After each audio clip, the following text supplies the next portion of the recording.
Seen that you're not already mic'd, but I'll do that much later so that we can get you clearly this morning. But before we mic Dr. Tende Amolo, let's just see what is the good, the bad, and the ugly in our daily today. This is what is on the front page of the Daily Nation today. DCI probes 4.4 billion shillings pipeline tender scam is what is headlining the front page of the Daily Nation today. Engineering firm won lucrative tender despite being blacklisted in West Africa. Detectives believe insiders at Kenya Pipeline worked with dodgy Lebanese contractor to force extension of contract and make a killing before State House scuttled the theft plot. This story continues on page 5 of the Daily Nation today. Claims had raised eyebrows. Directive. In July last year, President Kenyatta asked KPC to seek a second opinion on the payments that the Lebanese contractor was demanding for delays on completion of pipeline. Divisions. The 4.4 million shillings, or the 4.4 claim, it says here, dividend, or no, the 4.4 claim divided the KPC board, with some members seeking a speedy settlement as others asked for wider approvals. 48 billion shillings initial value in Kenya shillings of the contract to build a new line from Mombasa to Nairobi. Lebanese contractor Zakem had initially asked for an extra 11 billion shillings, but later adjusted the figure to 18.9 billion shillings. This was negotiated down to 4.4 billion shillings through the mediation of an expert scheduler before it came down to 2.8 billion shillings. So that is the 4.4 billion shillings claim divided the KPC board, with some members seeking a speedy settlement as others asked for wider approvals. This story continues on page 5 of the Daily Nation this morning. Also, teachers cry foul over salary cuts. The supremacy battle between teachers and the employer threatened to turn ugly yesterday after the Kenya National Union of Teachers demanded the immediate release of the salary increments of its members, which have been stopped by the Teachers Service Commission. NAT SG, that is Wilson Sosion, said TSC's shock move to stop the pay rise of 103,624,000 teachers amounted to discrimination and was malicious. You can follow this story on page 4 of the Daily Nation today. This was malicious, it says. And we have also not traditional second off rights for cremated Kibra MP. Distraught family will instead conduct a prayer service at Keno Court's maternal home in Ogenga village in Kabondo, Kasipul, Homa Bay County, at a date to be announced soon. This story continues on page 6 of the Daily Nation this morning. Let's move on and we'll see what we have on the front page of the Standard today. 90-year wait for governors in T-Sisal land tussle. We have that as a splash today. Ferdinand Waititu Del Monte grows pineapples on large tracts of land in Kiambu and Murang'a. Also, Mwangiwa area, Del Monte grows pineapple on large tracts of land county, also tussling with Kakuzi. We have also Granton Samboja. Thousands of acres of prime land are occupied by Sisal farms in Voi, Mwatate and Taveta. Stephen Sang County wants to manage tea estates, claiming leases of foreign farms, ending also Ndritu Murithi. Many foreigners own ranches and conservancies in the county. Kericho County wants to manage tea estates, claiming leases of foreign farms, ending, that is according to Paul Chepkwony. Also, Joseph Ole Lenku, Tata Chemicals Limited, formerly Magadi Soda, owns 224,000 acres. We have also John Nyagarama saying about 10 tea estates occupy large tracts of land that spread to Bomet County. This story, all the stories continues on page 6 and 7 of the Standard this morning. Also, misery of poor women exposed at city hospitals or city hospital health crisis here. Most pregnant women wrestle with fear that their babies will be exchanged as they go to seek maternity services at the Mama Lucy Hospital.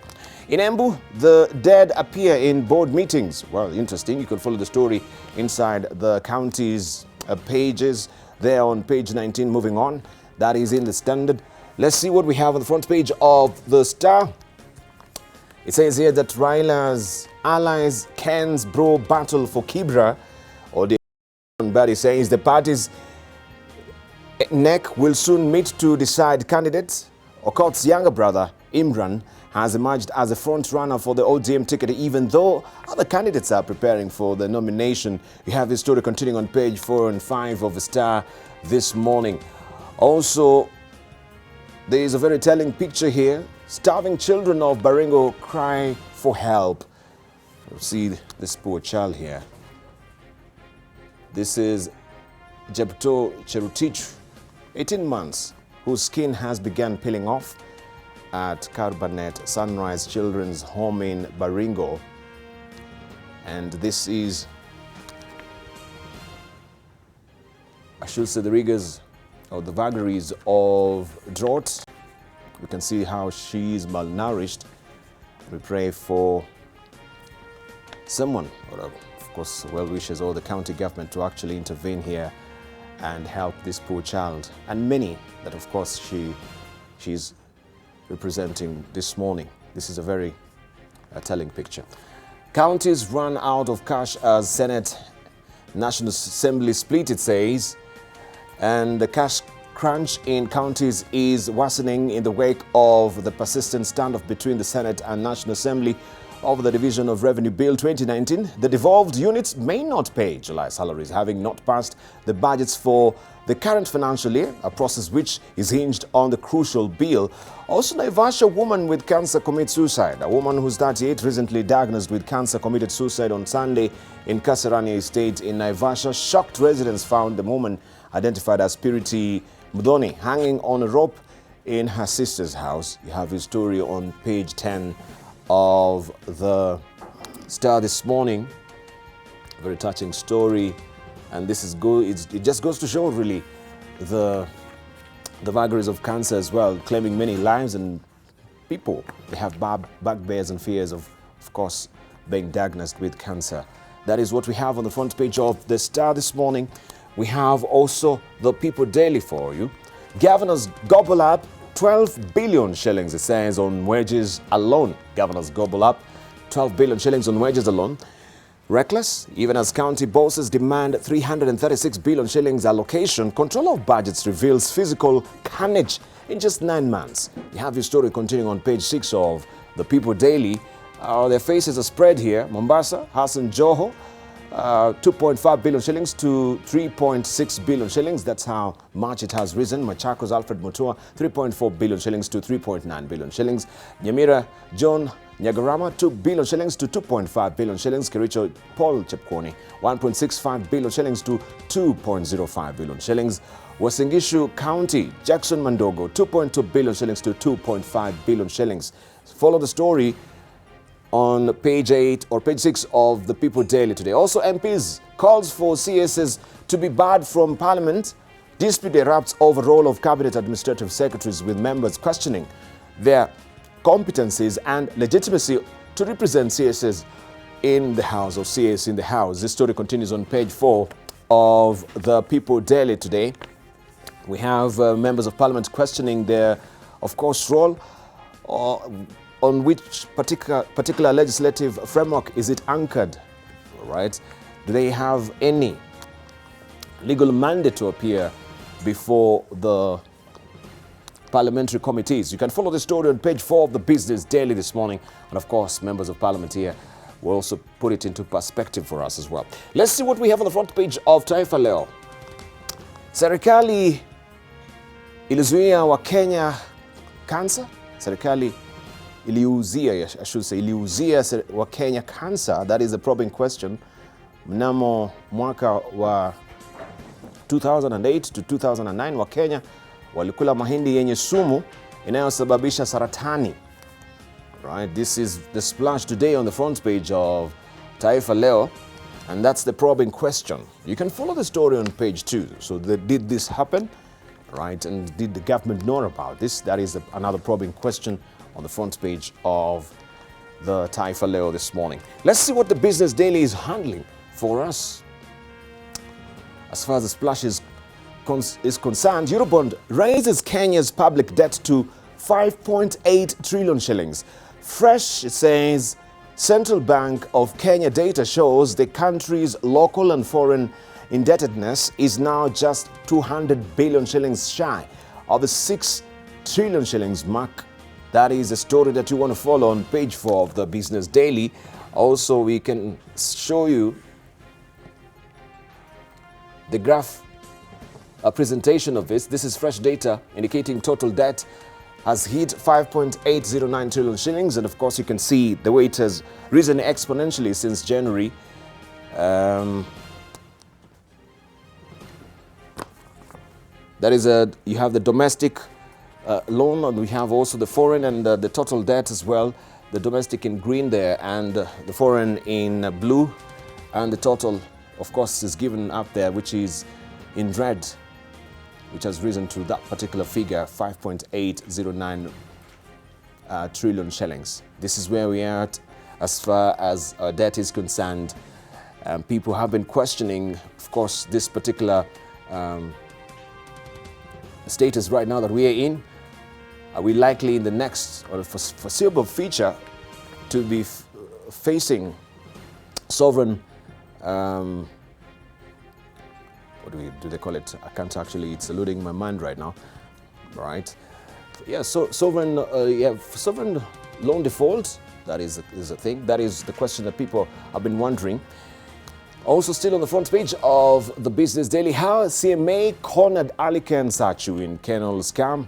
Stock dealer Ali Sachu put up a fierce defense against charges of insider trading in this 26 billion shillings kennel co-bill takeover by French company Ruby's. Records of the disciplinary hearing have revealed. You can read the rest of the details on page 4 of the Business Daily this morning. Jiraini linked 1.3 billion shillings Decra Tiles farm's ownership dispute deepens.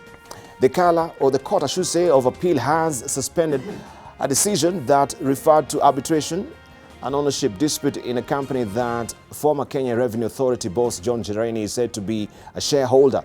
Appellate Judge Martha Kome, Fatuma Sichale and Sankale Ole Kantai have ruled that operations of Space and Star Limited, which was valued at 1.3 billion shillings at the time of making the initial court filings, are at risk of being shut down if the dispute over its ownership is not determined. You can follow the story on page 4 of the Business Daily this morning. 10 billion shillings fine for delaying to pay for suppliers.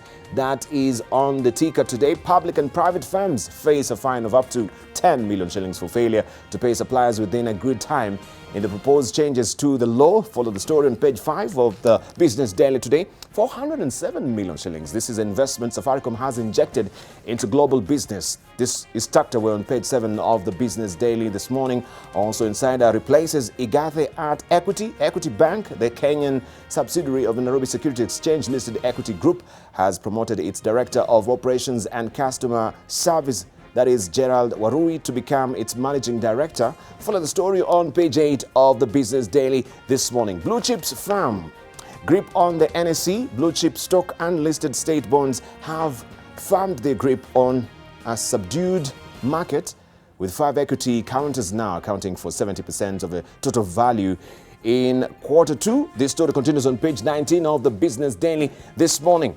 Let's cross borders now and go to Tanzania, pick up the Citizen and see what it is holding for us. And this is what you're waking up to this morning. Magufuli pushes for intra-African trade. President John Magufuli opens the 4th Southern African Development Community Industrialization Week and exhibition in Dar es Salaam, and says trade among African nations is still low, because of unnecessary barriers. And the story continues on page 2 of the Citizen. Also, still on the front page of the Citizen, transporters storm out of meeting over row on new LATRA regulations, and Kabendera charged with tax evasions, money laundering. The story continues on page 3 of the Citizen this morning. Still there in Tanzania, we have also Mwananchi for you, and this is what you're waking up to today. John Pombe Magufuli ataka SADC ya viwanda, that is the splash. And of course, this is how it happened yesterday. Also, agiza la Lukuvi laanza kutoa cheche moshi is another story you want to follow. Also on page 3 of Mwananchi. Kabendera kotini kwa kutolipa kodi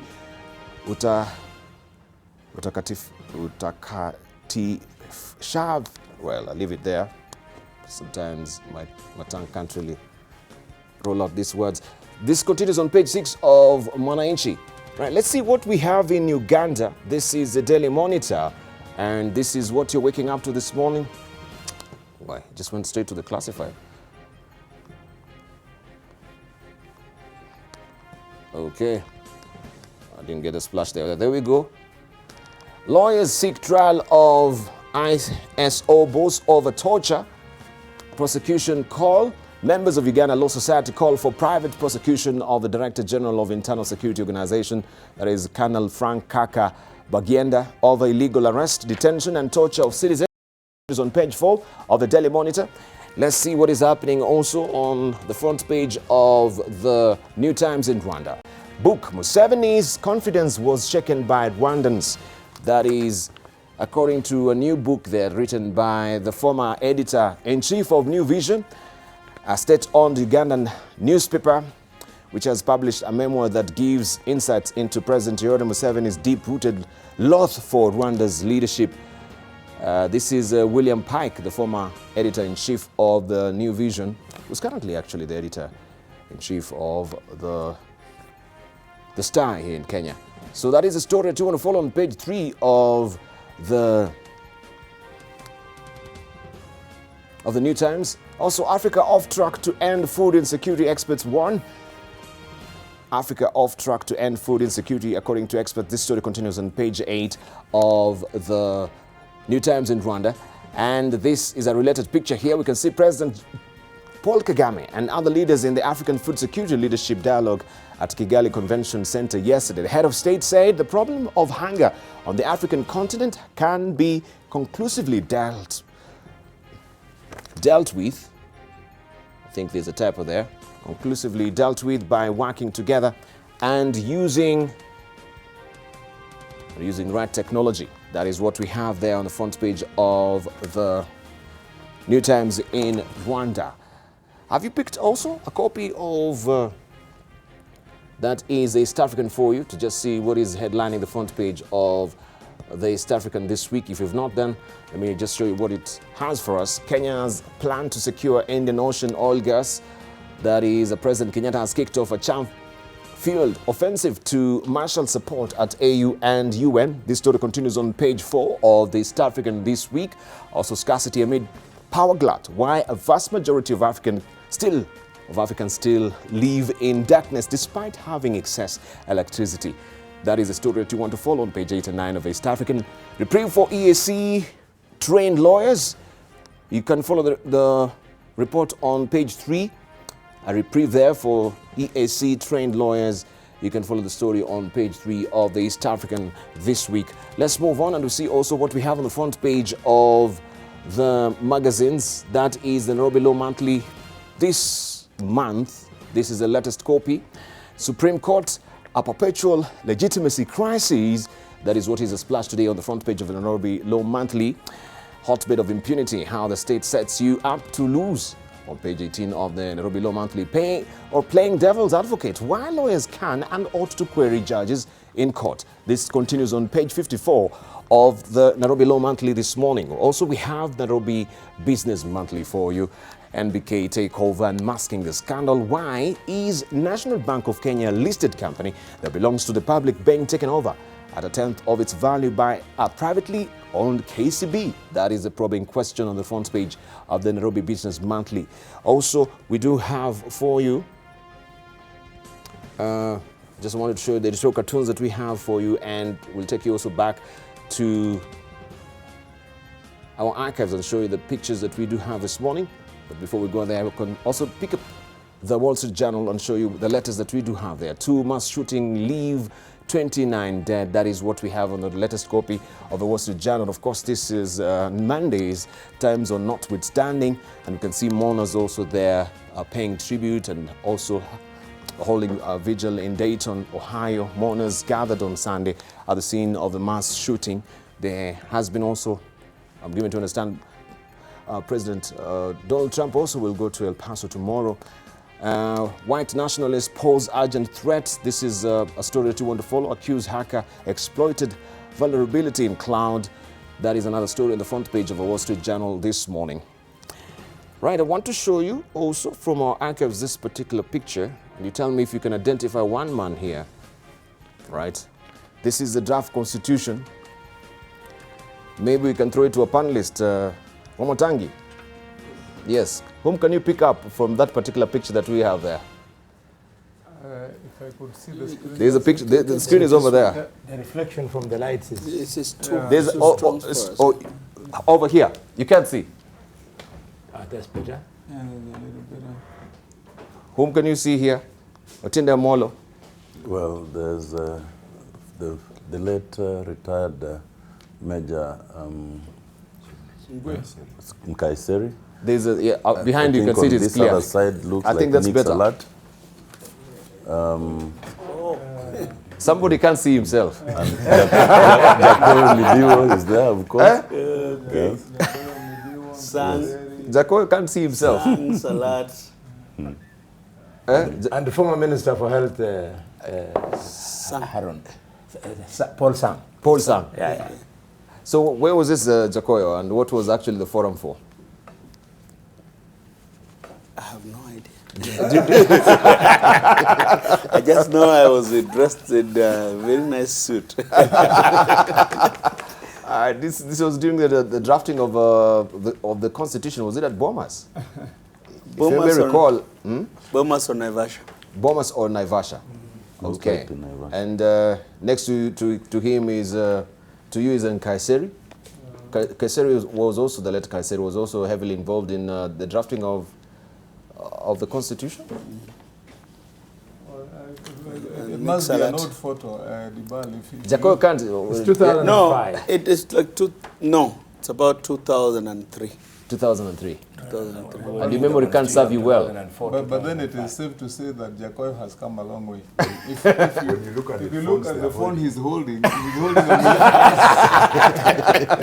Mulika Mwizi. Let's see that phone again. Which phone was this? It's a small Mulika Mwizi. It was a Mulika Mwizi. Series. That's a Nokia. Again, series. Kaiseri is a Nokia. I think Jacob, you've come a long way. We have to appreciate. You have to appreciate, that you have been blessed. Yeah, the Lord is good. The Lord has been good to you. All right. Now, the tribunal investigating Supreme Court Justice Jackton Ojwang has criticized the Judicial Service Commission for violating his rights and breaking the law during the initial stages of investigations into the corruption claims against him, in what is now a serious indictment of the JSC and how it handles petitions against judges. The tribunal says the JSC had no basis to advise the president to constitute a tribunal that could have resulted in his removal from office. Was insufficient basis for asking the president to form a tribunal to inquire into the conduct of the judge. We would think the JSC's decision of declining to reopen the case was not made in good faith. JSC, as a result, denied the judge his basic procedural rights to comment or have his rightfully appointed advocate on record comment on the adverse representations made against him, failing to afford the judge his right to counsel to appear on his behalf, and further failing to consider any other appropriate alternatives. The JSC failed to meet the principle of proportionality. We unanimously recommend, therefore, that the Honorable Mr. Justice Professor Jackton B. Ojwang ought not to be removed from office. Consequently, we also recommend that the current suspension of the Honorable Mr. Justice Professor Jackton B. Ojwang from exercising the function of his office be lifted with immediate effect. All right, and of course, that was the tribunal, and that was their views there. We want to introduce our panelists and, of course, to discuss this and a raft of other issues as far as the current state of play of politics is concerned here in the country. We have with us this morning Member of Parliament for Rarieda, Dr. Otieno Amolo. We do have also Member of Parliament for Tongaren. This is Dr. Eselis Miu. We have with us as well Kimani Watangi, who is a Senator for Kiambu. We do have with us Jacob Midiwo, who is a former Member of Parliament for GEM. Also, Boni Khalwale, who is a former Senator for Kakamega. Good morning, gentlemen. Right, maybe we could just begin with this particular... Dr. Bonnie. Doctor, what did I say? Did I say professor? You said bullfighter or something. Did I say bullfighter? I didn't even mention a bullfighter this morning. Huh? No, he did not. I don't know where Bonnie has come I said from. the senator, the former senator for Whatever you're Kakamega. smoking. You've been smoking something here, didn't you? But I'll tell you, let's pick your brains on this development as far as the JSC is concerned. So they're saying, of course, JSC is to blame. Do you think Okay. it is to blame? Well, first, so this was a tribunal to put matters in perspective. So it could not give a judgment or a ruling. Or a ruling. But theirs is called a decision. A decision. Or if you wish, a determination. Secondly, I think they did the right thing. And what's really good about it is that they did it in the shortest possible time. Yes. I've known Professor Jackson Boma Ojuang. He was my lecturer. He was even my master's supervisor. And he has authored some very good judgment, especially when he was in the High Court. Even though I have always not agreed with him in some of the decisions, especially some of the ones he's made in the Supreme Court. But it was clear from the beginning, and I think we even discussed this at one time in this panel, Yes. that the idea of forming a tribunal to investigate Professor Juang was unnecessary given the allegations that that were being put forward. It was clear first that the idea that you can investigate a judge because allegedly there's a road that passes near his house, which may have been constructed by the county government, is utter nonsense. Because roads, public roads, are supposed to be constructed for use anyway.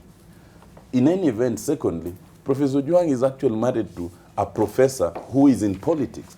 So if there was any allegation that anyone could influence that kind of thing, more likely it would be his wife rather than him, Professor Suda, who is actually a CAS. But thirdly, even the idea of forming a tribunal, because Professor Juang had declined to appear before the JSC in person, was irrational. Because at that same time, there was a similar allegation against Justice Njoki Ndung'u, who had similarly declined to appear, but who, for some interesting reason, no tribunal was constituted. So it was clear that there was insufficient grounds to constitute a tribunal. And our lamentation at that time, and I remember we discussed this with Jacoyo, was that unfortunately, there are very many judicial officers, magistrates and judges, who have done graver things, serious things, including corruption, who we would rather spend time and taxpayers' money investigating rather than investigating the question of a road or not appearing in person or stuff like this. So I think it is a right thing that has finally been done, and it was done quite quickly. What the tribunal has said, and that's important, is that there's need to establish what they call a procedural threshold. Before you appoint a tribunal, there must be something that is sufficient, some sufficiency of evidence. Now, unfortunately, you can't have a scientific definition of that because each case is unique on its own. But it is expected that the JSC will exercise its mind independently and properly so that by the time you are recommending constitution of a tribunal, there's something worth investigating. So in this case, you think actually there was nothing as far as, or nothing of substance, so to speak? As the tribunal began, some of us thought that maybe there were other issues beyond what was being reported in the media, that perhaps there are things that the JSC knew or was told that they had chosen to keep confidential, because for everything that had been reported so far, there was nothing worth investigating. Yeah. All right, let's pick the brains of Dr. Eselio on this as well. This particular developing... I think in my view, I think it was good for a good Justice Ojuang to go through that, because as the lawyers say, a good law is the one that you are safe with, even if it's in the hands of your worst enemy. So we set up such a process that the JSC could not just dismiss Ojuang. They had to appoint a tribunal. So you see, that gives him a chance to be vindicated. If that had not been there, then Ojuang would have suffered the fate of being sent off ignominiously. But now with the tribunal being appointed, it actually has absolved him. So I think that's a good law. So I would say that initially the rumors that had been flying around were not good for the judge's reputation. They were not good for him. Now, if it had stayed that way, it would have seemed that there was something being hidden. So I think it's good that he has faced the tribunal, and the tribunal has absolved him. I think that's a good thing for him. Yeah. All right. Dr. Boni Halwale? You see, if the Judicial Service Commission had not constituted this tribunal, there are many who would have thought that the professor had committed something wrong and he was being protected. So the fact that the Judicial Service Commission allowed the due process to take place, and the process has cleared Professor Ojwang, is something which we must all be proud of, that at least to this extent, the due process is working. There's absolutely nothing wrong. I mean, I would want to disagree with Dr. Otiende that we now put standards to the Judicial Service Commission to tell it that the only way you should constitute a tribunal is after you have yourself been convinced that it is going to be successful, for you then to allow the tribunal to be formed. That would in itself be imagining that the Judicial Service Commission is now being given other powers that are supposed to be domiciled within the tribunal. Their business is just to set it up. And if a Kenyan has complained, why would you go against him? It is true that all of us, we were agreed that to try and punish Professor because a road was being constructed going to his home was nonsense. Really, it is nonsense. There is no road that is used by one individual. Roads are used by the public. So even if they had found that that road was actually constructed for him, we need to look at the broader context, because if you just say certainly that a road just passed by his house, I mean, that will be really underestimating the veracity of a situation that broadly they were saying that he was influential for this road actually passing, through his house. I mean, there were issues of impropriety that were actually alleged against him. Let me tell you something. Let me tell you something, Nani, the late Mutula Kilonzo said. He bought a house, he bought a farm in Nakuru, and he found that a tarmac road had been constructed up to the granary on the farm. The farm did not have a farmhouse, but it had a granary where they used to keep the farm harvest. So he was saying this is the height of impunity. Somebody had built a tarmac road to the granary to be picking his produce. That's a different setup. But this is a road that the public uses. The professor uses it when he reaches his home, pop, he diverts into his home, and the road continues. Okay. Let's hear from... By the way, Professor Ojwang's house is just on the road. I don't know how in the future that road would have been constructed without that road going through Ojwang's house. In any case, for example, I was... So the road came before, or the road was there even before he constructed the house? built after the road was there. I've been an MP for 15 years, and I left Game constituency with 74 kilometers of tarmac road, which I influenced. Congratulations. I don't think it's a sin. Suppose Ojwang needed a road to go to. So it goes through Winolikowa's home, it goes through so many influential people's homes, and it goes through so many citizens' homes. They deserve the road. I thought the case against Ojwang was frivolous, personally. A frivolous case. But I'm happy that he went through the process. I was not happy that he refused to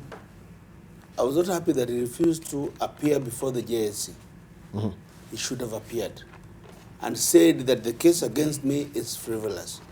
But Ojwang is a good man. I know him personally.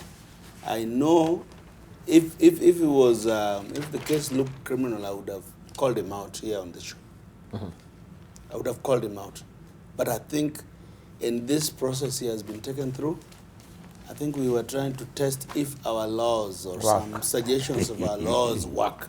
And I'm proud that he went through it and he has succeeded. So he was the guinea pig to test this process. Exactly. Omatang, you think so? He was a guinea pig. I was thinking about it, Gubale, and I think that should serve as an example of how innocent people sometimes suffer at the hands of either institutions or individuals who are at power then or who are in power, and they don't do their work correctly, I would agree to a certain extent. Yes, it's good that he's gotten out of it, but has his reputation not been dented? I mean, is it still in people's minds somehow that he was associated with corruption? And I think what I would be saying, it is important for all institutions that are vested with such powers, first to make sure that they exhaust all mechanisms and be impartial and dispassionate when actually taking up such matters. For example, people will hear that Justice Ojwang was vindicated finally, but it still lingers somewhere. He had a brilliant, beautiful career until that time. And I'd be saying there are so many other Kenyans, and I think this is what you've said here in this panel. There are so many other people who have suffered a similar fate.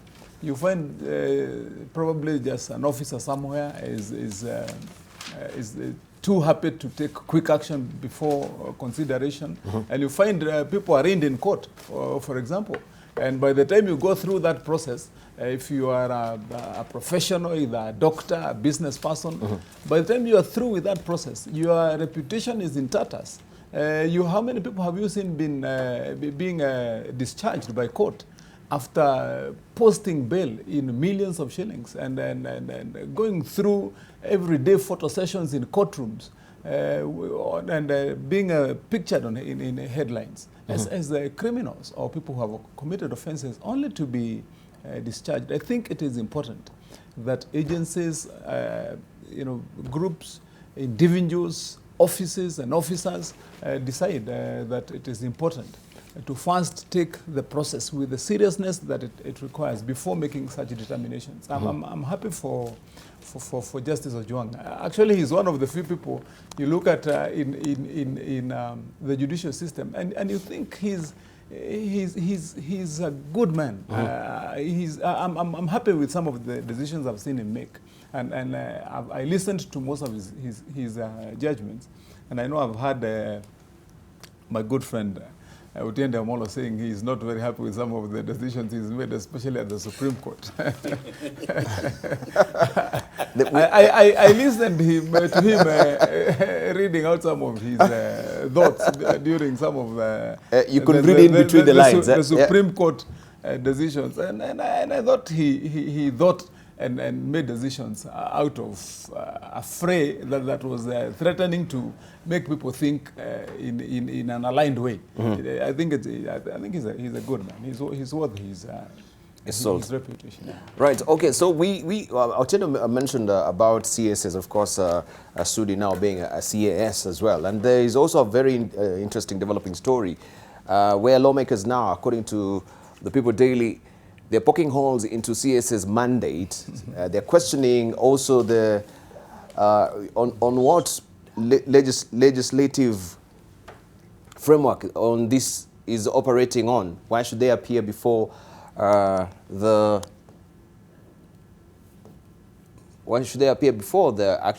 parliamentary committees, and on what particular? Let me just read where it's actually tucked away here. According in or anchored in law, it says that now led by West Mugirango MP Vincent Kemosi wants the CSS blocked from appearing before parliamentary committees on account that their mandate is not anchored in law. Otiende.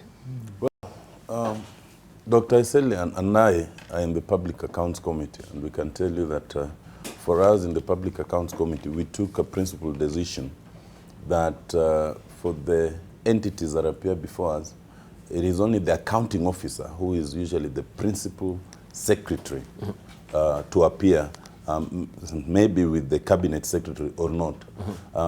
I think under the Constitution, that is clearly what ought to be, because if you look at Article 226 of the Constitution, for example, you will see that accountability to Parliament is accountability to the people. And so the national executive is accountable to the people through Parliament. And therefore it's expected that those who have properly been vetted by the people through Parliament ought to appear to be accountable. In Article 226(2), you will see that it's the National Accounting Officer of a national public entity who then is accountable to the National Assembly. Usually that is the Principal Secretary. When it comes to commissions, usually it is the Secretary to the Commission also appearing with some commissioners.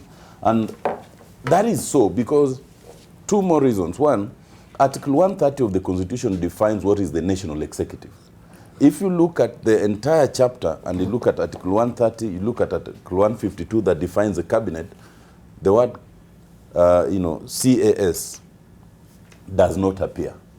It was a creation of the current regime. It is one that is not yet founded in the Constitution or in the law. So in terms of accountability that is expected under Article 1, even of the national executive, that accountability must come with persons who are recognized in the Constitution, who are also approved by Parliament, and who can be removed as such. Now, I do not think, to the best of my knowledge, that the Speaker has pronounced himself on this. Maybe he has not been called upon to pronounce himself, but I would opine that that is the proper way to go. Mm-hmm. So does also the President's executive orders supersedes?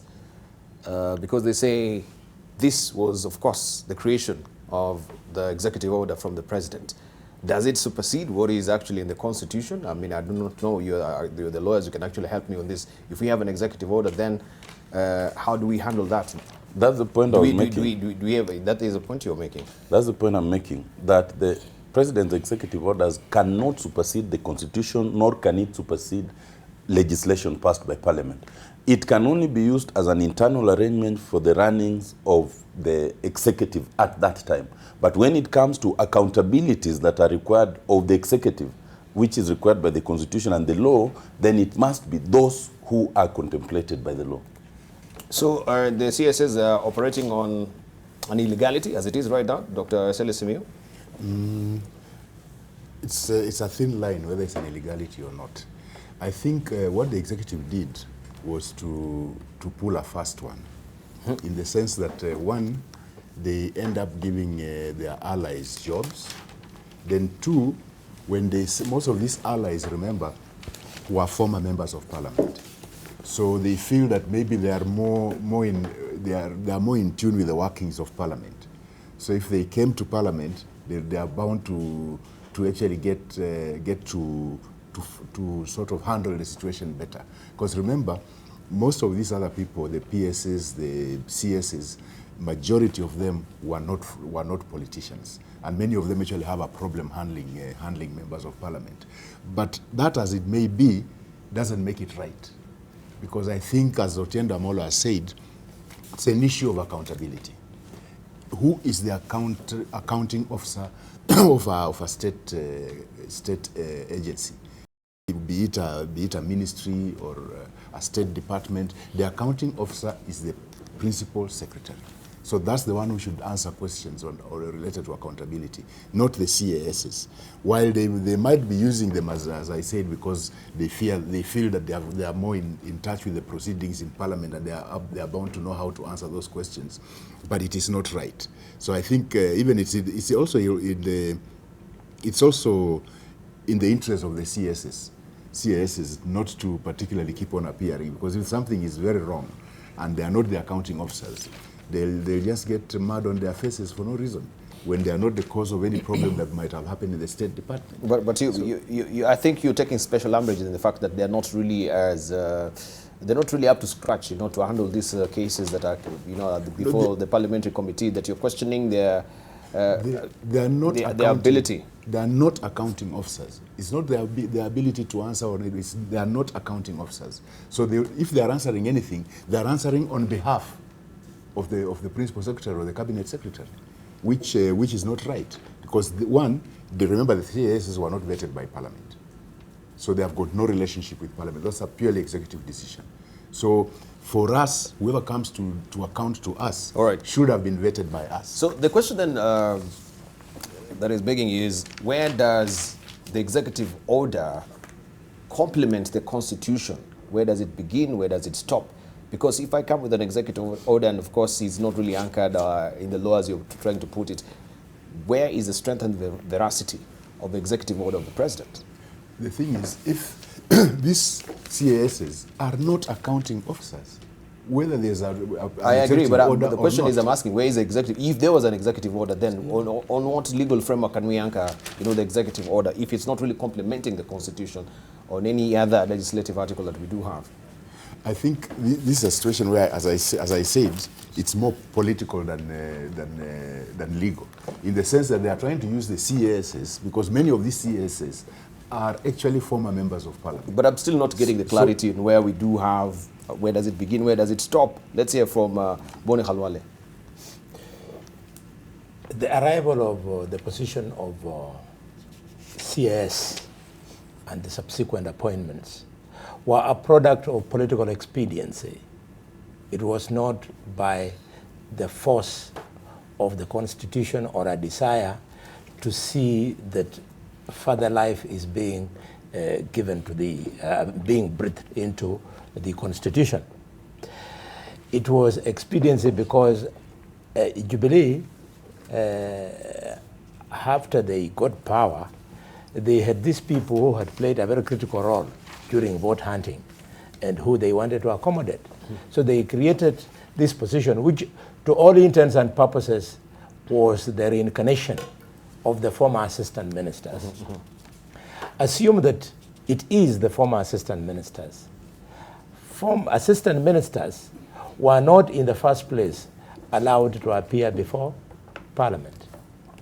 It is very clear when you appear before a parliamentary committee, like, for example, the Public Accounts Committee, Public Investments Committee, or even departmental committees, you must be the accounting officer and not his deputy.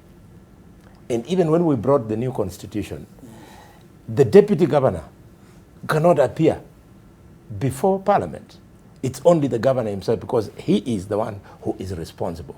So let the CSs be there. They continue doing other duties, including carrying the briefcase for their boss. But for purposes of accountability, they should not go to Parliament. All right. I disagree with Bonnie,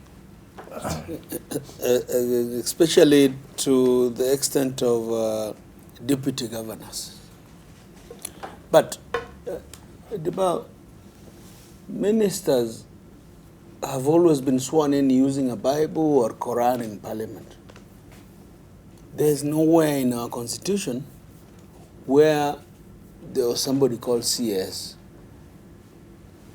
Now they have crowded our streets with, what do you call them, with sirens. You have nobody.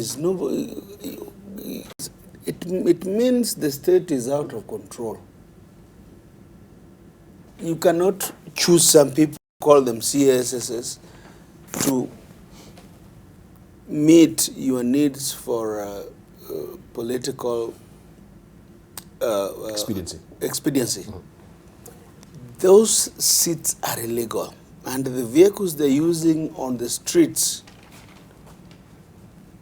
should be what the aim of Punguza Mzigo was. But the Punguza Mzigo missed the point. You know, when you look at a CAS and they brag when you meet them, because they are all former colleagues of ours, they tell you they make more money than the ministers. They tell you they have more privileges than the ministers. And they tell you they do nothing. I would have thought that it is okay to break the law like the president broke the law, because that's what Otiende and Eseli are fearing to say. I would have thought that it is okay to break it once, but it would have been okay to retract. Please send them home. We don't need them. They have no force of law. There's no CAs with the force of law. Whatever they're doing, and I hope parliamentarians don't accept them in their rooms. You can't send them. You can't send your housemaid to go appear before a parliamentary committee. You can't send your worker at any, even if you gave them all the capacity, because everything is in the Constitution. In fact, it says the minister shall be personally liable. So how can he delegate that power? I think it's rogue of government to keep those people on payroll. It's very rogue. Yeah. So are we facing here a spawning ground for a legal a legal minefield that will open up people going to courts to challenge this particular role of the CSs? Kimono Matangi. I think the principle across Parliament is the same, that we entertain officers who bear fiduciary responsibility. That's the principle, and such that when you are interrogating them, when you are making them bear responsibility for actions or decisions taken, then they must also be conferred the same responsibility by the Constitution. That has been the principle. But then there is also the flip side of reality. If you remember, Dibal, there was a time we had over 30 ministries. The Constitution, after streamlining, has now shrunk those ministries. For example, I'm the chairperson of roads, and the Minister of Roads has got monumental, huge departments. Departments of transport, they have got maritime, they've got public works, housing and urban development, massive ones. And you have one cabinet secretary.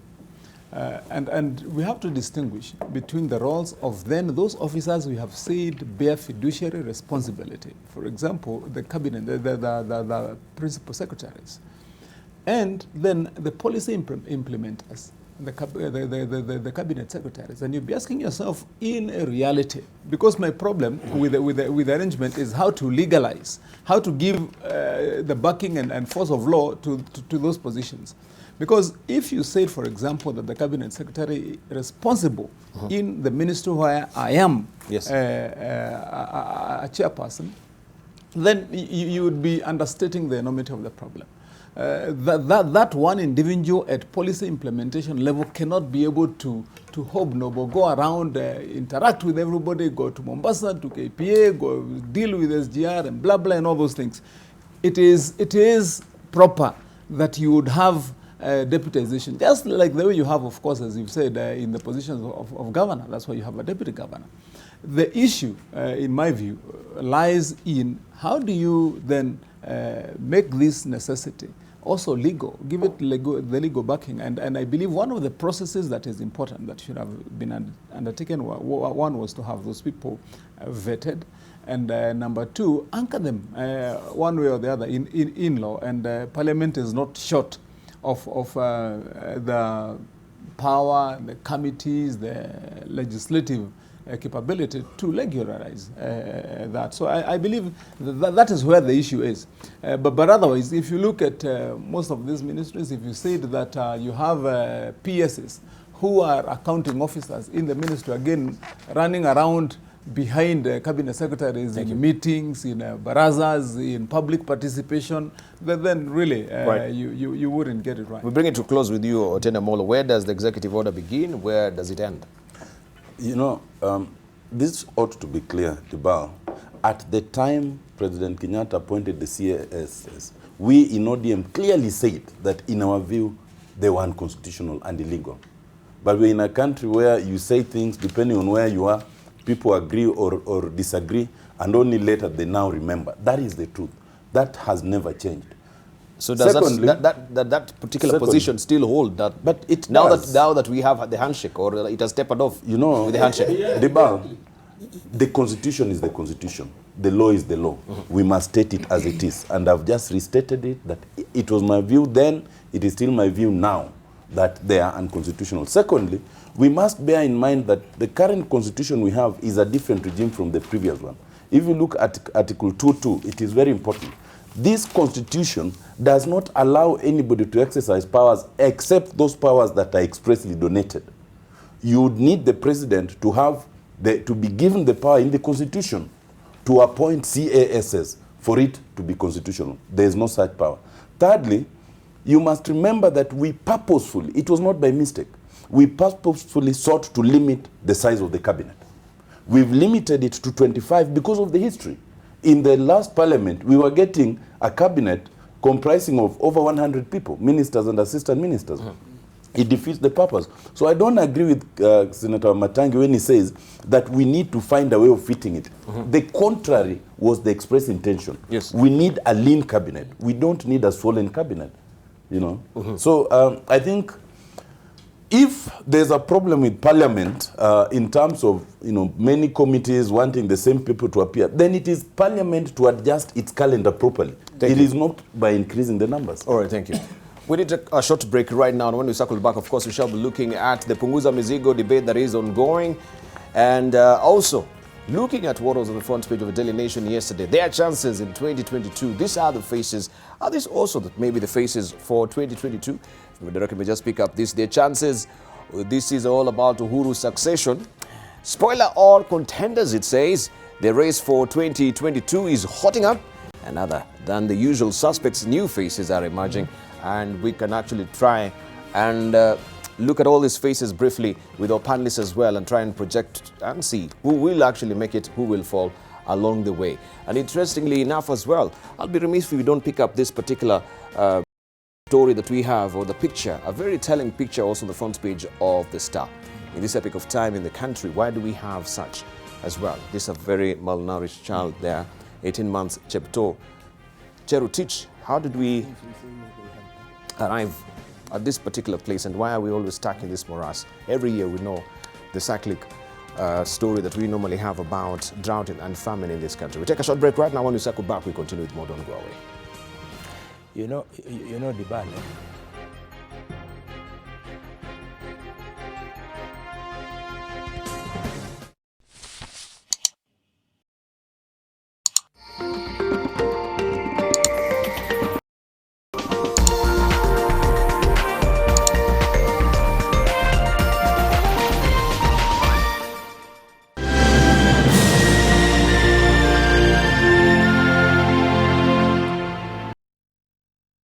Konza Greens is the only controlled residential development within Konza Techno City Buffer Zone. Secure your future today.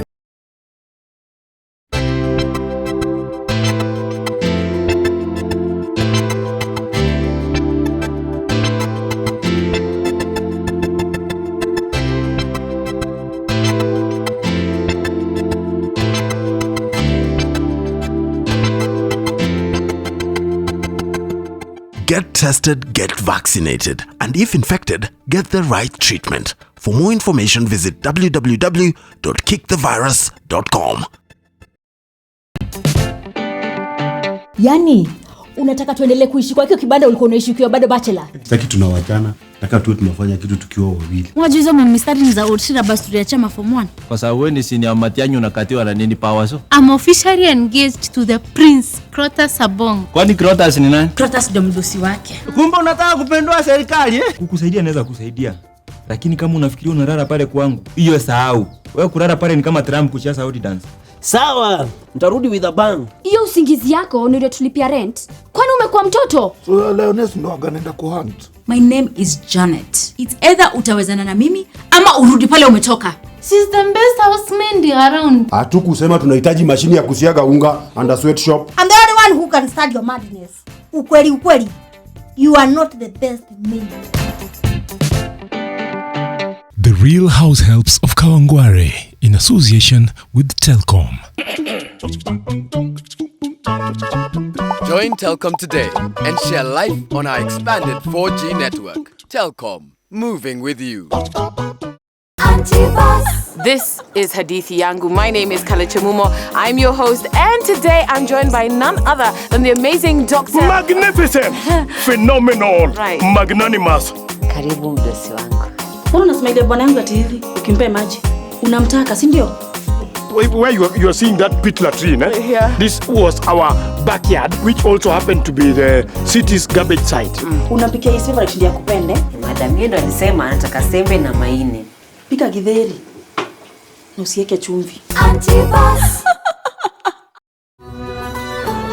Big people have big problems. Well.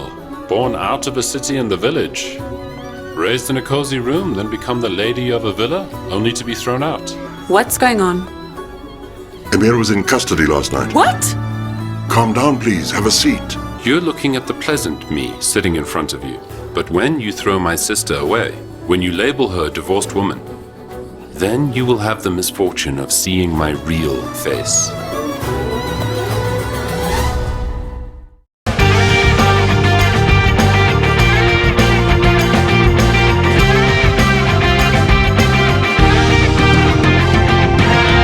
Super Loaf, slices of life.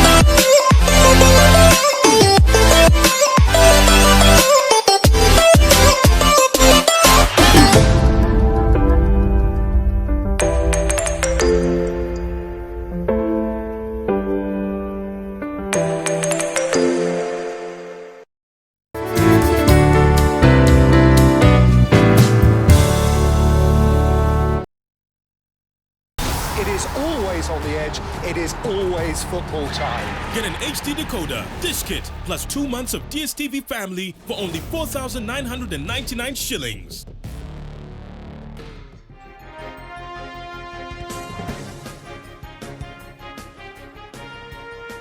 Welcome back. You're watching People and Politics here on AM Live.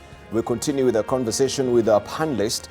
And as I had earlier mentioned before we took a short break, that yes, this is a very telling picture that we have on the front page of the Star this morning. Meet the young Jepto Cherotich, who's 18 months old. And you can see her skin has begun peeling off at Carbonet Sunrise Children's Home in Baringo. And the facility is home to 2 out of 5 starved children rescued from a family in Sabor on July the 26th. One of the children, a 6-year-old, died while 3 are still admitted at Baringo County Referral Hospital.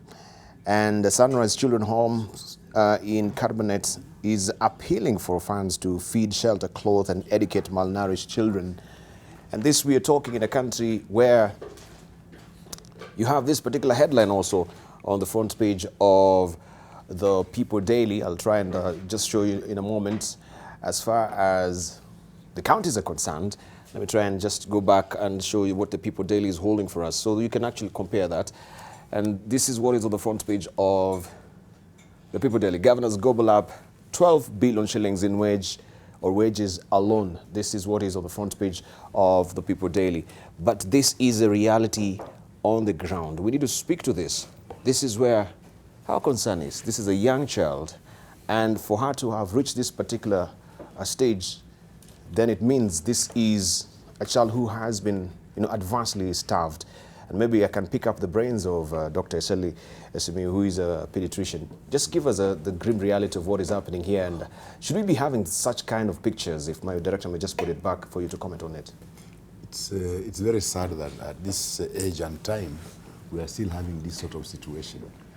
Because I remember the time I was training as a medical student, we used to have a lot of measles.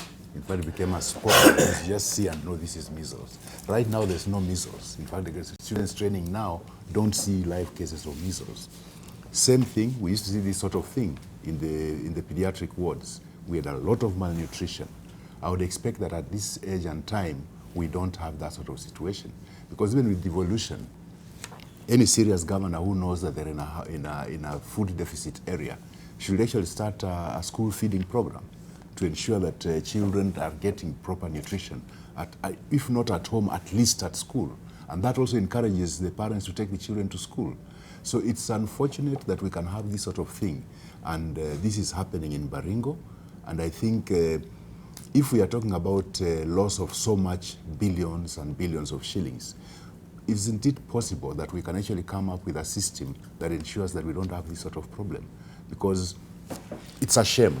That's what I can say. It's a shame that we still have that sort of situation. Because remember, a child affected like this is not just the malnutrition that's going to happen here.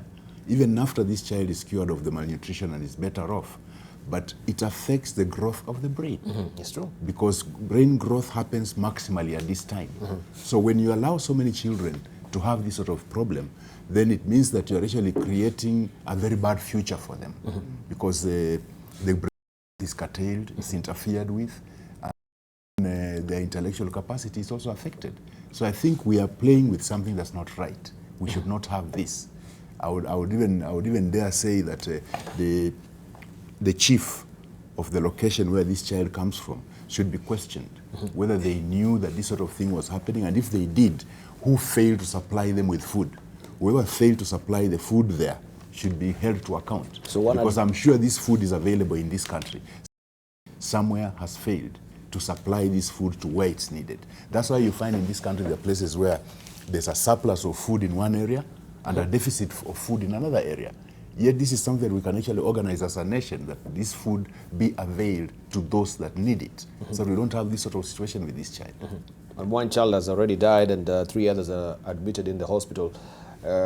This is it's a very sobering reality that we are in, even in an advent of devolution, where we have all these monies being gobbled and you're seeking more money, yet the basic necessity down on the ground is not met. I think in my case, I'll just say I'm ashamed. You're ashamed? I'm ashamed that we would have this sort of thing at this time.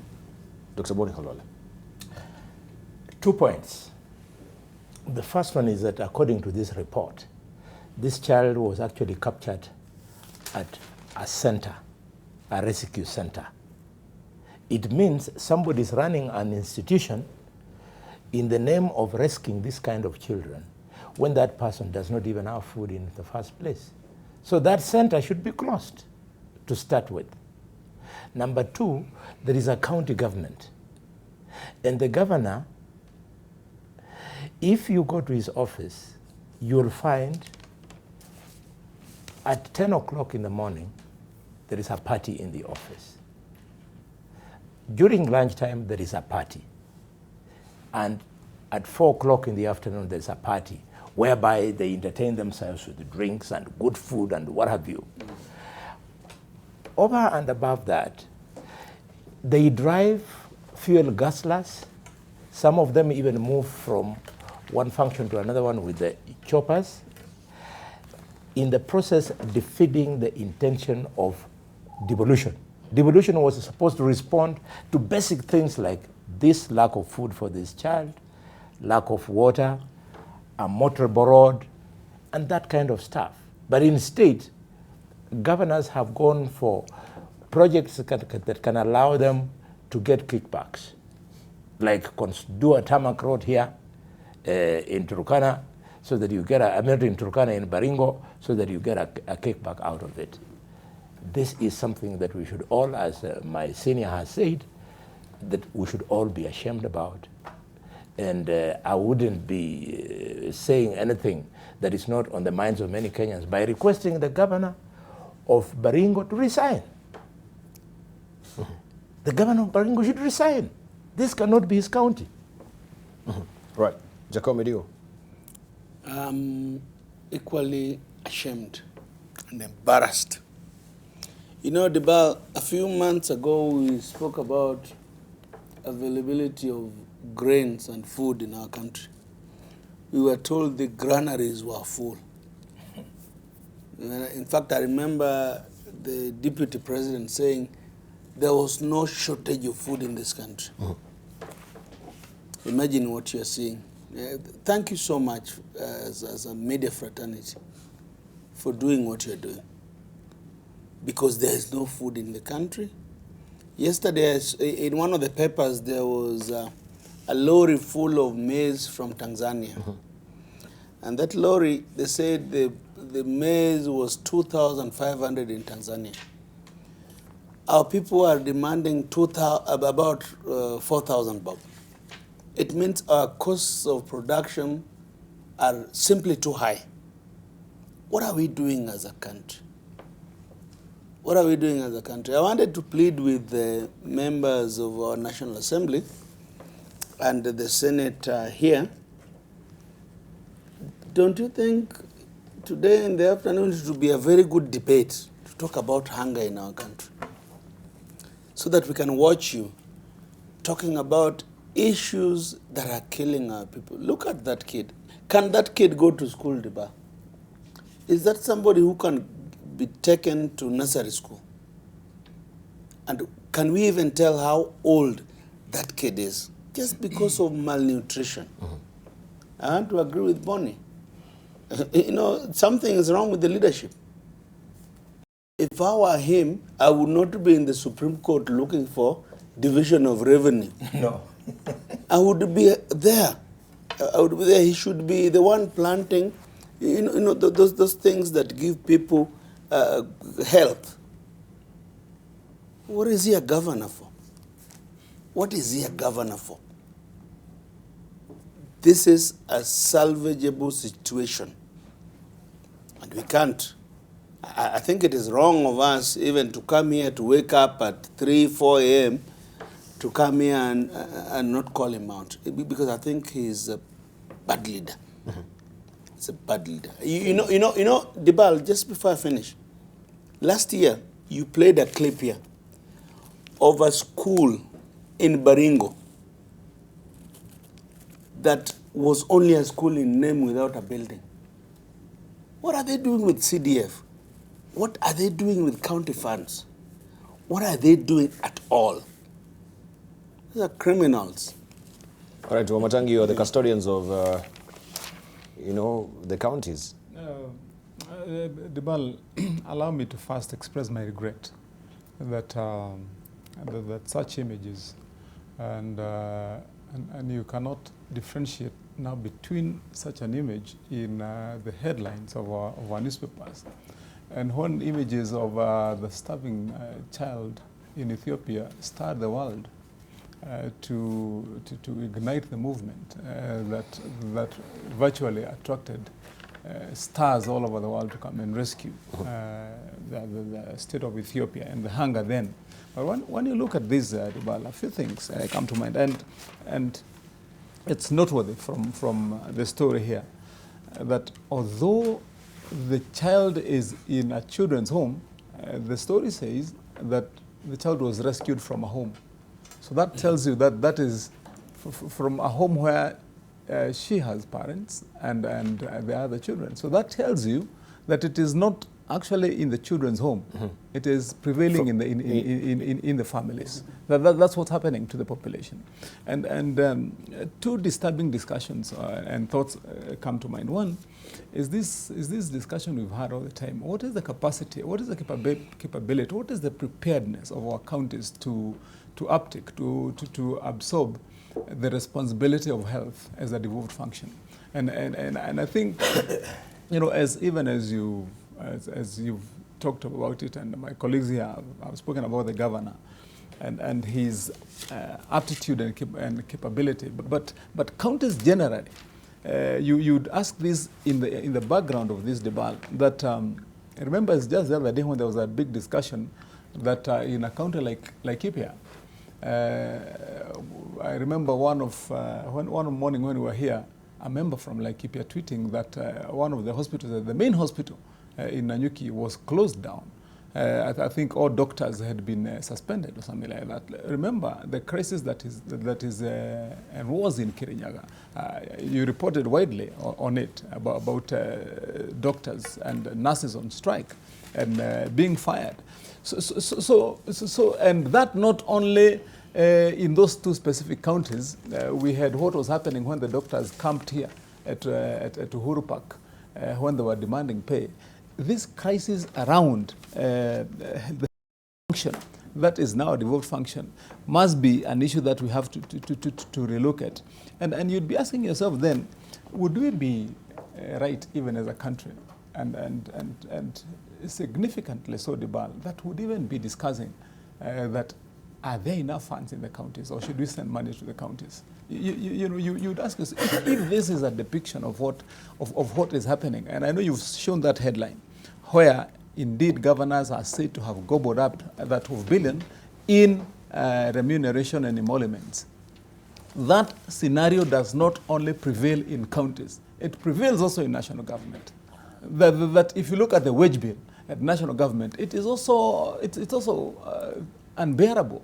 The same now has been adopted at county level, where you find governors' main preoccupation, and especially like for a year 2017, which was an election year, was to go around looking for everybody who sings their tune to employ them as casual workers or with contracts which are ignoble, which again burdens the counties. And remember again, Dibal, this story and that picture there has been depicted as a result of malnutrition. And just a few days, remember the debate and discussion that was in our headlines about the Minister of Agriculture coming to headline to confirm that we have enough food and that there's even no need to import any food because we have enough strategic reserves to serve and sustain this country for the next I don't know how long. So you'd be asking yourselves, we should be asking ourselves, how do we spread and own our responsibilities? I have observed a very unique feature when I've gone around counties, as in my position in Parliament. Mm-hmm. In all these vast counties like Baringo, where they are semi-arid or arid and this, they have a phenomena that is, I think, very unsustainable. If you go around their county headquarters and the few big towns they have, they invest everything around there. You go, you find skyscrapers, county headquarters that are 12 floors, the ministry of whatever in that county with a whole separate building and tarmac around the few buildings around there. But if you drive 50 kilometers or 100 kilometers from that headquarter into a county that is probably 33,000 square kilometers in area, you find situations and scenarios you don't want to see. Nothing there, no investment. And so we should be saying to our county governors that indeed their priorities must change. Development, as one of my colleagues here said, it is not about putting up skyscrapers in county headquarters. It's not about giving every department in your ministry a separate building and you're priding yourself in going to cut red ribbons that you are launching a new office block. This has got to go down to the people. Mm-hmm. Thank you. Let's close it with Otieno Amolo. Well, it's a shame, but I don't think we should overly flay the governor of Baringo. If you look closely enough, you will find there's a Jepto Cherotich in almost every county, if you look closely enough. We must admit that it is our collective failure in leadership in all its formation, national, county, provincial administration, all that. In the 1980s, whenever you saw images of starving children, you knew obviously it was coming from Ethiopia. In the few years that have passed, Ethiopia has now established its food security. It has become food secure. Mm-hmm. Now we have become food insecure. It is a failure that we must address. While the county have the responsibility in terms of agriculture, in terms of health, mm-hmm. the national government retains the agriculture policy, it retains the health policy, it retains the economic planning role. We must call this to action, and it starts with the budgeting. When, as a country over the years, you spend most of your money in issues like security, issues that do not actually help the basic sustenance of human beings, then you know there's a problem. We need to rethink our priorities. It is a serious matter. If you look at it, I think your attention should be drawn to the kind of house in which they were. The truth is, you've seen me do what I call Ondoa Nyasi. Even in my constituency, there are houses that look like this or worse, and that is the truth. Mm-hmm. And that is why I keep trying to check them out, and then we modestly improve it. We give them at least water purifiers, some solar system, and some seed money. Mm-hmm. But the truth is, that problem is still there. And it is deeper than what an individual can deal with. It needs proper policy planning. Secondly, I think that it is also clear, and I think Dr. Boni Halwale spoke to this, you cannot have a children's home where children are starving to death. Then you should close it, because it's a contradiction.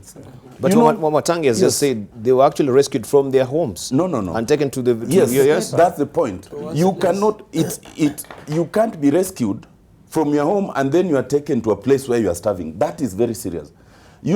A children's home is supposed to be a place of refuge. They were starving already. It's supposed to be a place of refuge. You see, the irony is this, Debag. Maybe, you see, when you say they were rescued, the assumption is it's an actual rescue. That you're now being taken to a place where there's clean water, where there's food, where there's other things. A children's home that cannot feed the children should close, so we know there's no children's home there. And it also means that there's a failure of regulation. Somebody who's supposed to check out those things is not checking. But thirdly, I think there's also a problem of reporting, as they're saying. They're saying in Baringo there are many children who are malnourished and it's not being reported. I think there must be close monitoring, but ultimately there must also be sensitization. When you see the father say, Joseph Jerutich says that my problem has always been unavailability of food and money to take the children to hospital. Chepto is 18 months old. He has had this problem, but he's still bearing children, and there's no foreseeable solution. That means there's also some education and counseling that must go on, because we must also find a way of sustaining and keeping children. Even if you're both in the worst of situations, at least you must have the basics of health, water, food, and housing. And clearly, Jerotich does not have that, is not foreseeing having that, but is still having children. So we need to have such conversations. All right. Okay, and this is the story of Chepto. Mother Teresa once said that, yes, if you can't feed 100, just feed one. And we hope somebody actually, a good Samaritan also, will come to the rescue of Chepto on this particular story. A very telling picture here this morning. And of course, this is epitomizes what really is happening in the counties as far as also food security is concerned. Now, we want to buckle down also to this particular story of referendum, where the National Assembly Majority Leader Ed Ndwale now says Kenyans will only listen to the voices of President Uhuru Kenyatta and opposition leader Raila Odinga in the referendum push. According to Ndwale, his change of heart in supporting a referendum was informed by the fact that most Kenyans do feel it is time Parliament took charge of the country's affairs, and that could be achieved by having a pure parliamentary system. Take a listen. Honorable Raila Odinga and the leader of Jubilee, President Uhuru Kenyatta, are the cornerstones of the leaders who formed the BBI. As long as we have a presidential system of government, where big tribes will compete for the coveted seat of a president, then Kenyans will still fight. Our politics will be tribal. Parliamentary system of government is the best route for inclusivity, where a minority and a majority can share power. The issue of bringing in parliamentary system, that one I do not support, because most Kenyans are now overburdened by, huge bills or expenses which they are incurring to finance various offices. So bringing in the prime minister or parliamentary system where we have a prime minister, for me, I feel that some people want to create some jobs for themselves. If Garissa has now 30 wards, and you make it 2 constituencies, then Garissa will have 10 wards. So he's not even telling the MCAs the politics is playing. So Punguza Mizigo is a populist, and I don't think, it's like driving on Thika superhighway without brakes. It's going to crash very soon. Do you think so? It's going to crash very soon. It's a populist agenda by Third Way Alliance. That is also a question we need to actually pose to our panelists this morning. But a good gesture from Jakoyo and Boni Khalwale on what is happening with Chepto. Jakoyo, you are taking responsibility? Yeah, we shall send her food and treatment and everything. Let them put their bill on the table. It's okay. I personally, I would take care of the kid. That is not the Kenya I want. That is not the Kenya you want? Yeah. Boni Khalwale. I just want to appeal to the governor. In Scotland, last week or some time back, a minister resigned because of snowing. There was a great leak in the traffic. So the minister said, I am sorry that although we put in all the measures that we should have done, the traffic gridlock we should have done better. I therefore resign. I think the governor should do something. even as we take their food and water.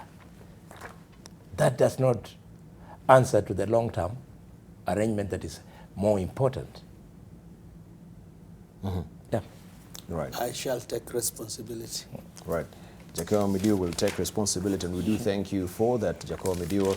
And yes, that is the story. And if there is any Kenyan out there who also wants to join Jacob in supporting Jepto, that will be a very good salutary effort from you as well, and help support that particular children's home. This is Sunrise Children's Home. Let's find out the details about it before we castigate it so much this morning, because I think also the details are scanty.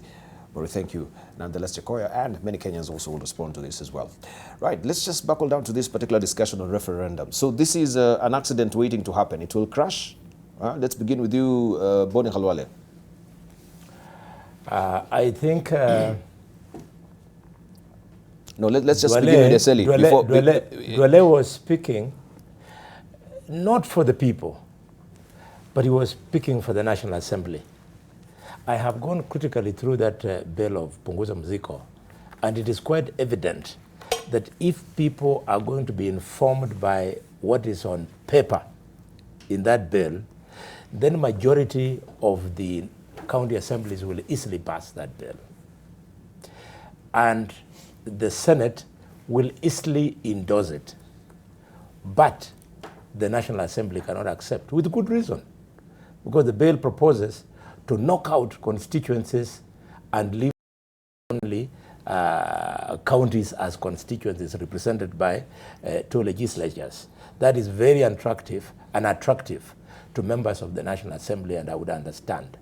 It's a pity that that good idea by Okuro is going to be threatened by his desire to go ahead and graft the bill.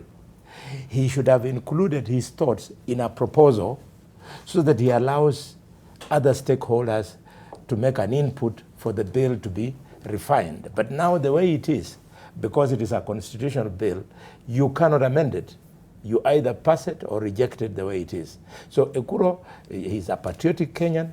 I support his bill, but unfortunately he should not have run ahead of himself and gone and made that watertight bill. I will therefore ask my brother Dwale to also take time and read it.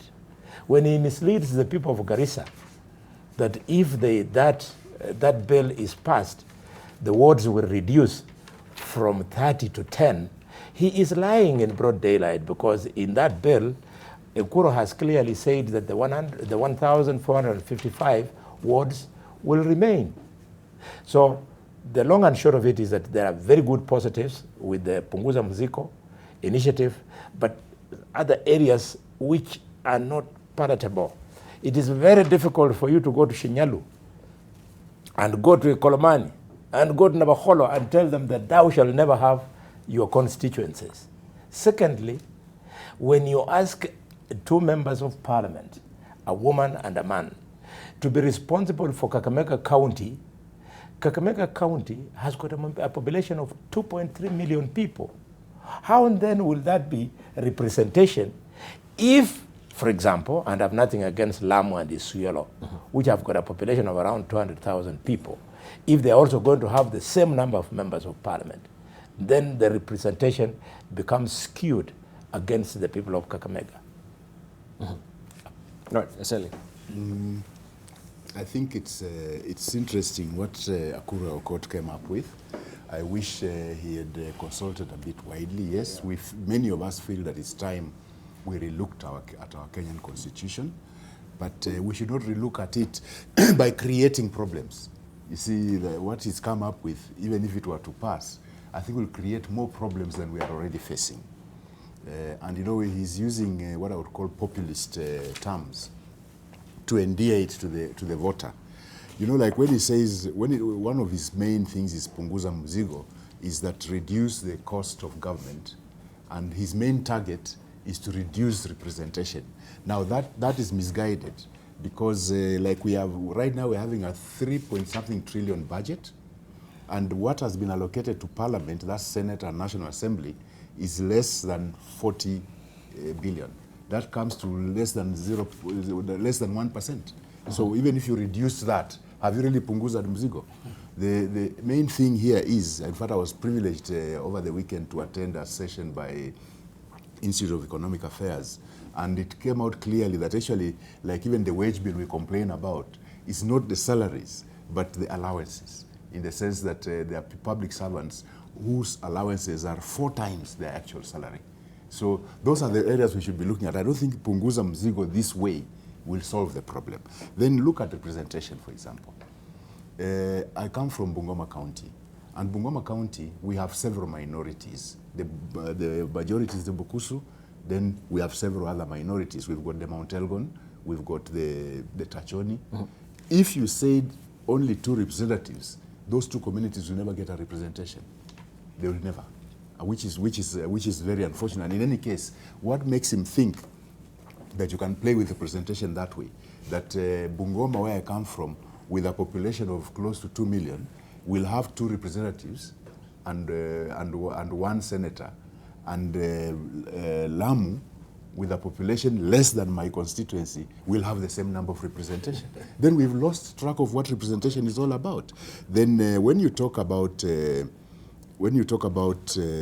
giving Ward Development Fund instead of CDF, if his main problem is that CDF has been misused, why does he think that Ward Development Fund won't be misused?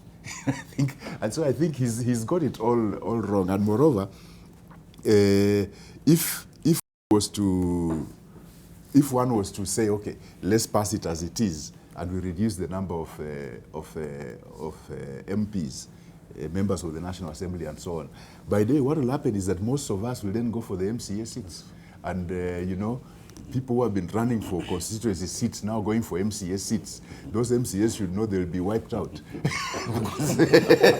Because we'll have better financial muscle, those who run for constituencies. Thank you. So those MCAs will be wiped out. Thank you. I think it's this, no, those are facts that we have to face. Okay, right. If I really want to represent people, and you have said there's no more Tongaren constituency, then I'll go for the ward. Right. Let's hear from Motangi. Motangi. Mr. Dibal, I think from where I sit, and I've looked at that bill. I also had the opportunity to meet Kuru Court recently. We had a candid discussion with him. I think that time he was headed to one of the counties in Mount Kenya region to go and have a discussion with the county assembly. I think that was Meru, and a few things. You know, we have to also give credit where it's due and be realistic amidst, of course, the other realities. And I think, in my view, that his bill is not outrightly that bad. His proposal, it's not that you can't throw it away through the window and forget it. There are things that he said in there that are sensible.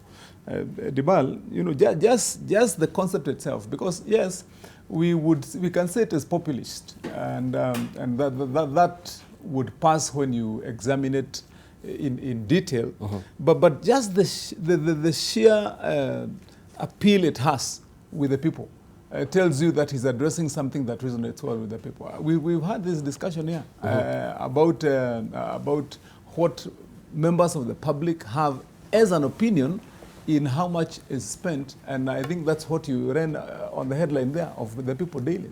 You are saying that this amount is being gobbled up. Kenyans generally, right, that feeling, and it is well founded, that too much money is being spent on representation. It's well founded. You can't throw it away. And so he gets in to try and address that. You see, for example, we've also had this debate unending about how do you resolve this constitutional impasse on 2/3 gender rule. He has attempted to deal with it by proposing the one member, so you have a 50-50, and you can shelve that kind of problem. The last point that Esel was making is right, that actually what would happen is if you focused then on empowering the position of the MCA by sending the ward development fund there, the qualities of a LES would run for those positions. Is that a bad thing or a good thing? And that means you've got sharp brains and skilled people focusing on a limited area so they can do the best that they can. You know, and that would probably even be better for development. What I'm saying is this.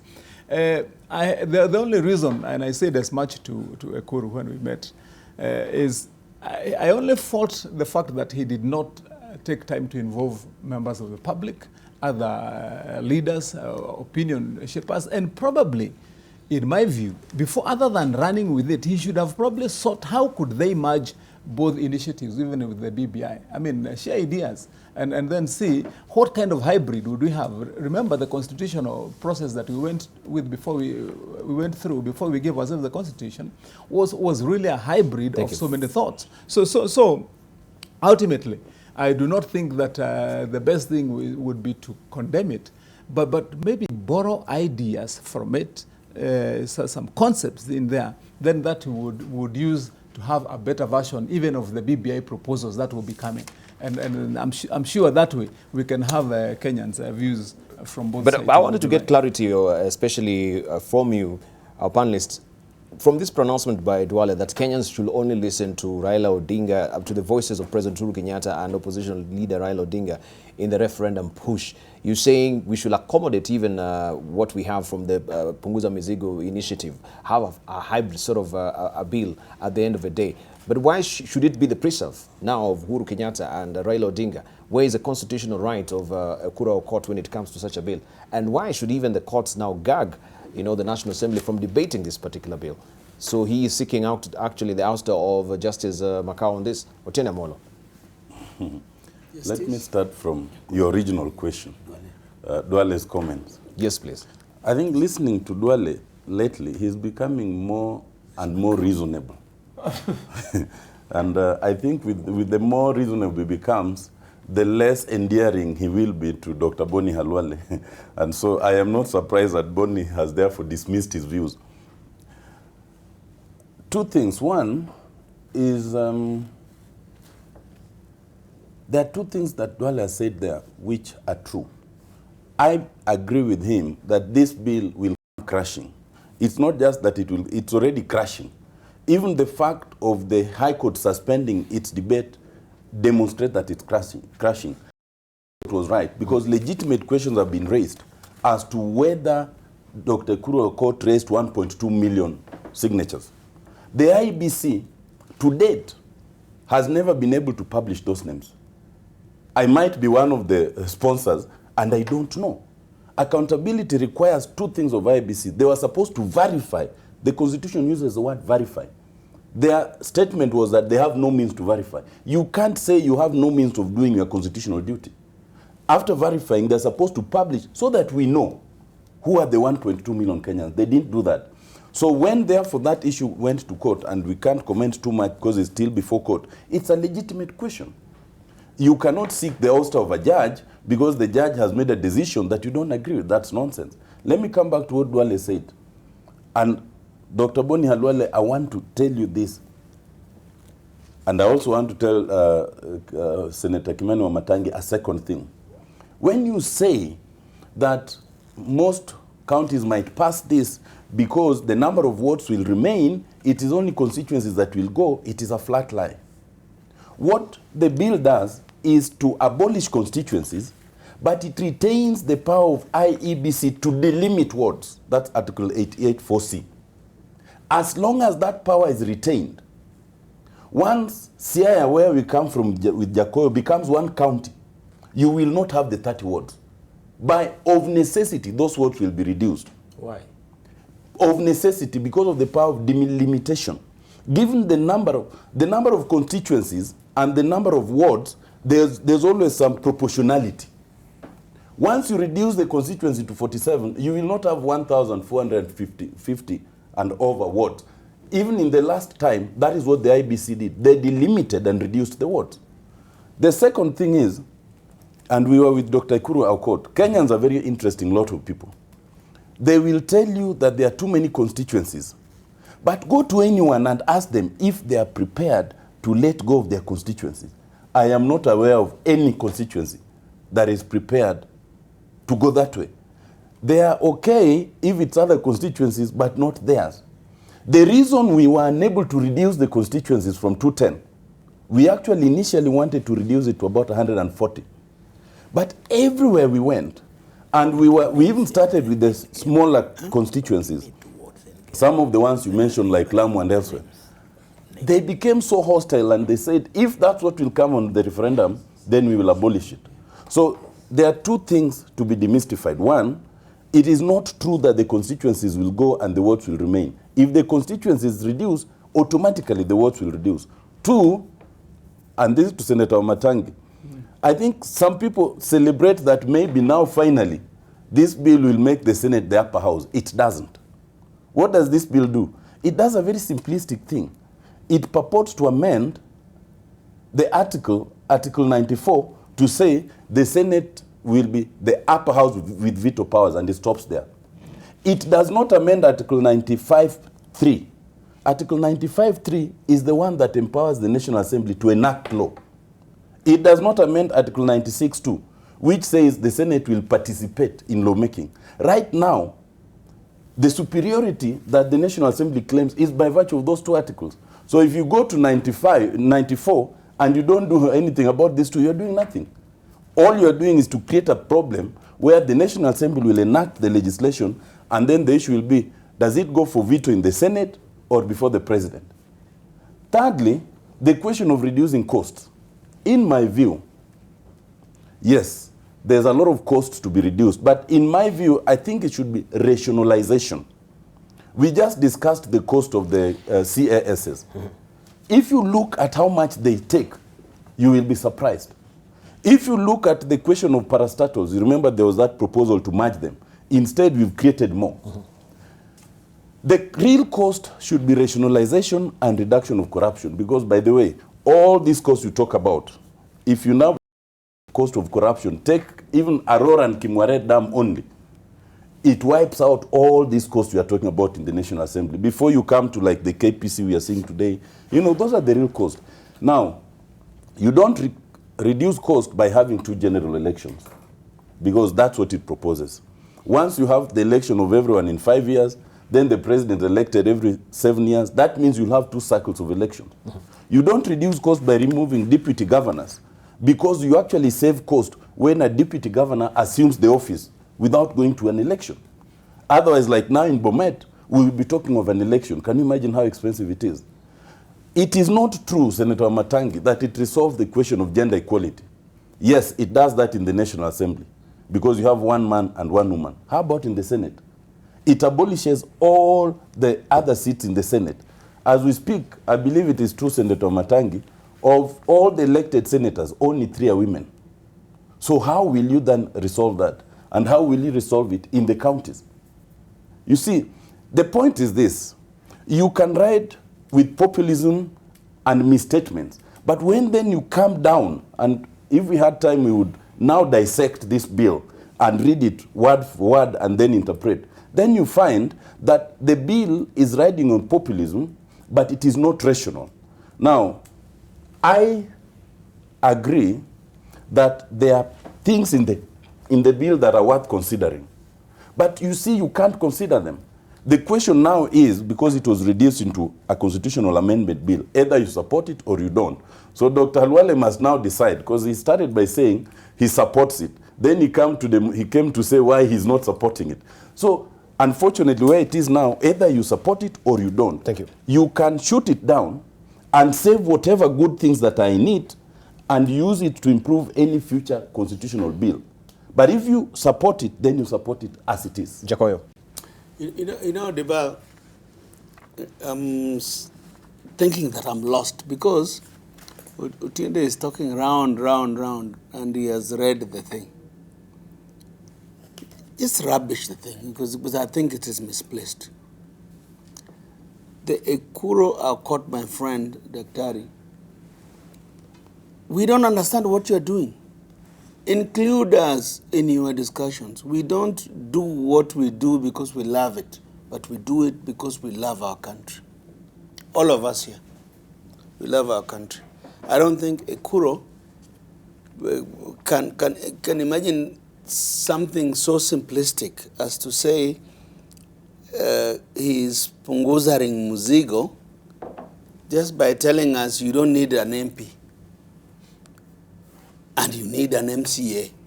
I think that is really, really simplistic. I think he needs to come to Nairobi. Let us sit and talk. There are issues.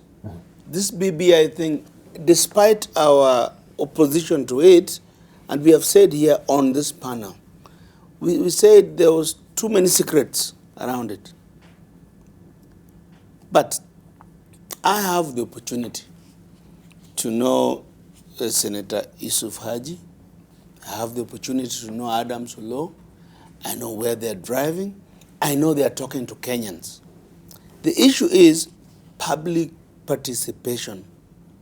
We all agree, like I think Bonnie said and Utiende said, that we can reduce, I think Senator Wambatangi said, that we also need, the wage bill on politicians is too big. We can talk about it. But if you are just saying, because you have given these people ward development, let me warn MCS that in the history of our country, there has never been any election where more than 44% of people were elected. So you go to vote on that thing knowing that it is your next, your predecessor. You know, I'm sure they are understanding. It is the person who will take care of you to benefit if it were to be. So what am I saying, Dibal? I want to say that you cannot change our constitution without public debate. Those are in the articles of our constitution. And what Ekuro is trying to say, I saw another lawyer who is affiliated to Ekuro yesterday morning. He was threatening. He was saying, we are going to, I don't know, Elgeyo Marakwet. I said, I was talking to myself. He cannot threaten us. Just let us discuss what is the best product for ourselves. I have seen you play a tape of somebody saying it will be too expensive to have position of prime minister and all this. One thing which I think is so misplaced. We keep saying, make the top a table. This pyramid is not working for us. That is why we keep fighting every 5 years. Why can't Kenyans learn a lesson? It is not working for us. And I want to plead with my friend here, Dr. Bonnie Halwale. Convince your side, the side you ran to. Tell them, let us, Kenya is big enough for all of us. Thank you. Let's bring it to a close. Of course, we'll get our next comments also on this particular story next week. Of course, it's a developing story. But we have also interesting editorial cartoons as we're winding up as well in today's Standard. Right of response? Sorry? Right of response? You will get it. Should have said a few quick things. Yeah. Could we reserve it for next week? It's still a developing story because I know if we go there, we won't close the program. You know, the point I want to make is this. There are a lot of people who respect this panel and also a lot of people who respect Otiende, because he's not only a panelist, but he's also a very good lawyer. Otiende, when you start explaining to Kenyans that delimitation means the things you're saying, that's intellectual and academic dishonesty. You know very well that delimitation gives IEBC an opportunity to tweak with the boundaries of wards so as to try as much as possible for wards to have the same population. It therefore means if you go to Siaya, you take West Game, which borders Central Game. If one of the two has got a bigger population, delimitation under this constitution means that IEBC will go there and say these two polling stations will now be voting in Central Game rather than continuing to vote in West Game so that the two wards can have the same more or less the same population. The second point you have raised, which I think we must clarify to members of the public, and which I support you, is that Ekuru Ekurut should have known.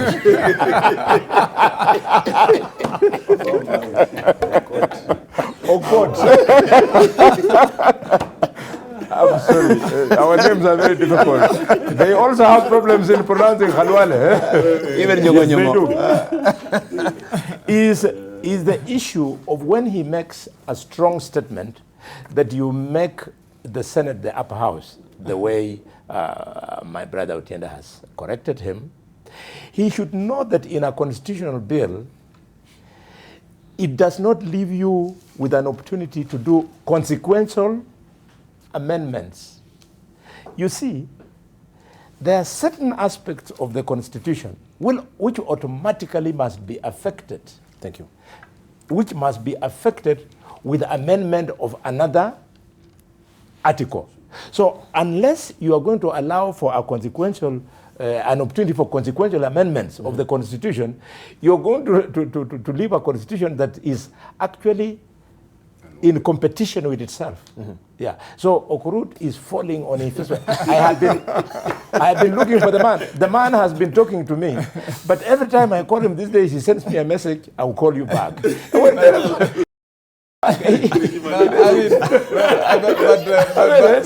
a very high likelihood that you've been calling the wrong man. If you've been searching your phone book for a kurut, then most likely you've been getting the wrong guy. Call a kuro. Now, anyway,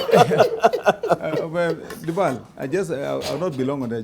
Just wanted to ask to agree on one thing, and I think that's a point that we've learned from the entire of the 2010 process, that constitution making is a public view and public opinion inspired process, and there is no much there's no amount of academics that can drive that process. I agree with my brother Otiende on some of the points that he's made. But at the end of the day, that's why the BBI is going around the country to collect, as pedestrian as those views, or as uneducated, if you want to say, as those views of those people who are speaking in those public and social halls. Those are the views of the people. And that is what drives a constitutional process to change how people want to be governed. As in schools of law, like Otiende Amolo and economists and who, we can have our views, but that does not necessarily mean that that's what the Kenyans want down at large. And I also want to assure you, Otiende Amolo, my consideration on some of the opinions and views taken by Ekurut to support Boni Halwala.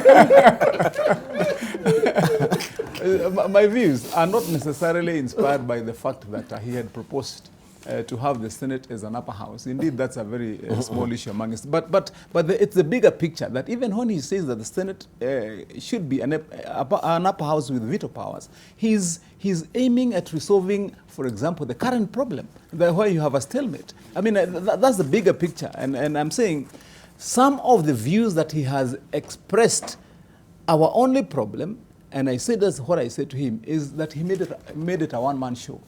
If it was not a one-man show, it would have gone very easily. So can we borrow some of those good ideas, put them in the current initiative, for example, in the BBI, and then you have a better document. We had a harmonized draft when we looked at the Constitution. I would just say briefly, as we're winding up, yes. As far as Honorable Duale is concerned, I think you've seen a complete change from his previous position, and they usually say that when you see a frog jumping on dry land, perhaps there's something chasing after it. So I think this complete shift of Duale, watch this space. I think Tangatanga is also shifting position. That's a good one. Tangatanga is also shifting positions. Right, let me just read some of our tweets that we have here as we're winding up. We have Nyamogo Gogni saying, unfortunately, Kenya suffers artificial problems that she has either deliberately created or allowed to happen for lack of interest, because she knows she is the manufacturer of those problems. And what does that mean? Graft, hashtag graft can end. We have also Songoto or Songots, Paul saying, why should we have unconstitutional officers like the CAS? This is broad-light thuggery of the Kenyan resources. We have also Dan Kip saying thank you, or thanks Jacoya, a big hat there. That is in response to Jepto. We have also JK Koro saying, so Honorable Eseli thinks that the area chief, a very junior officer, should be held responsible for hunger bite in Baringo. Is he aware that a chief in the same area was interdicted, I should say, sometimes earlier this year for giving information of people dying of hunger, right? Also, we have a Gamaliel Namale saying the starvation is caused by poverty, not lack of food. The big cause of poverty in this country is corruption. Kennedy Lamiso says that the problem with anger should not be an issue in this day and time. It's a failure. Dr. Jane Omwenga lastly says, looking at that child makes me ask a question. Where are MPs like Kamket, who tend to portray on media that things are fine in Baringo? Surely, at this age, seeing that child, right? And lastly, this system wanted to humiliate Justice Ojwang. How else will you explain Justice Njoki's case? Why didn't they form a tribunal for Njoki Ndung'u? That is what we were discussing earlier as well. Thank you for your tweets, and thank you to our panelists for this cogent discussion. We'll be, of course, picking up on this also next week on what is happening with the Punguza Mizigo. And also next week on the agenda will be the Huduma number bill as well. Thank you very much for your valued company.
Health is a human right, and science facilitates the enjoyment of that right.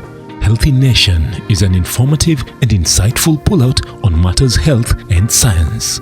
Join the conversation. Get your copy of Healthy Nation this and every Tuesday, only in the Daily Nation.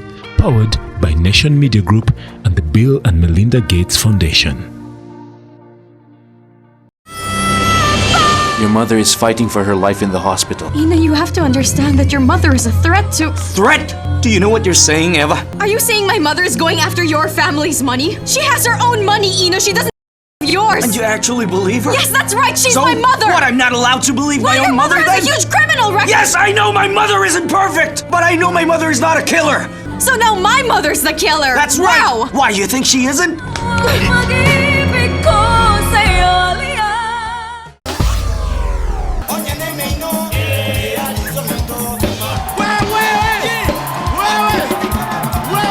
When you meet a Luo carrying his briefcase, don't ask him whether he's going to work.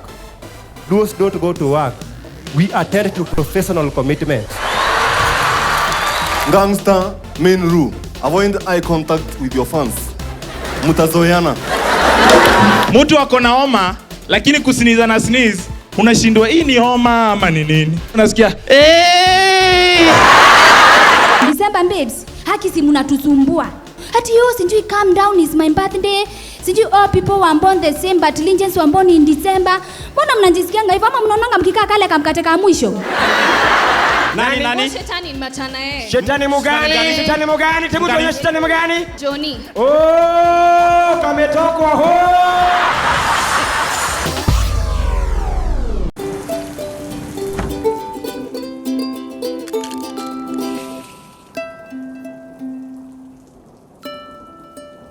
breakfast is not complete without the new Minute Maid NutriDefense's Nectar Plus. Complete the most important meal of the day with the goodness of great tasting juice fortified with vitamin E and zinc to complement your family's nutritional needs. Minute Maid NutriDefense's Nectar Plus. Breakfast complete.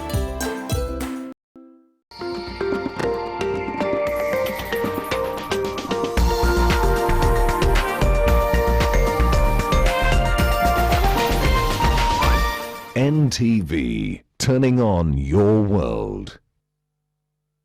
Living with S in association with Minute Maid.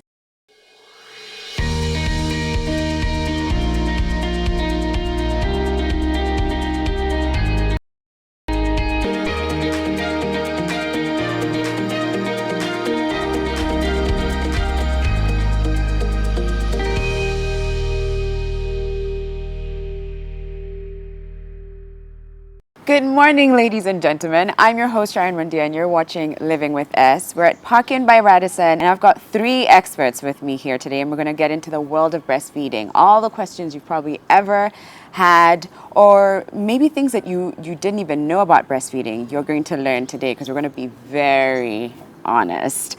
I have got Shiro Shiera, who's actually a friend of the show. This is like 3rd, 4th time. Yes, happy to be here. Yeah, oh, lovely. Happy to have you back. She's a lactation educator, and she's also the founder of Nurturing Mums. I've also got the Professor Rachel Musoke, who's a consultant neonatologist at the University of Nairobi, Department of Pediatrics and Child Health, and Kenyatta National Hospital Newborn Unit. It's a mouthful. Welcome, Professor. Thank you. And then last but not least, we have got Martha Mugi Kimkung, who is the founder of CAMFEB, that is Career Mothers for Exclusive Breastfeeding. All right. How are you all doing this morning? Good. Yeah? Good. So I want us to start with a personal question. I'm curious to hear about your breastfeeding journeys, if you don't mind sharing. Did it match up to your expectations? Were there any surprises? Do you mind sharing a little bit what your breastfeeding experience was? Maybe we can start even with you, Martha. Mine was interesting. My first child, I really didn't know so much about breastfeeding. So I went for my maternity leave for 3 months, went back to work, and after that, that was the end of breastfeeding. So because I didn't know so much about it, I didn't know how to go about it. So yeah, but then again now on my second child, I had learned more about breastfeeding and the importance of breastfeeding. So I was determined to do exclusive breastfeeding. I was almost there. I did up to 5 months, 3 weeks. So I tried to do that because I knew the benefits between the first and the first child and the second child. They were really different. And right. Yeah. Right. Okay. And what about you, Professor? Okay. Being a pediatrician, everybody expected me to know all about breastfeeding. However, in the older days, we didn't learn a lot of. Yes, we knew the benefits, but how to do was not being taught in the at least at the medical school or anything. How to hold the baby, or how to hold the baby, what to do if something happened. I was fortunate when I had my first baby that there was a cousin of mine who knew a lactation consultant, and actually she really inducted me into breastfeeding medicine. Wow. Good. A lactation consult. Wow. Yeah, that's that's incredible. good. The support goes a long way. Yeah, it does. Yeah. I breastfed 6 months for both of my children. I breastfed my son until he was 1 year, and he decided, I don't want any more breast milk from you. I want it from the bottle. And my daughter, I breastfed almost till she was 2. And I can still see the difference in their immunity. And 1 year is a long time, isn't it? But my 2-year-old has a much stronger immunity. She'll get for 2 days, and she's down for 2 days, and then she's back up again. But my son will have the full-blown flu for 7 days. And he breastfed for a year, and which is a long time. So if moms can actually at least try to get 6 months minimum, because World Health Organization says 6 months minimum, and then up to 2 years and beyond. So, sure, you started us off even on the importance of breastfeeding. Maybe you can continue and share why is breastfeeding important for, and especially exclusive breastfeeding important for children? For children. So for the baby, it comes with so many benefits in terms of their immunity is boosted. They have less risks of having infections. They have less risk of getting things like diabetes, obesity, asthma, diarrhea, allergies. And why is that? For diarrhea, for one, if you're using maybe other things to bottle feed the baby, maybe whoever used to mix the formula didn't do it right. The water that was used to do it wasn't clean. So you introduce diarrhea infections to the baby. But I even mean in general, and maybe Professor you can take it over, but in general, why are you less likely to get sick and have all these ailments if you're breastfed for a long period of time? We should have started by defining what it means to exclusively breastfeed. It means giving nothing else other than breast milk, mother's breast milk, up to 6 months. Then of course you continue breastfeeding, and we say 2 years and beyond. The longer you breastfeed, the better the benefits that I'm sure we are going to talk about. I did not know that. I did not know that it's even up to 2 years. Yes, 2 years and beyond. And beyond. That's the recommended time. And we know that a lot of moms go up to 2-3 years. The benefits still are there. Yes. Okay. And so what is it about the breast milk? Why is it so special? Why is it It's the composition of the breast milk. Quite often we just think about the nutritional part of it. But the breast milk has other things that protect the baby from it has something to do with immunity. So the mom passes on these good things to her baby during breastfeeding. It also has growth factors that helps growth of various organs, the brain, the lungs, the intestines, and so forth. So it's really a fluid that is full of good things. Okay.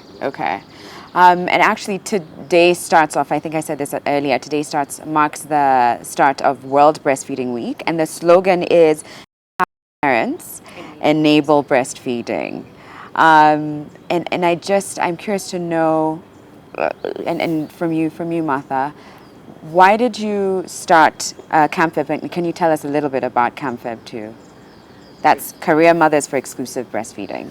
Yes, Asante. CAMFEB is an organization that advocates for exclusive breastfeeding. We support and promote breastfeeding, especially to working moms, because working moms are largely affected by return to work, such that if a mom returns to work, then chances are they may continue to breastfeed, to give breast milk to the baby, or not, if they do not have the support. So with this year's theme, it really goes a long way, because it means if you empower the parents or partners or even the society, then that means breastfeeding goes a long way. Because for example, let's even go to the workplace area.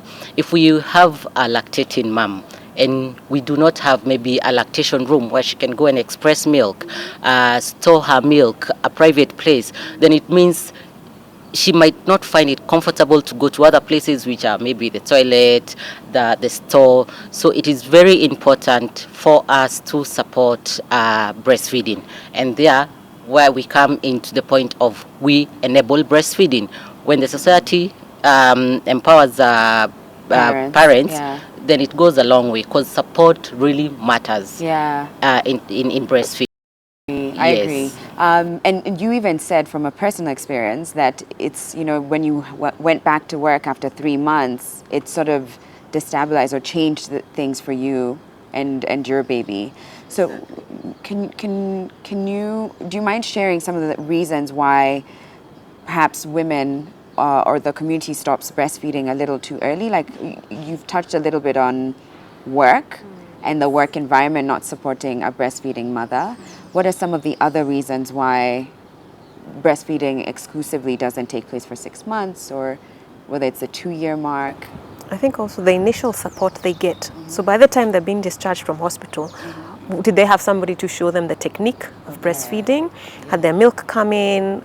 Or if none of that happened, then when she goes home, she lacks that support. There's no nurse who's going to come in and check on her. She doesn't know who to call. Am I calling my gynae? Am I calling my pediatrician? Who do I call? So she'll eventually give up and say, you know what, it's hard. It's even painful. My nipples are cracked and bleeding. I'd rather do this.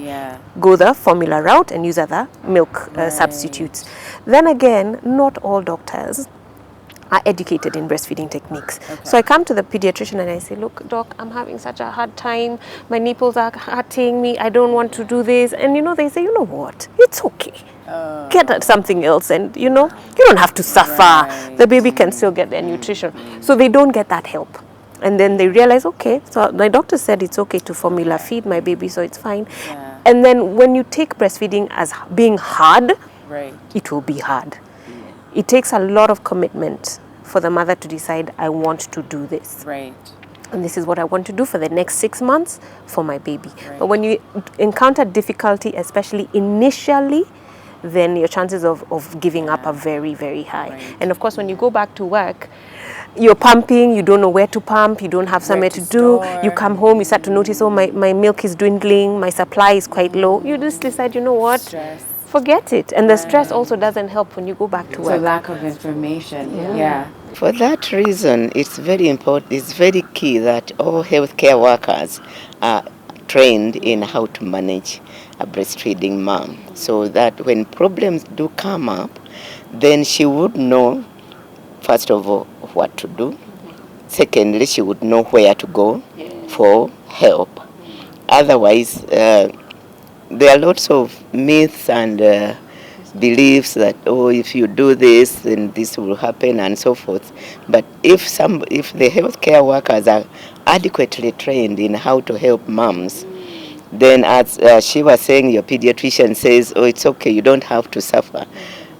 It's not suffering to breastfeed your child. It's really a joy to breastfeed your child. And if problems do crop up, we as healthcare providers should know what to do and how to support that mom to go over the difficulties that she may have. I do want us to touch on when breastfeeding doesn't feel joyful, when it's painful, when there are those things that arise. And I want us to debunk a few myths and maybe even help mothers right now who may be watching and are like, there is nothing joyful. I am in pain. I have got mastitis. I want us to get into that, but I do think we need to take a break. We'll be back in a moment with more on breastfeeding.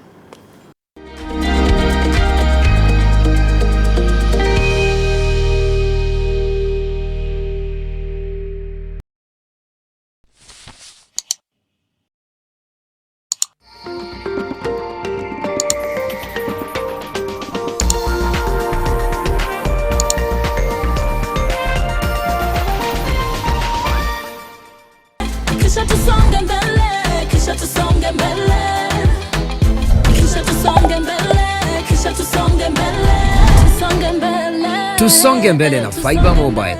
Get a Fiber SIM card today and enjoy Tusonge mbele bundles at affordable prices. Ngeni imejaa.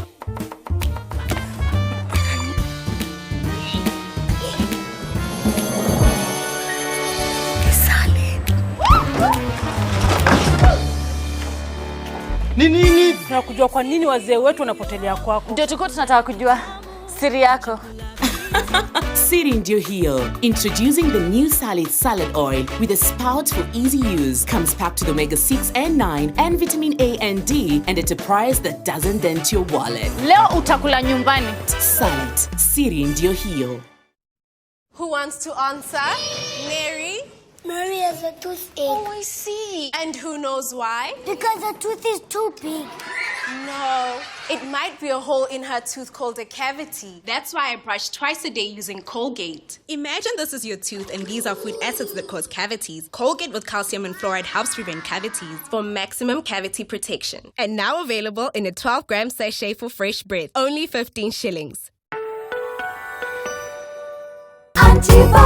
This is Hadithi Yangu. My name is Kalachamumo. I'm your host, and today I'm joined by none other than the amazing Dr. Magnificent, phenomenal, magnanimous. Karibu mdosi wangu. Mbona unasmailia bwana yangu ati hivi? Ukimpe maji unamtaka, si ndio?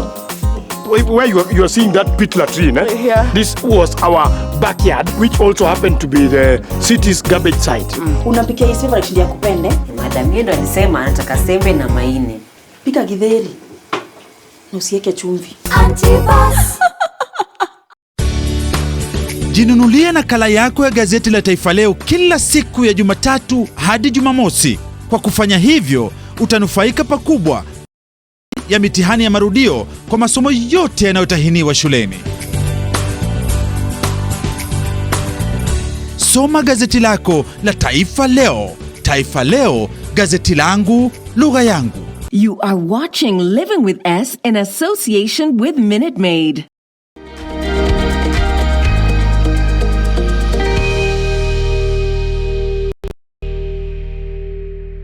Welcome back, ladies and gents. To my World Breastfeeding Day, we're talking all things breastfeeding, and I've got Shiro, Professor Rachel, and Martha, and little baby who does He has no name. He doesn't have a name, and little baby, because we are going to demonstrate the right way to breastfeed.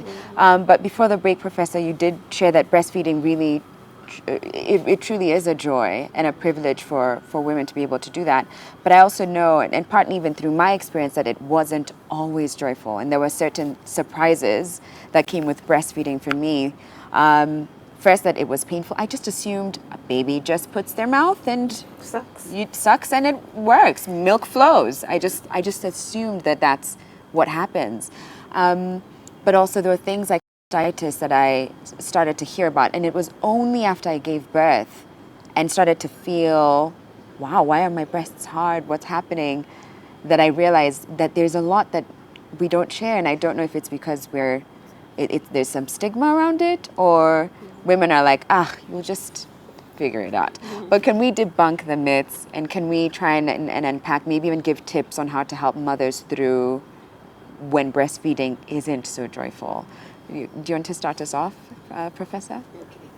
If some problem happen, and for example, as you're talking about mastitis, which is really just an infection in the breast, then first of all, initially, it's important to empty the breast. I know it can be painful, but you need to empty that breast. Otherwise, as milk piles up, it increases the pain. Because mastitis, essentially what it is you didn't pump out the milk as quickly as as your body was producing it. Many times a day. Yeah. To try and make sure that the breast is not too full, because when it gets too full, then it becomes very, very painful. Yeah. And hardens. Yes. I found that so shocking. It can be very painful even to try and empty, but it's very, very crucial for you to empty that breast as much as you can. Quite often you may need even to take something for pain, a painkiller, so that the pain goes down. But it's very, very important for you to empty that breast, because otherwise then if there is some infection there and the breast is not being emptied as much as possible, then the infection piles up, and then quite often then you may end up with an abscess, which then eventually needs surgery for drainage. But if it's caught early and treated, then you may not go into the stage of getting an abscess or something like that. Sometimes, of course, you may need also to go on antibiotic treatment to kill whatever microbes, bacteria are there in the breast. Yeah. What's your experience with women? And maybe sure you could share, because as a doula, do you sort of support women birth as well as?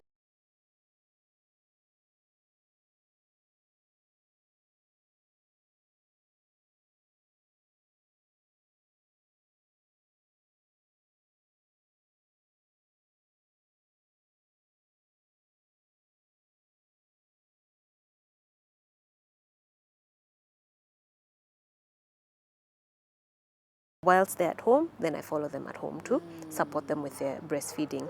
But still on myths, there's the myth that breastfeeding is painful. I told you, no, what jikaze too, it's painful, so just keep going, it will be okay, and you get used to the pain. But breastfeeding should not be painful. If it's painful, then there's something wrong with the latch. Okay. So it shouldn't be painful. Other people believe that breastfeeding, and why they don't get to 6 months, is that the milk is not, the nutritional value dwindles, and it's not going to be enough to meet your baby's nutritional need. So at about 3 months, they're told to start giving them porridge, give some pumpkin or some popo, mash it up and give the baby, because your milk is not enough to feed your baby. No wonder your baby is even crying. It's false. Your milk, the content that is in that milk, is enough for your baby's need until they're 6 months. Then she also touched on it, but we also have antibacterial properties in the milk, antiparasitic, antifungal properties, growth factors. That is what will keep your baby healthy. If they have a flu, your body will help to fight that illness that they have. Yes. And it's good for bonding too. Yes. It's a great bonding moment as well, for baby above and all. mom. Yeah. So now that we're talking latching right, and you've got baby boy there, why don't we get into what does the correct latch look like? What should it look like? The basics in terms of how you position your baby. When you want to breastfeed, I always say first take out the wraps and wrap this baby so you can see their position. And when you have too many wraps on, it pushes them a little bit farther away from the breast. So take away any barrier between the two of you and have your baby turned tummy to tummy. So his tummy and my tummy should be facing each other. Now sometimes you get your baby and they've been crying and they're looking, and you get your baby and he's already facing the breast. So what do? You start to attach him, but his tummy is looking up. So always make sure that he's aligned. His ear, his shoulder, and his hip right now are misaligned. We don't face our food. And it's uncomfortable. It's so uncomfortable. So turn him, tummy to tummy that way, and then we hold our breast 4 fingers under, and the thumb on top. Many times moms do it like that, but if you do that, you're only allowing your baby to take what's in between. Most times it's the areola. So you put your 4 fingers under, thumb on top, and stimulate your baby, but bring him to the breast once the mouth is open wide. Don't try and force it in, or here you're like take. No, you should be back comfortable. If you need a cushion or a pillow behind you, do that. 4 fingers under, the thumb on top, and then stimulate baby to open the mouth. Once his mouth is wide open, you bring him into the breast. If you have a pillow or the nursing pillows that are the U shape, do that. Put it under to support you and bring the baby higher up, so you don't feel like you need to bend keep because bending. it's uncomfortable. Once you've latched this baby, you need to hear whether there's a clicking sound or not. There should not be a clicking. If there's a clicking sound, then he's not attached to the breast very well. He's probably nipple feeding and not on the breast. Which is what can also be painful, right? right? So if they're sucking on the nipple, it's so painful. You start to crack and even bleed. So if your areola is this large... just even listen to that. Can we take a moment? Because people don't... I didn't know that. I just thought it was like, baby to breast and everything works. Cracks. Bleeding. That is just... It's, it's unheard of. And yet the baby's so hungry and they're crying. The sensation here in the nipple is very, very high. Because that's what your brain is going to take a message that somebody is at the breast.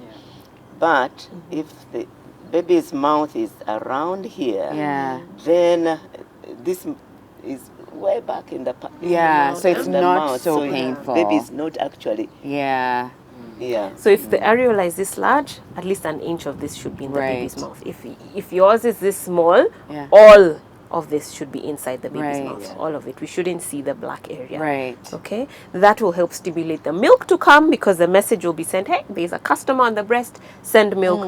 And then your milk starts to flow and you start to hear your baby swallowing. But it should be quiet. Okay. Right. If it's cold, you just cover yourselves like that. Okay. Okay.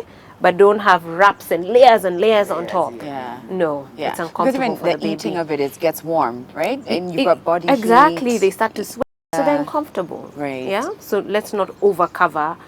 Yeah. These babies while they're Okay. breastfeeding. Oh. Yeah. And the baby looks happy. Look, she's Smiling. smiling. Oh, it's good. Look how healthy that baby looks. All right. So, Martha, you know, you obviously advocate for, breast exclusively and specifically for working moms. And maybe you could take us a little through your experience of mothers in the workspace and them having to express frustrations that you've encountered and what that experience is like. And then at some point also touch on expressing, to how to express, you know, because I imagine it's different from breastfeeding as well. So what's been your experience? What are mothers frustrated about in the workplace? Can we shed light on that? Yeah, most mothers, I can say, they are really frustrated. This is because you'll go back to work. Right now, we are preaching so much about breastfeeding, and so many moms want to do exclusive breastfeeding. But then again, now when they go back to work, they're frustrated. Number one, you go back to work, you don't have a lactation room. So you're wondering, what am I supposed to do? Do I go to the toilet? For how long am I going to go to the toilet? Yeah. Is it even hygienically right to do that? It is not right to do that.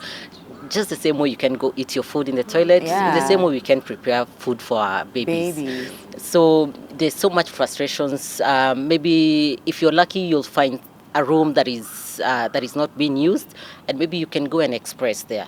But most of the moms do not have a space to do this, which is really important, because right now, as we have discussed, we know the importance of breastfeeding. And so what we need to do, again, is to set up the lactation rooms, because the mom goes back to work, the long hours, really, they're stressful. And when a mom is stressed, then the milk production doesn't happen.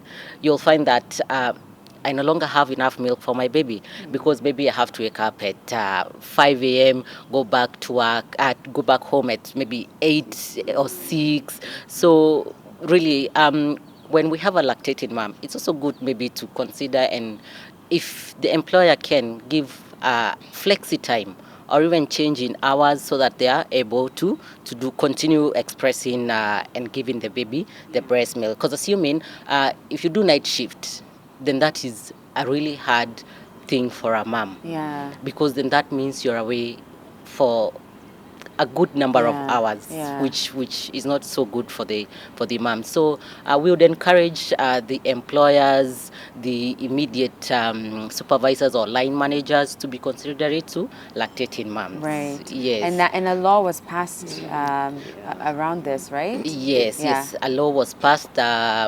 In 2017, the Health Act, Cap 71 and 72, that every office that has 30 plus employees need to have a lactation room, which means it's a private room that is lockable.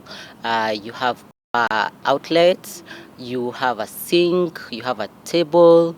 It's not somewhere in the toilet. Right. It's somewhere exclusive for expressing milk. Yeah. A comfortable seat, so that when the mom is there, they can relax.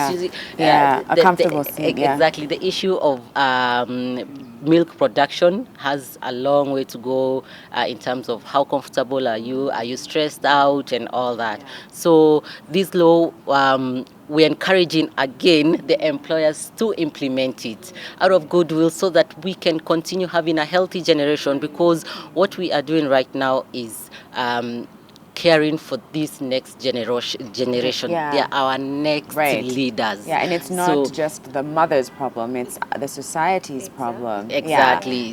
Yeah. And you talked about that room. That room would need a comfortable chair, a sink, a fridge, right? Yes. Because you need to store the milk. Yes. And power outlets. Yes, Okay. and also a microwave, because if the mom is there and expressing, she could be taking something to drink so that she can replenish for the next express. Yeah. Yes.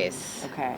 Professor, you wanted to add? Maybe to add to that, the lady who is in at the workplace needs support from the colleagues. And these colleagues are not always women. Right. So we need to understand that this mom needs to do this.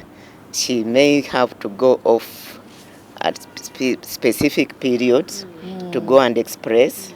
And the people around her working with her need to understand that this is something she's doing for the nation, not just for herself. Thank you. We've got to take a break. We'll be back in a moment.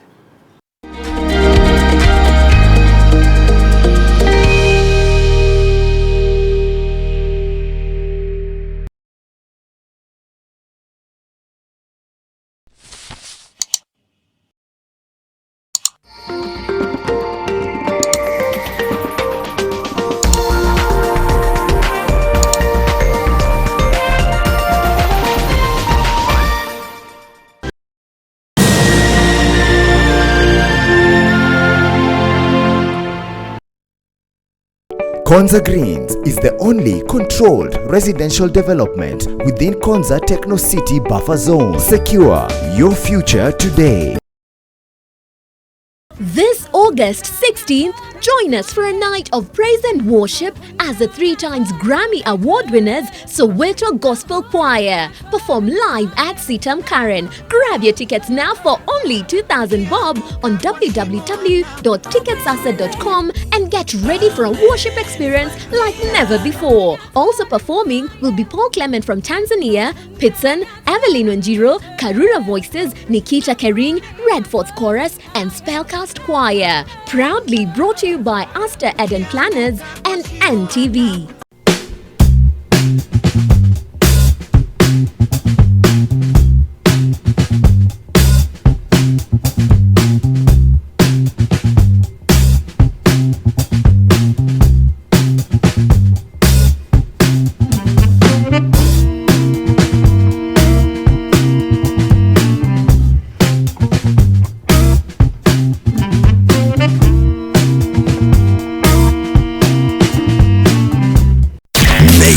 FM. More music and less talk. Nairobi 96.3, Mombasa 101.5, Meru 93.9, Nyeri 104.9, Eldoret 102.7, and Nakuru on 97.7. Follow us on social media on Facebook at Nation FM, Instagram at Nation FM, and on Twitter at Nation FM KE. Nation FM. More music and less talk. Your mother is fighting for her life in the hospital. Ina, you have to understand that your mother is a threat to... Threat? Do you know what you're saying, Eva? Are you saying my mother is going after your family's money? She has her own money, Ina. She doesn't need any of yours. And you actually believe her? Yeah, that's right. She's so my mother. What, I'm not allowed to believe my own mother then? Your mother is a huge criminal record. Yes, I know my mother isn't perfect, but I know my mother is not a killer. So now my mother's the killer. That's right. Wow. Why, you think she isn't?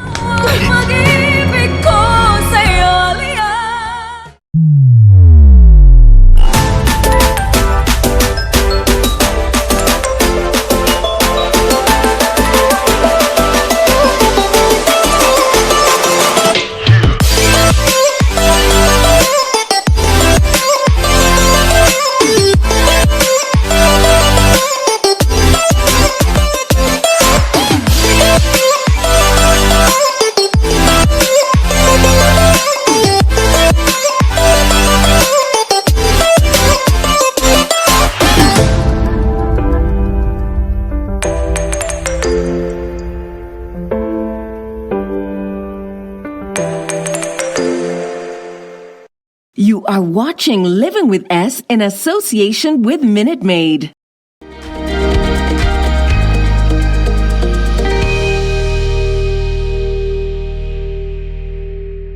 Welcome back, everybody. We've been talking all things breastfeeding. Now, before the break, Martha, you said that there's some things that could reduce your milk supply. Can we talk about what those things are, and also, inversely, what could build up on milk supply for the mother? Who wants to take that one? Professor, you want to share? Well, okay, to start with, first of all, the mom needs to believe in herself. Okay. So a mental shift. Yeah, the brain, our brains are very interesting organs, in that if you don't believe in yourself, or if you have doubts that I will not have enough, the message is you will not have enough. So you need to have that belief that, yes, I can produce enough milk to be able to breastfeed. Sometimes moms think, oh, the baby is crying because he's not getting enough. But it's important to remember that babies can cry for other things other than Milk. needing to feed. Occasionally, if there are other stressors within the household, maybe an older child is unwell, or maybe the employer is demanding something, that psychologically interferes with breast milk production. So there are lots of psychological things that might interfere with occasionally the mom is unwell. Okay. When she's unwell, then of course her body is now geared to getting her better. So her milk production may not be as good as when she's not unwell. Yeah. Yeah. Yeah. And what about foods? Shira, what are those foods that you advise mothers? Like, all right, this is what you need to get rid of, and this is what you need to be focusing on. Okay. There's also a lot of myths around food. Yeah. Okay. But ideally, for a lactation specialist, they'll tell you, or I would tell you, eat a well-balanced diet. Okay. So have your proteins, your carbohydrates, your vitamins, your fruits. That will help you have a lot of milk as well as water. You need to have at least 2 liters of water a day. Now, 80% of breast milk is water. So if you're dehydrated, then your supply will also decrease. Babies are parasites. They will suck out every micronutrient that they need from you, they will get. What mom has to do is to eat well so that she replenishes what the baby's taking out. So you put back what the baby's taking out and try to eat healthy and look for more complex carbohydrates. So stay away from the white rices, the white breads, do lots of ndomas and cassavas and yams and arrowroots, all that. Arrowroots and ndomas, guashes. It will help you stay fuller for longer. Okay. But what about porridge? Because let me tell you something. Buckets. I remember like flasks of. Whenever someone would give birth, my mother would be like, right, porridge. We need to call back home. We need to get the porridge to come in. It was not necessarily. No. No. I mean, there are mothers who say, if I drink 2 liters of water a day, my supply is up. Okay. Another mother will tell you, I have to just take 1 cup of porridge and I'll be good. Or a plate of jahi. There's also the black-eyed peas. If I take jahi, I'm good. But it's not the same for every man. You'll find it's unique. Okay. So for me, I had to have fermented porridge, 1 cup, and I'm good for the day. But my sister would say, I need jahi, 1 plate of jahi, and I'm good. Another mother will say, all I need is water. I keep hydrated and I'll have. So maybe mothers need to find out what is that one particular thing.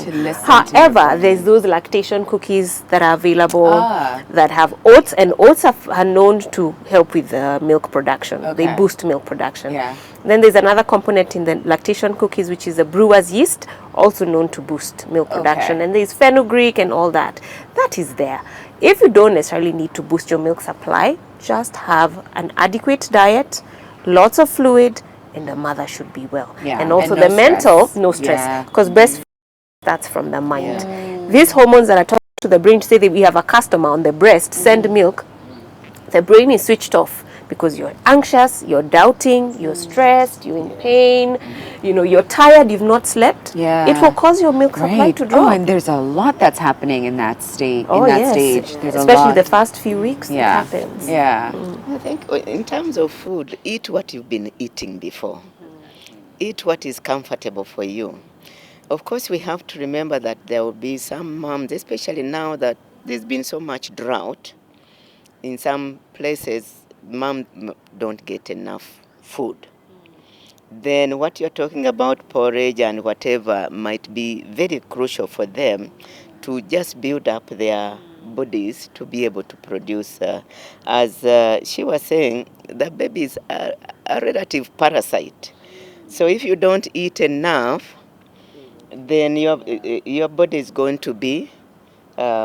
We've all seen pictures on tellies and so forth. Mom is so wasted and so forth. You look at the baby is looking good because mom's whatever has gone to the baby. So it's quite important for a mom who may not have enough food for the society to ensure that she gets enough. Right. Enough food. Right. Yeah. Yeah. So let's talk about the mom a little bit. Why is breastfeeding important for the mom, or is it even important at all? Does it help? Yes. Yeah. Yes. So how does it help? How does breastfeeding? What is it good for the mom? Breastfeeding is known to prevent breast cancer. So yes, the longer you breastfeed, the chances of The lower the chances. Yes, the lower the chances are for you to get breast cancer. What? Yes. I've never heard that. Research has proved that it is. Exactly. Even ovarian cancer. Yes, even What? ovarian cancer. Yes. Wow. Type 2 diabetes. Okay. Okay. Yes, so it's really important, and also the bonding part of it. It's crucial for the mom and, Right. and Yeah. baby. So Yeah. it's not just about the baby. Also, mom has Yeah. benefits to it. Does it? Your bones. The bond, the emotional bonding. It Oh, the saves bonding. money. The bonding. Yeah. Yeah. It yeah. also saves money. You're not. It's free of charge. Oh, It's that's just there. Exactly. It's just reach. Let's talk about how expensive formula is. can get and Yes. everything else, and buying the fruits and Yeah. foods. And then it's more expensive because when you breastfeed, your baby is healthy. Yeah. You get all these benefits from the milk that is so Yeah. nutritious and it providing the antibacterial, antiparasitic, right? But this other type of milk you want to give your baby, you will find that you're going to hospital a lot more. Because your baby is sicker more often. Yeah. So there's expense of buying, but there's expense of hospital visits as well. Hospital. I think I recall having some kind of contractions when I was breastfeeding. Yes. What can you take? What is that? And does it help with like It's the uterus. Yes, it helps to contract the uterus back to its normal Right. size. So moms may feel pain initially in the stomach. Yeah. Because as you breastfeed, your body produces a hormone oxytocin, which is what will help to bring the milk down. As that is happening, oxytocin also used to contract the uterus back to its normal size, back to where it was originally before you were into your pre-pregnancy state. Right, so it it's helps normal. with that. Yes. It helps with that as well. It does. You know, I recently came across an article that completely blew my mind, and I have to ask, now that I have the three of you here, I have to ask, is it true that if I've never had a baby, or if I'm not currently pregnant, or my child is maybe 10 years old or whatever, that if I had a baby, that I could stimulate milk, breast milk, if maybe you adopted and that's something you wanted to do? Can you breastfeed a child without having been pregnant before? Yes, you can. Very possible. It's just mind-blowing. So, and again, is it like the mind telling you, oh, you've got a customer? I don't know if it's you, Professor, or it's you, Shira, who said that. How does that work? And a lot of women who have adopted babies have actually breastfed. Again, it is the willingness to do it. As soon as the baby is on the breast, the stimulation of milk production goes up. It may take a bit of time, but it does happen. And we remember in the past when a mom died, let's say in childbirth, the grandmom used to take the baby and breastfeed that baby. So it can happen even if when you are not being pregnant. Wow, the body is just a magnificent body. temple. Wow. Back a little bit about the breast milk and the formula milk. We said it's really expensive and all that. Well, you could say money is not a problem. So if I'm struggling with breastfeeding, I could use formula. No, you can't compare the two at all because breast milk is so much higher than the formula. So there's no way that we are going to put them on the same level and maybe judge because it's expensive. So that's the level we are just leaving at it. But breast milk, the antibodies that are in breast milk, you can compare that with anything. So in case you feel that maybe I can afford it and leave alone breastfeeding, it's not enough. Give your baby the best start in life. Yeah. In addition, we know that accidents do happen in the factory. So sometimes the composition that is claimed is not what is there. Many of us may remember the Chinese story where a lot of children died because of their formula had something wrong with it. It also can get contaminated at the factory level, and your baby may develop diarrhea or whatever. So besides the cost of the formula itself, there are other things that one needs to think about. Yeah, I agree. So I'm going to ask a question that's a little controversial, but I have to ask it because I'm sure it's something that a lot of people are curious about. Say you're a year and a half into breastfeeding and you decide, you know what, I want to enjoy a glass of wine, but you're still breastfeeding, but it's not exclusive. How does a mother go about that? Is that something, I know it's not something you preach or are excited to talk about, but I do know for a lot of women, they're like, listen, I cannot wait. I can't do, I just want to enjoy wine with my friends for the evening. How does one go about it? And maybe you could also pair it a little bit with might have, A glass of wine would not really harm the baby. If you're going to go out, let's say, with friends and so forth, express some milk, leave it for the baby so that you know that wine will get out of your system after time, and then, or if you went with your baby, then it's probably best to breastfeed before you take your glass of wine. Right. But important thing is not to overdo it. Right. Yeah. There was a belief in the older days that if you take a glass of beer, your milk production will come. Oh, it doesn't work. Oh, Guinness? It doesn't. Yes, people believed, take some beer, your milk will come. That doesn't work. Okay. But socializing and taking a glass or whatever, I think should be. Okay. Actually, they say as long as the mother is not drunk, you're not intoxicated. If you are, then your blood alcohol volume is high. Okay. So it will also be high in your breast milk. Yeah. But it's just a glass with your food over dinner. It's okay to breastfeed. If you feel you've even immediately? Like, oh, really? Yes. There's no wait 3.5 hours, I mean, pump if you're twice first, and then you've done too much, wait. Okay. But if you're not drunk, if you can drive, you can sit and do something productive, it's okay to breastfeed. I'm so happy. Look at us. You're feeling so judged. Nervous that I would get first of all, Sharon, what is an alcohol? Why are we doing that? I don't know. But every once in a while, and especially for a mother, it can be a very isolating space to feel like you're the only one who's doing everything for this child, and you might feel like, I need a moment for myself. Do it sparingly. I mean, not all the time, but if you have to. Yeah, it all will be well. Just don't be, a drunk fool, and also with a baby, because that's also just not safe. All right, so I know that there's a walk coming up. Martha. We have a walk organized by CAMFEB. This is one of the initiatives that CAMFEB is working on to create awareness around breastfeeding so that we can have the society at large support breastfeeding, and so we'll have an easier time in people understanding why we women need to breastfeed.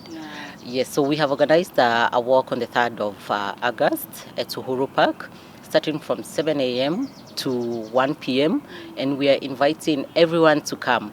By the way, this is not a mom's walk. No, it's for the whole society. Yes, for the whole family. Your babies, your partners, the men. Please join us and come for the walk. All right. Yes. Any parting words for mothers, fathers, people watching? Any parting words for them when it comes to breastfeeding and and how you'd like for them to support the mother? Yes. Breastfeeding is really important. It's the best gift that you'd give to your baby as a start in life. So I would encourage the moms, the partners, and the society, anybody around a breastfeeding mom, please offer support because they need it. And with that, they will go a long way. They'll reach 2 years and beyond.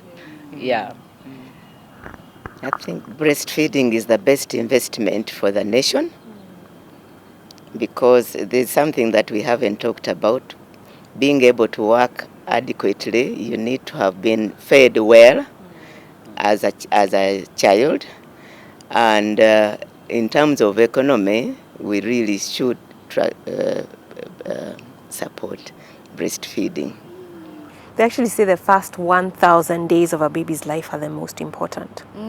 The first 1,000 days is so vital that if you didn't start well, which is from conception, so the mother being pregnant until 2 years of age, that will affect how they learn, how your baby will grow, how they'll thrive.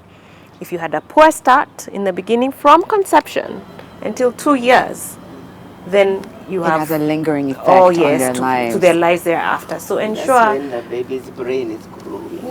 so ensure that breastfeeding, you do it. And please, mothers, if you are struggling, seek help early. And help is right here. Sure. So come and help, whether it's in the latching or support, or even just understanding that it's like you both said, it's a mental shift. Right. Thank you so much, ladies. I mean, I think we could have had so many questions and tips, but I think this is a great start. And like you all said, it's not just a mother's problem, it's everyone. And the onus is on us to support mothers, to call out our offices if they don't have lactation rooms. Just support families, mothers who are starting on this journey or in the journey. All right, thank you so much for watching, and thank you so much again, ladies. We'll be back same time, same place. Have a great rest of the day, and have a great, happy breastfeeding week. Bye, everybody.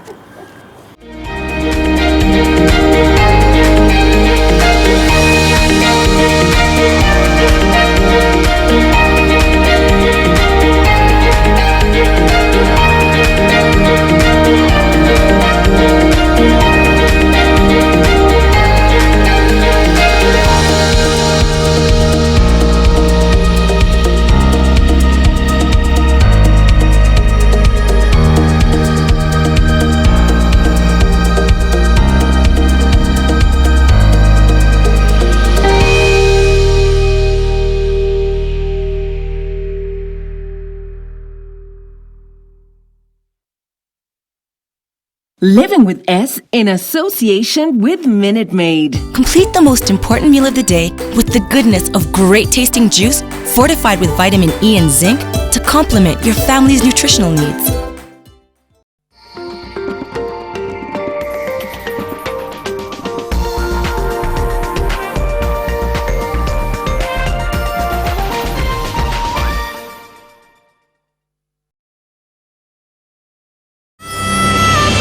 Your mother is fighting for her life in the hospital. Ina, you have to understand that your mother is a threat to... Threat? Do you know what you're saying, Eva? Are you saying my mother is going after your family's money? She has her own money, Ina. She doesn't need any of yours. And you actually believe her? Yes, that's right. She's so my mother. What, I'm not allowed to believe my own mother then? Your mother is a huge criminal record. Yes, I know my mother isn't perfect, but I know my mother is not a killer. So now my mother's the killer. That's right. Wow. Why, you think she isn't?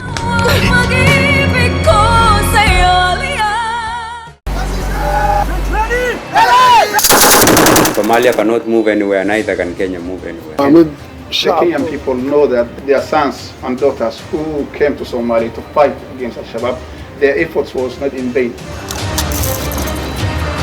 Kenya Defense under AMISOM understands the importance of service delivery to the locals here, and for efficient service delivery there has to be such infrastructure. Barabara itasaidia wao upande ya biashara. 2012 it has been very difficult, but now she can do her business. We hope that by 2021 they will be able to take up.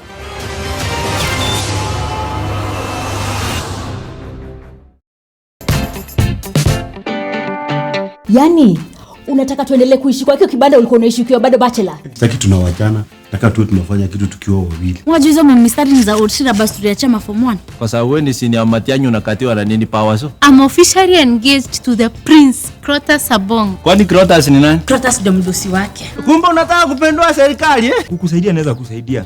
Lakini kama unafikiria unalala pale kwangu, hiyo sahau. Wewe kulala pale ni kama Trump kucheza Saudi dance. Sawa, nitarudi with a bang. Hiyo usingizi yako ndio tulipia rent. Kwani umekuwa mtoto? So Leones ndo anaenda kuhunt. My name is Janet. It's either utawezana na mimi ama urudi pale umetoka. She's the best housemate around. Hatukusema tunahitaji mashini ya kusiaga unga and a sweatshop. I'm the only one who can start your madness. Ukweli. You are not the best man. The Real House Helps of Kawangware in association with Telkom. Join Telkom today and share life on our expanded 4G network. Telkom, moving with you.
Je, maumivu ya kichwa na kukosesha amani?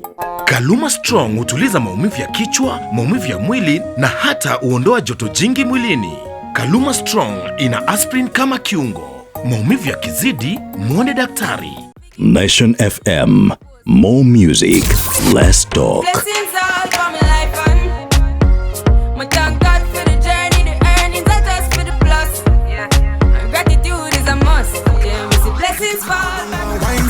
Wait them on, who that? Girl, that's something that me love it when you do that.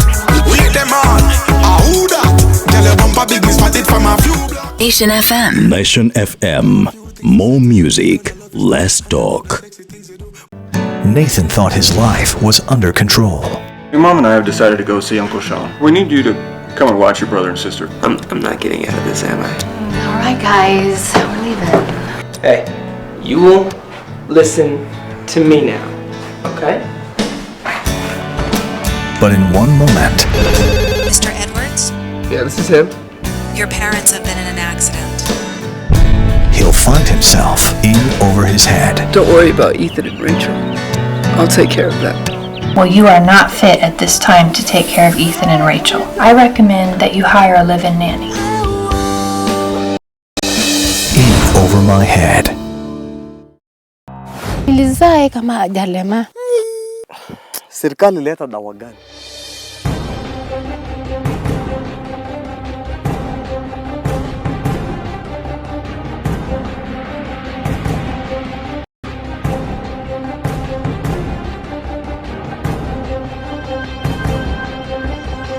It's almost a year, nothing has been done. I just need some form of information.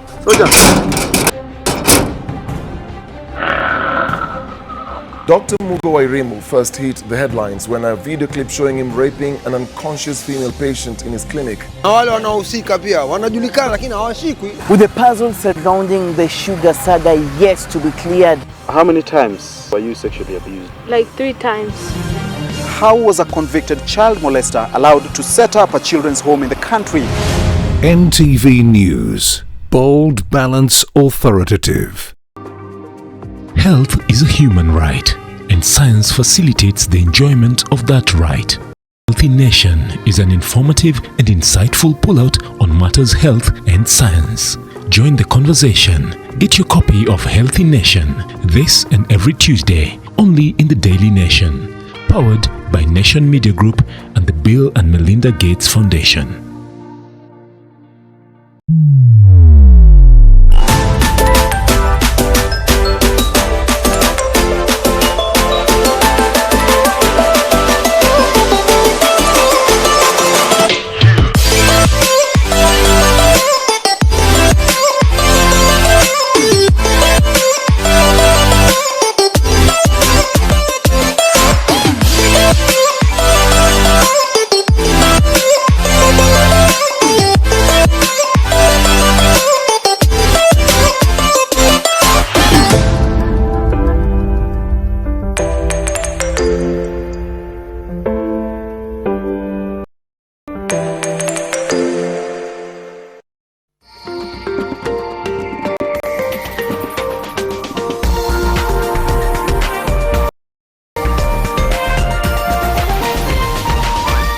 This is NTV.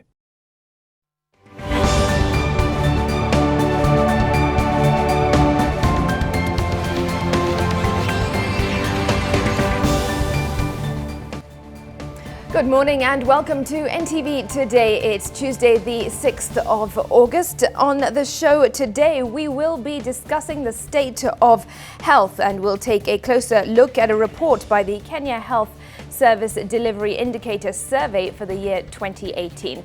I'll be joined in studio by the Director General of the Kenya Medical Association and the Technical Director from the National Council for Population Development. And this morning we'll also bring you the very latest from Mombasa County as news broke last night of an attack between 2 rival gangs. Well, tension has been high in Mombasa after the machete-wielding gangs attacked residents of Bamburi, Mwisho and Kwabulo areas. Several people have been injured and Kevin Mutai is still on that story and will be live. Plus, we'll bring you everything else that you need to know from across the country as and when stories break or develop. Glad to have you with us. I'm Smriti Vidyarthi. Let's kick off from Mombasa this morning and join Kevin Mutai.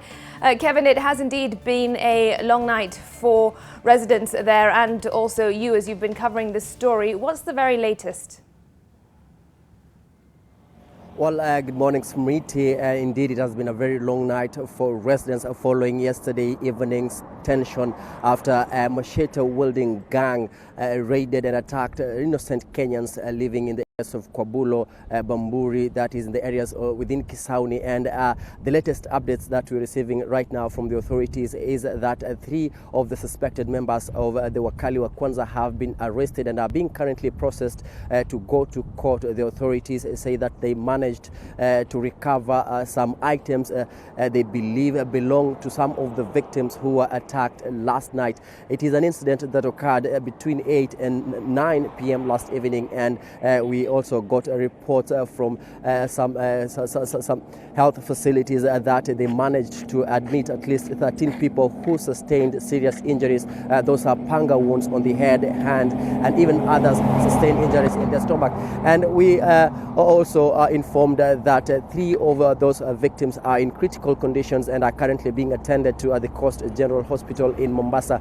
But of course, this is something that the authorities also urging members of the public to be part and parcel of the ongoing operation to flush out the remaining members of that particular criminal gang. The authorities are operating under a joint security team, of course, comprising of all security officials within the coast region, are currently in that entire area of Kisauni, trying to get information from the members of the public.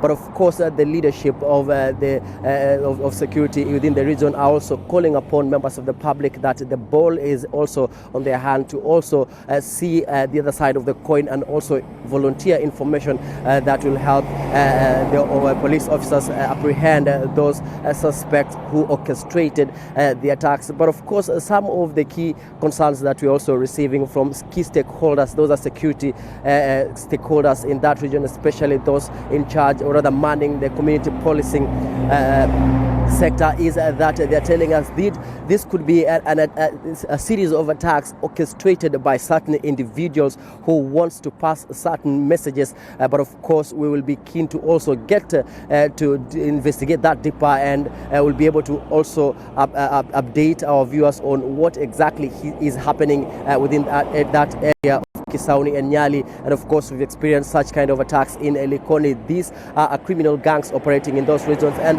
this is not the first time that they're doing this. But yesterday you had Mombasa County Commissioner Evans Achoki, who was personally on the ground, said that it is time that we unite together as Kenyans and residents of Bamburi, together with security officials, to try and put an end to this madness, these criminal gangs who are attacking indiscriminately, maiming innocent Kenyans who are about their normal duties. Of course, we also saw a very united effort between the first responders. We saw the officials from the Red Cross. They were there to address, to take care and administer first aid to the victims. But let me quickly let you listen to some of the witnesses and victims whom we managed to speak to last night during the operation and immediately after the raid. Just listen in. So mimi nilikuwa nimefika pale phase 6 na kuna gari ilikuwa mbele yangu. So kufika pale kwa kona, ile gari ikapigwa panga ile gari. Ule jamaa gari akatani. Yote vile ametani, ikabidi hata mimi ni tani. Sasa vile nimetani ndio wenzangu wakatokelezea sasa kwa pikipiki. Wakati wamekuja ndio tukaanza kuwafuata sasa. Sasa tumewafuata wakaingia na ile njia kuingia Majambo pale Fahari pale. Sasa wakati wameingia pale wakapata kuna kanda ilikuwa shukisha mbao pale. Sasa wakakata jamaa mmoja mkono, alafu kuna mmoja amekatwa, kuna mmoja tumempata kwa ile nyumba ilikuwa yajengwa, amekatwa ameanguka chini. So sasa kufika pale kulikuwa na ziwa, pikipiki hazingepita. Sasa vile kulikuwa na ziwa pale ikabidi tukose vile tunaweza wafuata huko mbele tena. Kama wale majamani kama walevi, ushaona? Kama ni walevi sisi hatukuwa na upeso wa kuondoka pale. Wakaja konga gari ambayo tulikuwa nayo. Nafikiri hiyo gari iko pale, ile gari pale wakaigonga kioo. Sasa mimi katika zile pilika za kupotea, jamaa wako wamegeuka, mkujile nyuma gari nyuma huko. So jamaa akanigonga nikipotea, kateleza kiatu kimoja kashikika. Sasa mimi akanigonga na panga hivi mimi kakinga, ndio akanipata wapi? Akanipata mkono. They are now firmly on the ground. We will pursue them until we get them, and this should not be repeated again. That is why myself and the county police commander are here. Well, Smriti, as I said, that the current investigation that is currently happening is being conducted by a multi-agency security team headed by the top security bosses here in Mombasa. And as I said, John Elungata, who is the regional commissioner, working together with Marcus Ochola, the police commander in Mombasa, and of course Johnson Ipara, together with Evans Achoki, to make sure that this particular issue will be put to an end and assure the public of their safety so that they can be able to comfortably move to go around doing their normal duties. But of course, as I said, we will be in this particular matter, we will go deeper to try and speak to and just try to understand exactly what is happening. Who are these people? Who are these boys? Because one of the key issues also that came up yesterday is because some of them were drunk and or rather they're saying that they were under influence of either alcohol or drugs, and that they are between ages of 14 2024. So it is a worrying trend to find that such kind of, the young boys are behind this series of attacks happening in these regions of Mombasa County. Smriti will be on this matter and will be updating you more as soon as we get more details unfolding from the authorities as well as all the stakeholders involved in the operation currently happening. Back to you, Smriti. All right, Kevin, thanks for that in-depth report as to the very latest situation in Mombasa after those attacks last night. Just to recap that Kevin Mutai said that 3 suspected gang members have been arrested. They are believed to be part of the attackers who launched onto people in Kisauni and Nyali constituencies. And those 3 suspects have in fact been identified as Jackson Okello, who's 26 years old, Paul Ayub, an 18-year-old, and a 17-year-old Ibrahim Mohammed Hamdan. So we will, of course, be following that story closely for you. We expect to hear perhaps from the police later this morning. And if they do indeed hold a press conference, we'll bring that to you live. Elsewhere now to other stories making headlines, and detectives from the Directorate of Criminal Investigations are investigating the attempted theft of public funds amounting to 4.4 billion shillings at the Kenya Pipeline Company. The detectives believe there was collusion between insiders at the Kenya Pipeline Management and the contractor of the 450-kilometre Mombasa-Nairobi pipeline by delaying the project completion to benefit from the compensation sum. Here now is NTV's Zainab Ismail. The Kenya Pipeline Corporation has been tainted by a number of corruption scandals. The latest are allegations of plans by some staff at the fuel conveyor to pay 4.4 billion to Zakem Construction, a Lebanese firm that was contracted to build the 48 billion shilling 20-each Mombasa-Nairobi pipeline as compensation for delays. The Lebanese firm began the project in 2014 and is expected to complete it by February 2016, but the project was delayed by 2 years. In a letter dated the 26th of July, the Director of Criminal Investigations, George Kinoti, demanded to be furnished with the contract for the construction, signed between KPC and Zakem International. The DCI also wants a schedule of all payments, copies of payment certificates and documentation to validate the amounts already approved and paid. The contractor had sought an additional 11 billion shillings for the project in 2017, further delaying the delivery of the critical infrastructure to June 11th when the line delivered the first batch of fuel to KPC's depot in Nairobi. The figure was then negotiated down to 4.4 billion through mediation. The final 4.4 billion shilling figure was then brought forward by the then embattled former Managing Director Joe Sang and presented to the board. Sang then sought the approval of Petroleum and Mining Cabinet Secretary John Munyes for the payment in a notice that was also copied to the then Treasury Cabinet Secretary Henry Rotich, Petroleum PS Andrew Kamau and the Attorney General. In the letter, DCI George Kinoti said the matter is of great public interest given the pipeline's strategic importance and the colossal sums involved. The questions, however, was how the company won the tender for the construction of the pipeline, despite the firm being blacklisted in several West African nations.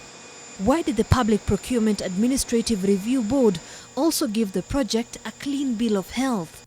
In July last year, President Uhuru Kenyatta directed KPC to seek a second opinion on the 4.4 billion shilling payment that the contractor was demanding for operational delays, an issue that had even caused a rift among the board of directors chaired by John Ngumi.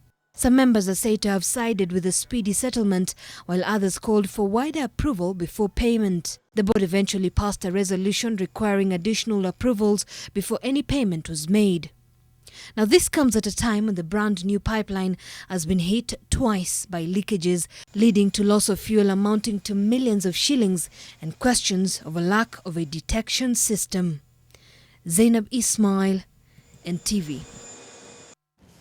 Elsewhere, the High Court will on Thursday rule on whether Kiambu Governor Ferdinand Waititu will be allowed back into his office or not. Waititu also wants the stringent bond terms imposed on him reviewed, terming them as excessive. Well, the governor, his wife and 6 other suspects want Justice Ngenye Kariuki to reduce their bond. Seth Olale covered the proceedings at the Milimani Law Courts and has a summary of what transpired. It will be a long 48-hour wait for Kiambu Governor Ferdinand Waititu before Justice Ngenye Kariuki determines if he will continue to carry out his duties from his official workstation at the Kiambu County headquarters. Waititu termed the ruling by Justice Mumbi Ngugi that in effect barred all state officers facing criminal charges from accessing their offices a judicial illegality. We urge you to review those terms and to consider that qualifying the access of the first applicant to office or creating unnecessary clogs and fetters is tantamount to a denial. The state is, however, of the view that he will interfere with witnesses if his wish is granted. It is not conceivable that an employee of the county government would be walking to court in the morning with the governor, testify against him, and they return to the same office. That would be the chaos that my learned friend was talking about. You've come to a point, your ladyship, and it's worrying in this country where a charge seems to be a presumption of guilt. Waititu is also fighting to have the court review his and his wife's bond terms. Other suspects charged in the 588 million shillings corruption case also want the figure revised downwards. They say the bond was too high compared to that imposed on other suspects facing graft charges. Should not make it hard to comply with the terms of bail set, because the prime importance, your ladyship, is to secure attendance at trial. The magistrate addressed the question of likelihood to interfere with witnesses. That is not a light matter. The prosecution further wants the Kiambu governor to be on half salary, same as other public officers facing corruption charges. Seemingly show of defiance, the Kiambu County boss says he will chair his official cabinet meeting this week. However, the venue of that meeting is yet to be disclosed. Seth Olale, NTV at the Milimani Law Courts, Nairobi. The Kenya National Union of Teachers has protested the move by the Teacher Service Commission to demote its members and deduct their salaries to recover benefits that they've enjoyed for the last 2 years, terming it as discriminatory. The Teachers Union has threatened unspecified action if their employer does not pay the teachers' salaries in full. On Saturday, after running the payroll on Friday, the most discriminatory payroll ever executed anywhere in the world in modern times. And it's fundamentally wrong for TSC to negatively react and vent their bitterness by using the payroll. Now, the cost of treating cancer remains beyond the reach of many patients, and now there's a push for affordable treatment.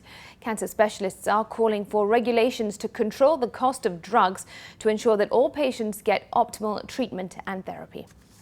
KEMSA wakaniambia hii dawa tunapatiwa na Roche na ni original na tunapatia Kenyatta na 89,000. Who is the middleman between 89,000 to 250? The prohibitive cost of cancer drugs is for many patients the biggest barrier towards getting quality care, a situation that cancer specialists attribute to the high markup prices at various cancer treatment centers and pharmacies across the country. Patients who have breast cancer and they have HER2 receptor that is positive, they need a drug called trastuzumab. Sometimes it goes to the market by the name Herceptin. However, this trastuzumab drug is very, very expensive for most of our patients. Even when NHIF pays for it, it only pays for 4 cycles out of the 18 cycles that the patient is meant to buy the drug for. So drugs like this that have actually been in the market for more than 20 years and they've shown very great improvements in terms of cancer care for those breast cancer women are not able to access this drug in the market as it is. because of being overpriced from the market. If we look at even the private sector, the same product can sell from anything, the difference in pricing can be from 0 to 33% of the price that the institution got it at. So these variabilities is where KEMSA would actually help us. According to the Kenya National Cancer Control Program and the National Cancer Institute, it costs between 172,000 shillings and 759,000 shillings to treat cervical cancer without surgery in Kenya, and 672,000 shillings to 1.25 million shillings if one undergoes an operation. Patients seeking basic treatment for breast cancer pay between 175,200 shillings and 1.98 million shillings, while the cost shoots up to between 758,000 shillings and 2.48 million shillings when surgery is involved. Treating prostate cancer costs between 138,000 shillings and 1.21 million shillings, while cancer of esophagus costs between 126,000 shillings and 1 million shillings, amounts that most cancer patients can ill afford. If we cut the number of all these, distributors, clearing people, there are all sorts of merchants in between. If we cut that, knock those out, it's very likely that the costs, of course, will go down. Because if you go to a hospital today, they will tell you, we've put a 5% markup. But remember, this is based on what the distributor sells us. Several cancer centers in the country can coalesce to form one way of procuring through KEMSA, so that all these things are procured under one roof. So it makes it very easy. You're procuring huge amounts of drugs at a go, and then they are sent to these centers. That would be helpful in reducing the cost, because it avoids the need for middlemen or people in between that really increase the cost of these drugs. Following the launch of the NHIF cancer cover in 2016, more Kenyans can access treatment, but there is still that potentially accounts for the 32,987 deaths annually. Some of the amount, say $250 that they do per cycle, is really very little for some of the cancers that we are treating.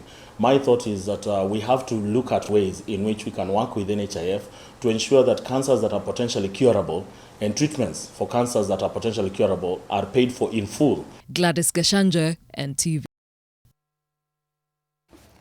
Well, the recent deaths of Bomet Governor Joyce Laboso and Kibra Member of Parliament Ken Okoth from cancer-related complications have once again cast a spotlight on the state of health facilities in the country. Both leaders were forced to seek treatment outside of Kenya. Well, a report by the Kenya Health Service Delivery Indicator Survey for the year 2018 exposes gross inequality in the provision of health services. Now, have a look at this. The report, for instance, shows that 83.9% of doctors work in urban areas, while 64% of the population and 40% of the poor live in rural areas. Nairobi, Mombasa and Kisumu possess the highest number of health workers per facility, while Samburu, Kitui, Isiolo have the lowest number of health workers per facility. All right, let's move on from the human resource now to the hardware. And the report indicates that only half of Kenya's health facilities meet the minimum equipment requirements. The survey ranks Meru as the best, standing at 73%. And then Marsabit with the worst, and that has a score of just 8%. Look at the difference there. Well, what of access to the basics such as water, electricity and toilets? Kiambu County scored the highest at 94% and Tana River scored the lowest at just 27% on the availability of all three types of infrastructure. And finally, let's look at access to drugs. The survey found that going off the 3,094 health facilities surveyed, only about half of the essential drugs are available. And despite mother and child health being a priority for the Jubilee administration, drug availability for mothers is quite poor and less than 2/3 of necessary vaccines are available. So there you have it, just some startling facts and figures. And in just a moment, I will be joined by my two guests. We will delve deeper into this issue to find out more about the state of health in the country.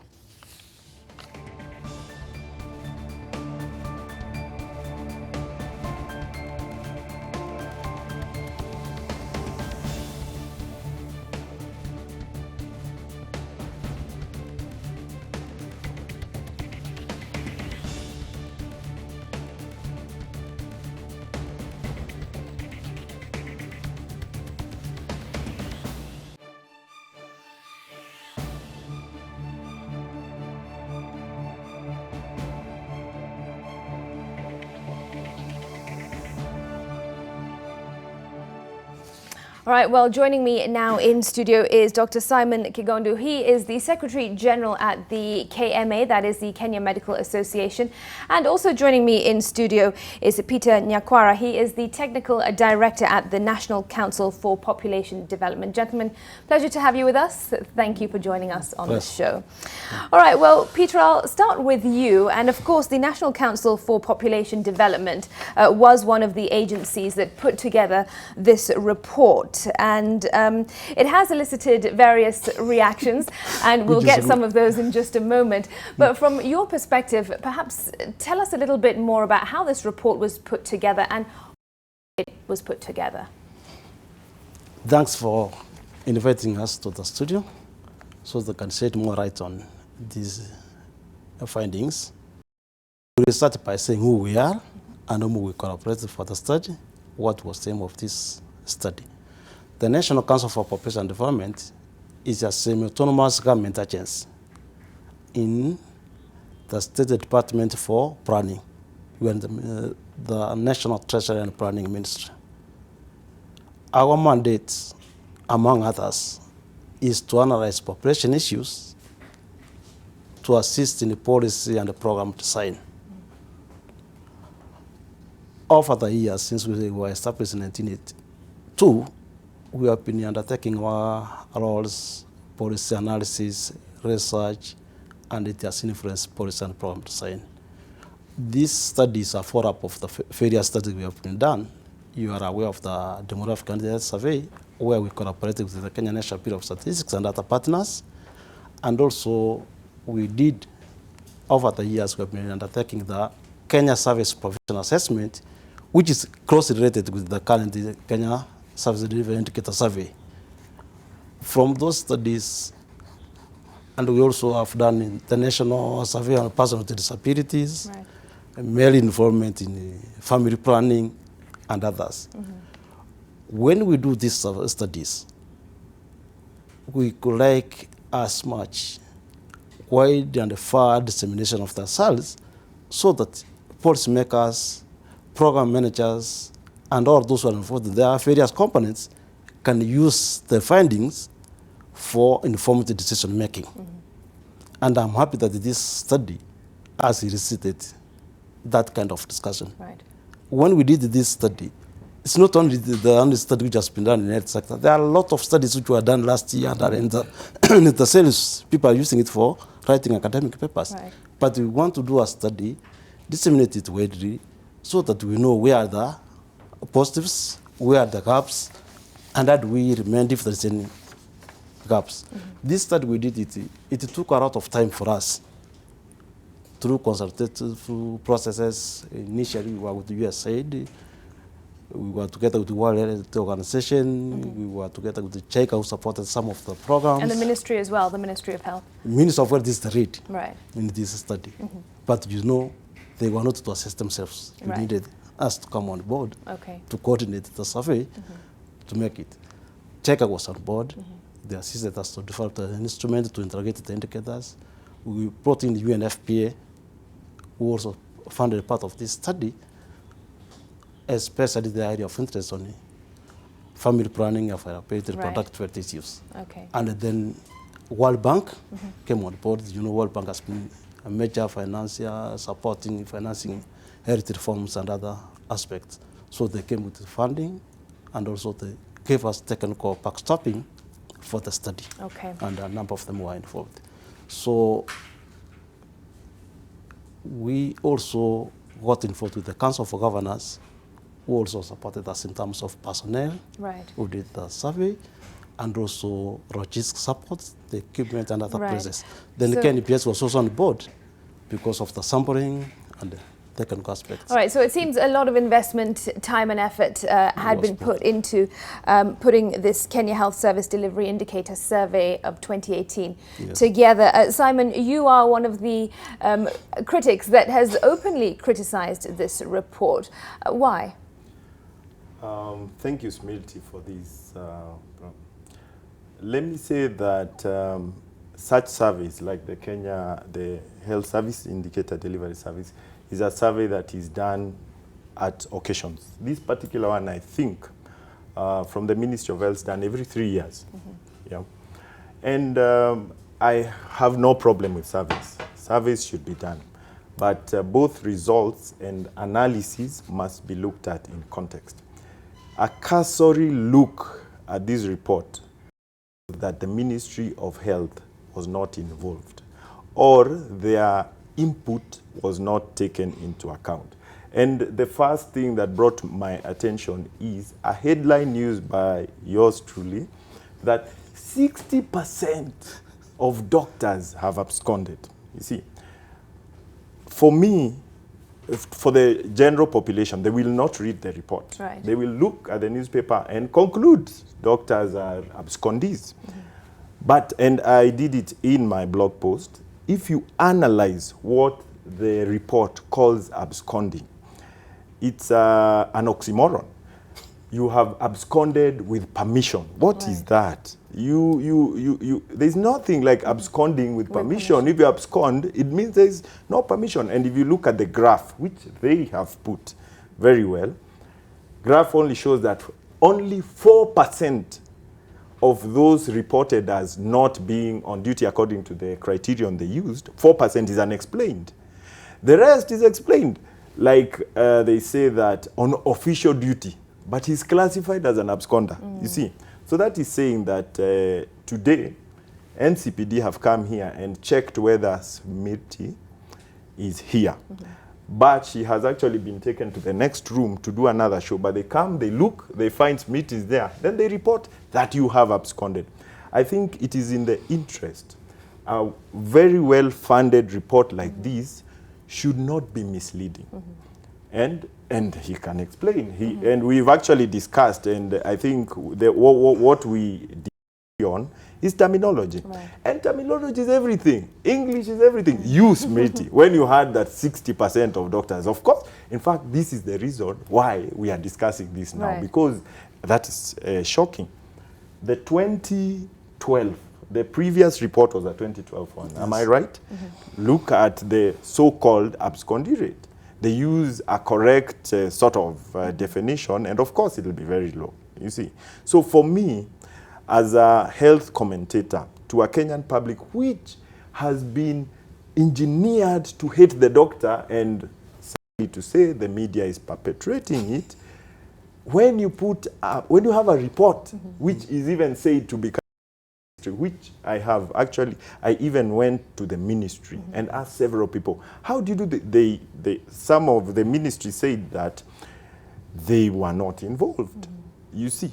So that is my problem. Right. I have no problem with collecting data. Let us check who is absconding and do that. But let's put out the correct information. Okay. But when the correct information is not there, we are here to actually tell you what the correct information is. Let me, of course, give Simon the opportunity to respond. And just, Simon, you mentioned that the Ministry of Health was the lead in this project. Peter. Sorry, I beg your pardon. Peter. Sorry, Peter. Yes. And Simon says that it seems like they were not involved at all. You don't represent the ministry, but what is your comment on that, in addition to everything else that's been said by Simon? What the Secretary General Kema is saying, I understand from his background, the view and the image it is portraying of doctors. Right. But one thing is clear. In any research, there are operational definitions you have to do, and you clarify those definitions. And the idea of research is that if you define it this way, tomorrow, Daktari goes to the same facility or another facility with the same division. Can he come with the same results? That's the purpose of clear definition. The definition we have given on absenteeism is comparable worldwide. This study is not only done in Kenya. When we were doing the study, Sierra Leone had just finished. Uganda had done it. Malawi had done it. It's globally. What's unique with our study was the sample size. It has never been done in the world ever. And what was the difference with the sample size? Ours was huge. We were able to, because of the evolution, we want to do a survey where we can make inferences at county level, so that it can assist in the decision making. So the definition of absenteeism, ours was to focus on the client. If you are not in the station, a woman who comes for a service, a child who comes for a service, an elderly person who comes for a service, that day you are not there. Who provided the service? Because we are looking at the quality of the service. Right. Who provided? The facility was not closed. And the beauty of this part, the Daktari, where we find that it is absenteeism which can be managed. How do you manage those leaves, many leaves you are giving the people, going for workshops, going for other things? It is something which can be managed at all levels. And if you look at that report, you see it's service delivery, the core is the personnel. How do we manage those many staff who are away from from station for other reasons? Right. We want them to focus on the client. When I go to a facility, I'm able to get the service I phone for. Aspect that the ministry was not involved is not true, because the design of the tools, they were there. Right. I can give you the list of the names are there of the staff who were there. There was a national steering committee where the Minister of Health was representative. The training, recruitment, training took almost 3-4 weeks of the staff. Right. We had the team leads, and if you look at the team leads, were from the Minister of Health, there were policymakers, and even the analysis of the reports for the period we looked at, the review, the Minister of Health was involved. So saying that the Minister was not involved, right, maybe his contact source depends. Okay, who is the contact person. Simon, do you essentially then dismiss the report in its entirety, or do you agree or believe some of it at least? The report has to be analyzed in depth. And let me just follow up from where he has said that definitions are measurables and consistent. You see, but the correct, if we want to measure a doctor who is on leave, right, we say 60% of the doctors were on leave, hence the absence. We don't say 60% of the doctors were absent. People never hear the leave, you see, and therefore it creates a bad impression. Yeah. So statistically, this statistician then, my point would be that he needs to provide the correct name. You can't say people are on absence, are on leave, and he has actually said, 50 of them on leave. Secondly, sample size. And we are now, you had an issue with that, didn't you? I have a sample size for generalization. The report is sampled both public and private. You see, facilities, whatever they are. Yeah? And they sampled level 4 downwards. Right. You get what I mean? Like big hospitals were not sampled. Then in those hospitals, both public and private, so also I have an issue in that comparison. You see, it's like saying, let's compare Nairobi Hospital and KNH. We mix them, then put an average. Really difficult. You really can't interpret. Now, the number of I picked specifically doctors, because doctors are a target of and you are many a doctor. things. And I am a gynecologist, senior gynecologist, 20 years of experience in both private and public. Right. Sample size, 391. So suppose we divide these two into public and private. Of the public ones, they probably were maybe 200, and the public 191. Right. Yeah, already in the 200. So of the 200 public ones, 50% of those 100 of the doctors are in quotes absent, but on leave. That is one of the things called official. Yeah. So we are left with 50. Yeah, 50. Now, when we are left with 50, 20 of those are on official duty. If you look at that graph, and I'm not creating, so we are left with 50 minus 20. That is 30 doctors are left in the sample size. But of all those, only 4% of those are their absence cannot be explained. So 4% of that is what? Let's say 4.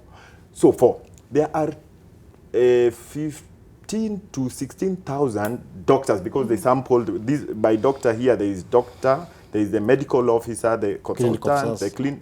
No. I'm talking of just only the doctor line. You get what I mean? Just to be able to clarify what is this and why we are. There is the doctors, the pharmacists, and the dentists. Those are the ones classified. Right. So what we are saying is that of the 391 sampled doctors in his report, 4 doctors were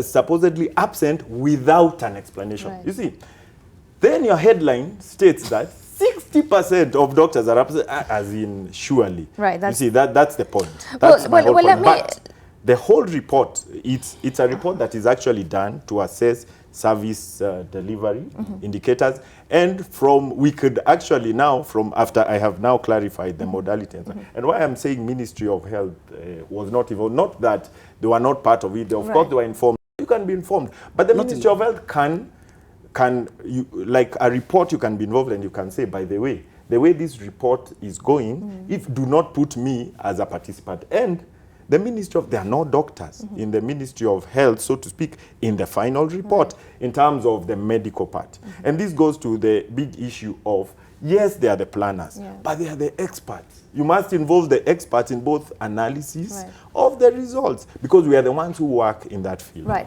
Yeah. So, Peter, you say that, of course, the ministry was involved and thorough research and planning was put into putting this report together. Of course, Simon disputes it, but do you agree with the point he's making about the language used in the report and therefore misinterpretation of the report? Because he's alluding to a headline in the Daily Nation that indicated 60%. That 60% of doctors are absent. Would you blame the media for interpreting it that way if that's what the report is indicating? No, the media, what's your view? The media is got the reports. In fact, what we used to do in such a kind of report, we used to have a press briefing. We take them through the data and see what is there. Yeah. What the media was reporting is the idea which we are not agreeing with the doctor is the definition of reason for absenteeism. Right. But remember what I mentioned, client focus. This is not a census we were doing. It's a sample survey we were doing. Yeah. And it's a snapshot. At that very day, what was the situation? And if you start now doing the further analysis, which we are going to do, when we did the first time, you find it's 100%. All of them, because we had said on this date, we'll be in your facility, and we had sent even the information that they are there. You go 3 days, 4 days, they're not there. Right. So the most important thing is that it's something which is at the hand of the in charge of the facility, which can be managed. Right. And we look at you look at that absenteeism across countries. I think I wish you could have projected that. You will see what's happening in other countries. Right. You can't. It's almost also approaching the Kenya case. It's something which is manageable. But the fact is that we did it. There was a lot of peer review, and that's one of the reasons why we even did it. We wanted to release the result by December last year. Right. We had to go back. Is this really reflecting what's the actual fact? And we checked at it. Okay. They were part of the team who did the analysis and they gave policy direction. We were asking Dr. Bugu and Dr. Nyakiogora, all those teams. Right. Does this reflect the situation? We had consultations. We discussed it even with the Council of Governors to find out what is it. Okay. So it is not I'm here. This the facts. We can go and do further analysis. Right. And bring out the policy history. It is a very good report. That is, yes, that's one of the issues. Right. But that report is very rich with a lot of information, we will do further papers, further analysis, look at like that aspect where you real implication, like the part of family planning. Yeah. Good work. 98%. Yeah. Clients who go to a facility for a family planning method, they are saying they are satisfied with it, the service they are getting. Then you down the coin, you find they went there for service, and there is guidelines how the service is supposed to be provided. They are charged for a family planning method, which is not correct. So those are the issues we want to flag out for policy and the program direction. And Simon, I'll ask you then. So, do you? And I asked a few moments ago. Do you dismiss this report or sections of it? What is your overall interpretation? It's clear that you have some issues with it, but there are some startling revelations. What are your views on that? The report looked at holistically. Yeah. Is points to, as we put it, what we already know. Okay. You see, as what health workers, generally health workers have known and have said. Right. Yeah. It's one thing to have a report. It's another thing to work it out. So from now, let's move away from the absences. So and the headline. And the headline. So what he was saying in terms of absenteeism is that there is a staff shortage. You see, now let's start interpreting what the data means. There is a staff shortage. What he's saying is that a facility that is supposed to have 10 doctors has 5. Therefore, the service supposed to be covered by the 5 doctors who have not been employed is not there. Then, therefore, when he comes to measure, he may not find that service provided. Not that the doctor has absconded, is that there is actually no doctor to cover. So an overall picture would be that in the facilities across the country, there is a shortage of health workforce. Then, do you want us to continue with the other parameters?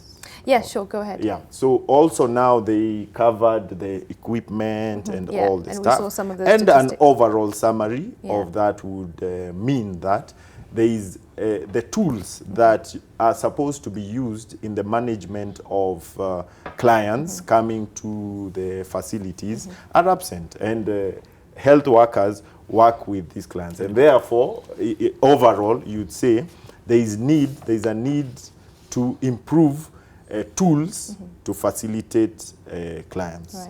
That.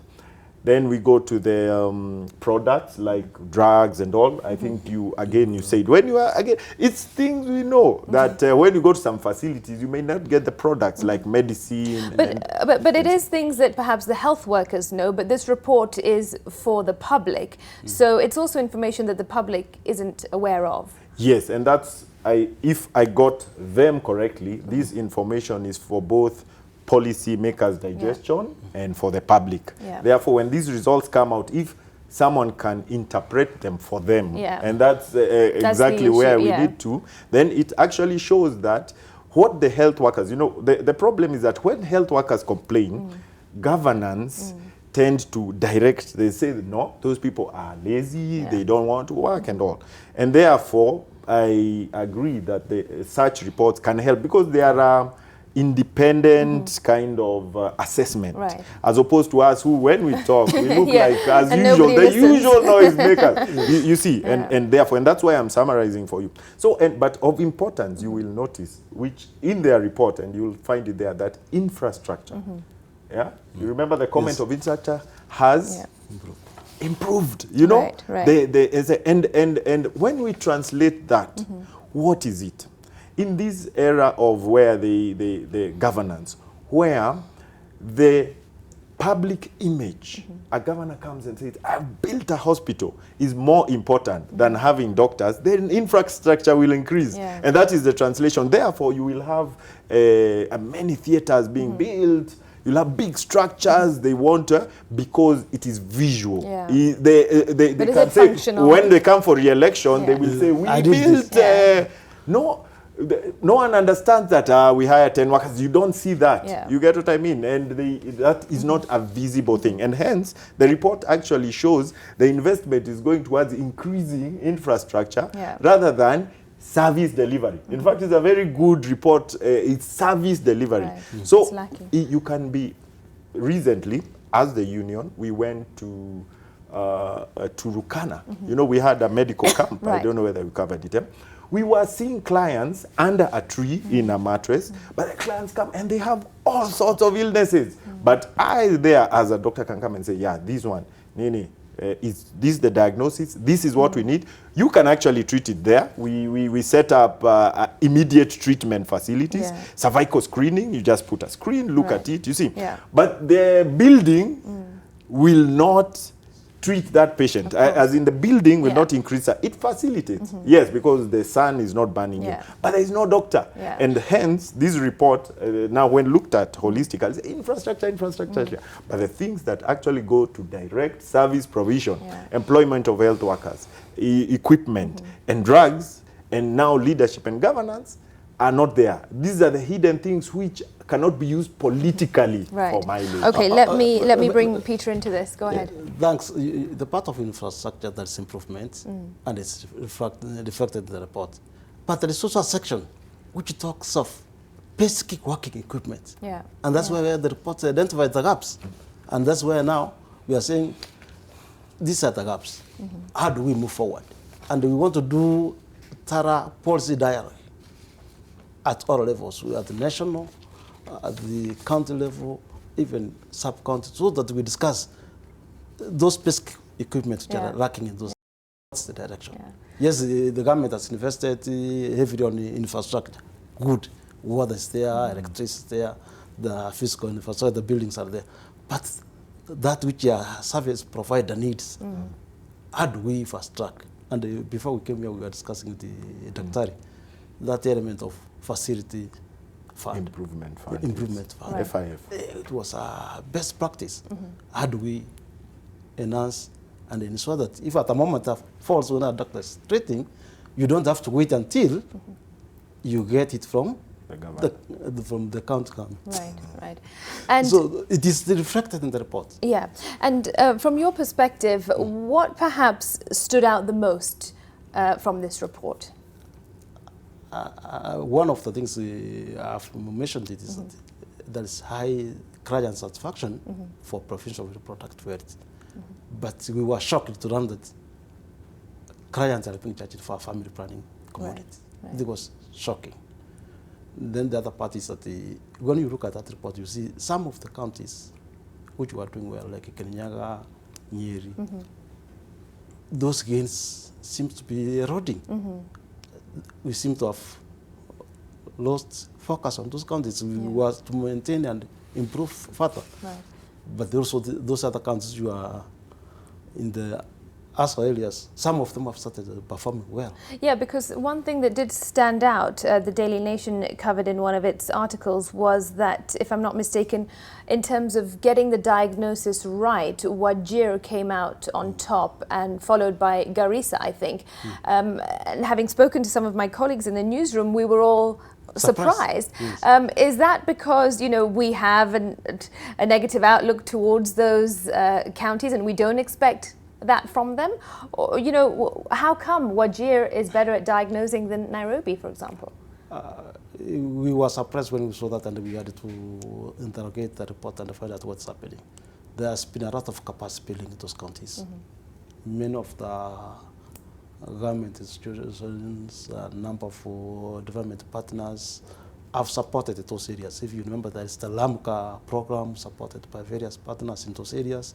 The NGOs and the other partners have come on place to capacity the staff, and the updates have been there. So that's why you find that it can be attributed partly to capacity building. So they are able now to diagnose correctly than other places. Okay, and before we take a breather, Simon, your response, what was the perhaps most startling thing from this report, other than some shocking statistics that you disagree with, but aside from that?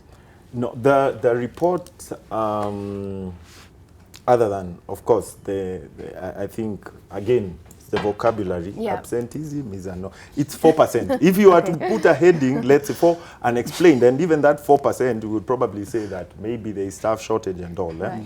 But for instance, nursing absenteeism. It's, you know, health is the way health is structured, for instance, the doctors, for instance, work on a call basis. Let's put it that way. Right. Yeah. Nurses work on a shift basis. You see, and it's just because of the nature of healthcare service provision. And therefore, if you come and try to measure someone on call, for instance, he has come, assessed everything, done the things and moved. And if anything comes up, he can be called, whatever the working arrangement is. But a nurse is there, you see. But they still reported 50% absenteeism for a nurse. You get what I mean? And hence, again, as we have said, that is correct in terms of shortage. If you look at it, because a nurse cannot be absent. He cannot be absent unless the facility is closed. You see. Therefore, we also need to really interrogate and see how this message is coming out. But more important for the what came out is shockingly what we have been saying, except that it has not been put in context. Right. And again, as we have said, the problem with this is that we are repeating the same things that people have been said, but it's almost for sensationalization purposes. You get? So you're saying, they're absent, so what are we doing about it? You see? And hence, for me, I would really, and because on a quick note, I actually compared the 12 indicator survey and the 2012 indicator survey and the 2018 one, which was done. And just looking at it, you see there's an issue with devolution. Right. This so-called devolution of health is an issue because the indicators were better in 2012 and now they are better. So what do we do about it? For me, I would really want us to focus on what do we do about it. All right, and we'll touch on that when we come back from the break. There is still plenty more to discuss. Do stay with us, and same with you. Stay with us right here on NTV Today. We're approaching the top of the hour. Time to take a quick break. Plenty more when we return.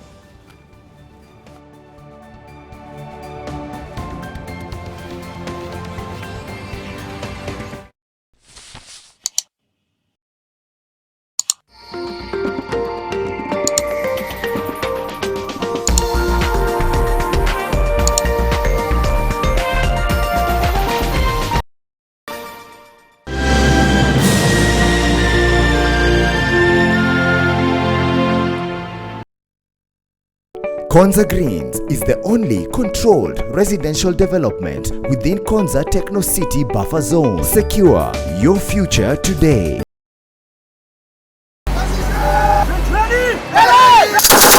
Somalia cannot move anywhere, neither can Kenya move anywhere. The Kenyan people know that their sons and daughters who came to Somalia to fight against Al-Shabaab, their efforts was not in vain.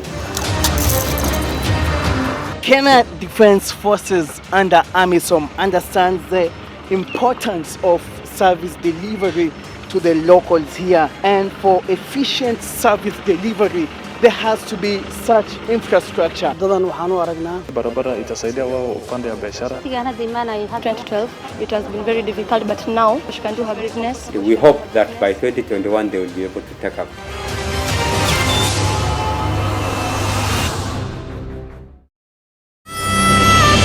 Your mother is fighting for her life in the hospital. Ina, you have to understand that your mother is a threat to... Threat? Do you know what you're saying, Eva? Are you saying my mother is going after your family's money? She has her own money, Ina. She doesn't need any of yours. And you actually believe her? Yes, that's right. She's So my mother. What, I'm not allowed to believe my own mother Your mother is a huge criminal record. Yes, I know my mother isn't perfect, but I know my mother is not a killer. So now my mother's the killer. That's right. Why, you think she isn't?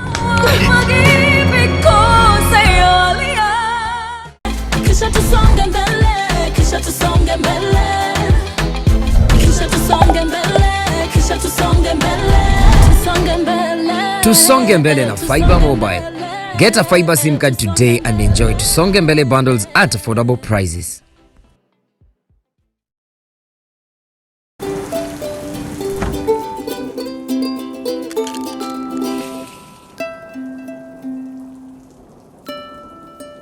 Breakfast is not complete without the new Minute Maid Nutri-Defense's Nectar Plus.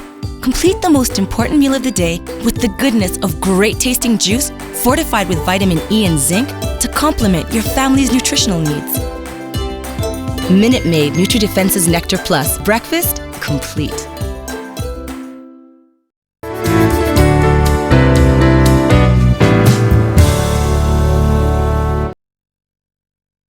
It is always on the edge. It is always football time. Get an HD decoder, dish kit, plus 2 months of DSTV Family for only 4,999 shillings.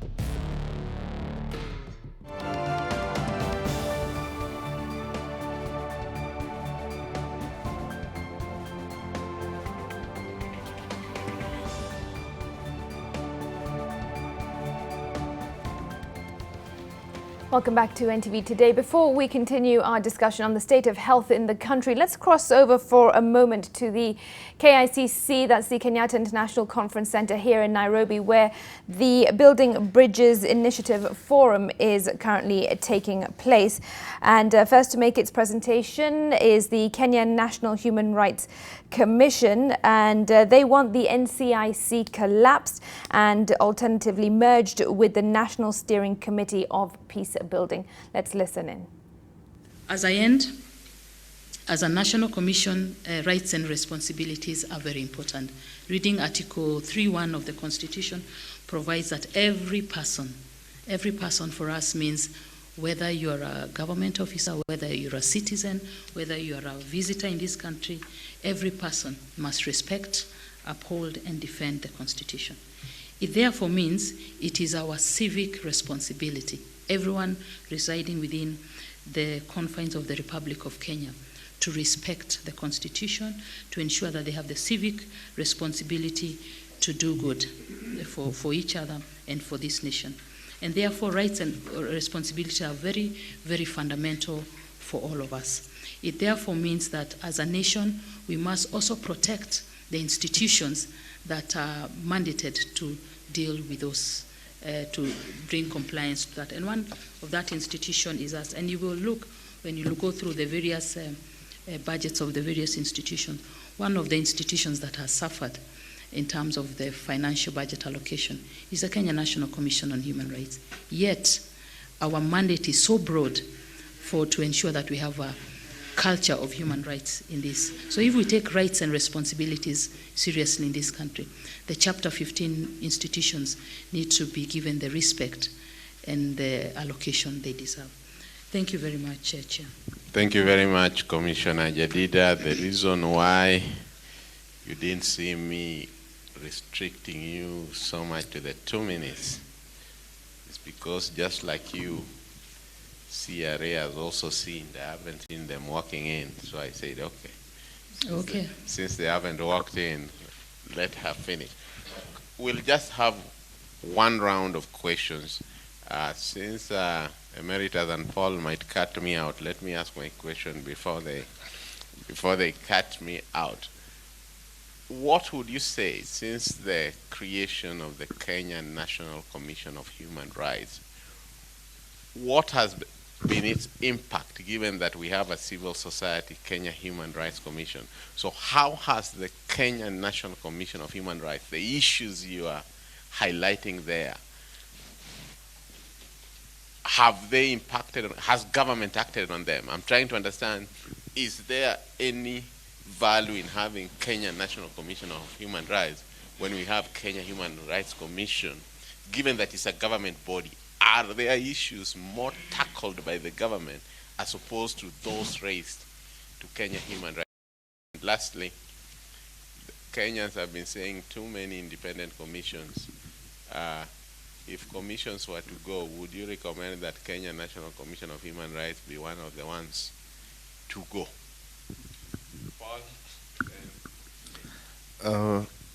Maybe I'll add to, I was going to ask something on the last question.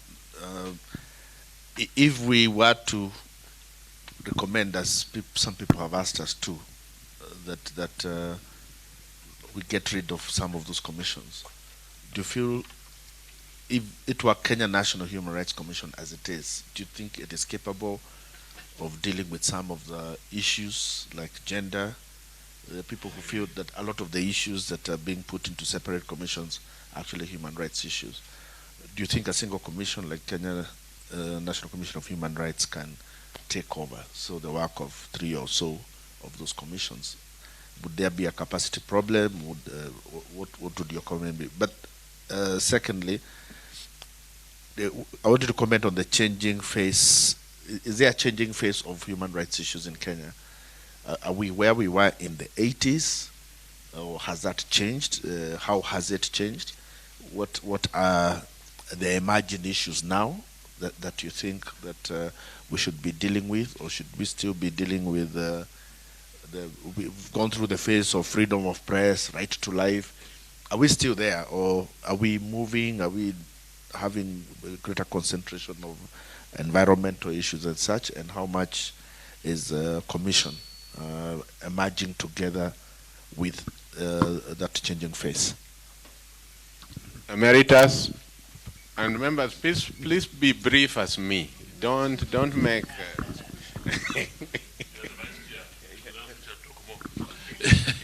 The person who was instrumental in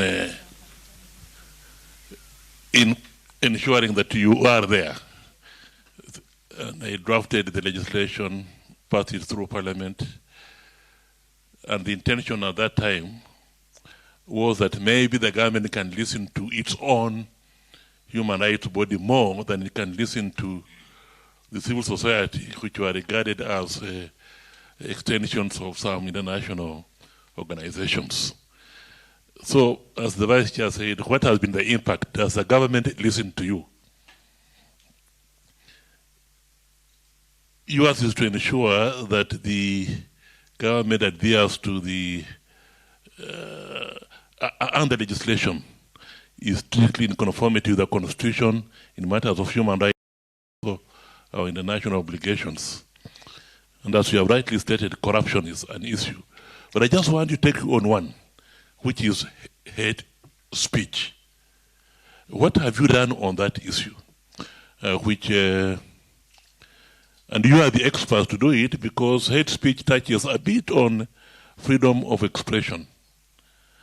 We heard that a number of cases have gone before the court, and when I inquired why the big people have not been successfully prosecuted, and successfully prosecuting the big guns is very key. And even we are seeing the same thing happening in the United States of America, where now everybody is saying that maybe it's what the big people in America have said that has provided the climate under which shootings are taking place, racialism and other things have emerged. So the successful prosecution of the big guns becomes very important. Now I noticed on their list that the successful prosecutions have been on very small people, and not really directly on hate speech, but on, say, creating a disturbance and so on. Now, for the big people, a number of them, and the big people were seen on TV saying a number of those things, and everybody, the jury outside there said they were guilty, but they have been acquitted and were told because of the laws. Now, what have you, as the Kenya National Commission on Human Rights, looked at the laws to ensure that there are no loopholes in these laws on hate speech to ensure successful prosecution? What have you recommended in that arena? And if you have not done anything, can you take it as a priority? Because it's corruption and hate speech, to me, if you can deal with those successfully, then we'll be getting somewhere. Thank you. Oronke, can you be much briefer than the AG Emeritus? Absolutely. There is no way. Madam, just a quick one, just going back on what you said about ethos. What are our national ethos? Do we know what they are? And if we do, have we been practicing them? And in the same vein, can you legislate on national ethos? Major? My question is when it comes to rights of individuals, and you have mentioned the forest dwellers and others, including intersex. Here for the first time, we know those who are either they call bisexual, transgender. What is the limit to this? Because if every group emerges and demands their space, their rights, these things were not there before. What's the limit to this? Archbishop? Mine just adds to what he has just said. I was asking, are you proclaiming LGBT, which has been on the even TVs, same-sex marriages, lesbianism, homosexualism, gayism, bisexual, and transgender? Florence? Jadida, I'm going to ask you a very direct question, and I'll start with your words that the Commission is looking for respect and allocation of funds. Now, the question I wish to ask you is with respect to the Chapter 15 entities. Public trust. My understanding is it calls for entities, and that also goes with the article you read 3 and also Article 2 about requiring entities to perform their duties to the Constitution. So would we say that the Chapter 15 entities have lived up to that, have upheld the trust that the public has placed in their hands, and more specifically going to the aspects you talked to, employment, whether they recognize and actually employ, respecting the requirement that diversity be respected, and also whether they are serving the people in accordance to their roles or the roles given to them by the Constitution. Bishop? The two bishops, one after the other. First of all, I congratulate the human rights people. They try their best. And we want to thank you for that one, recognize your work. But I have a problem. They do not speak concerning majority of the poor people. Salaries of this nation, there are people earning, for example, 1 million shillings employed by the same government, 1 million shillings and above, while most of our Kenyans are getting less than 10,000 shillings a month. Don't you see there is no fairness in that? Is human rights concerning them, or it is the other part? Secondly, thank you for mentioning about the land. You are concerning about the land. What about the pastoralists or those people whose land has been under the trust of whoever, I don't know very well there, and that land is getting finished because there are people taking it? What will be the future for human rights for those people who depended on that land of other people under the Jenga, trust? Lastly. Thank you. Madam Jadida, I would like you to comment on individual human rights versus community.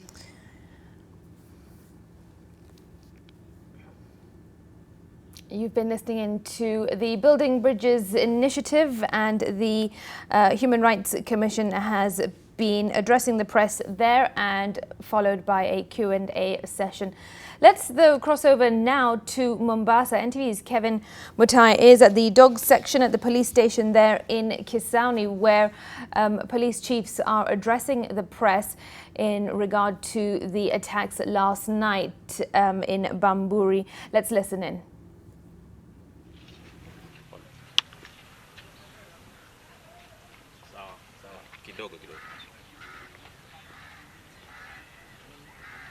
Halo.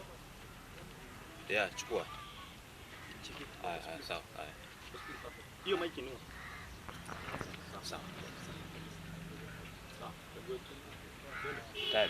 Ya hapa tulikuwa tumekutana na maofisa wanaohusika na usalama ya Kisauni na Nyali. Lengo ilikuwa ni kuangalia mikakati ambazo tumeweka na kama zimetusaidia na kama tusitusaidii tutafanya nini. Na tayari tumekubaliana kwa pamoja vile tutafanya. Na nataka kuambia watu wetu katika nchi yetu na kaunti yetu wasikuwe na wasiwasi. Tayari kwa yale yalitokea jana tumeweza kushika watu 3.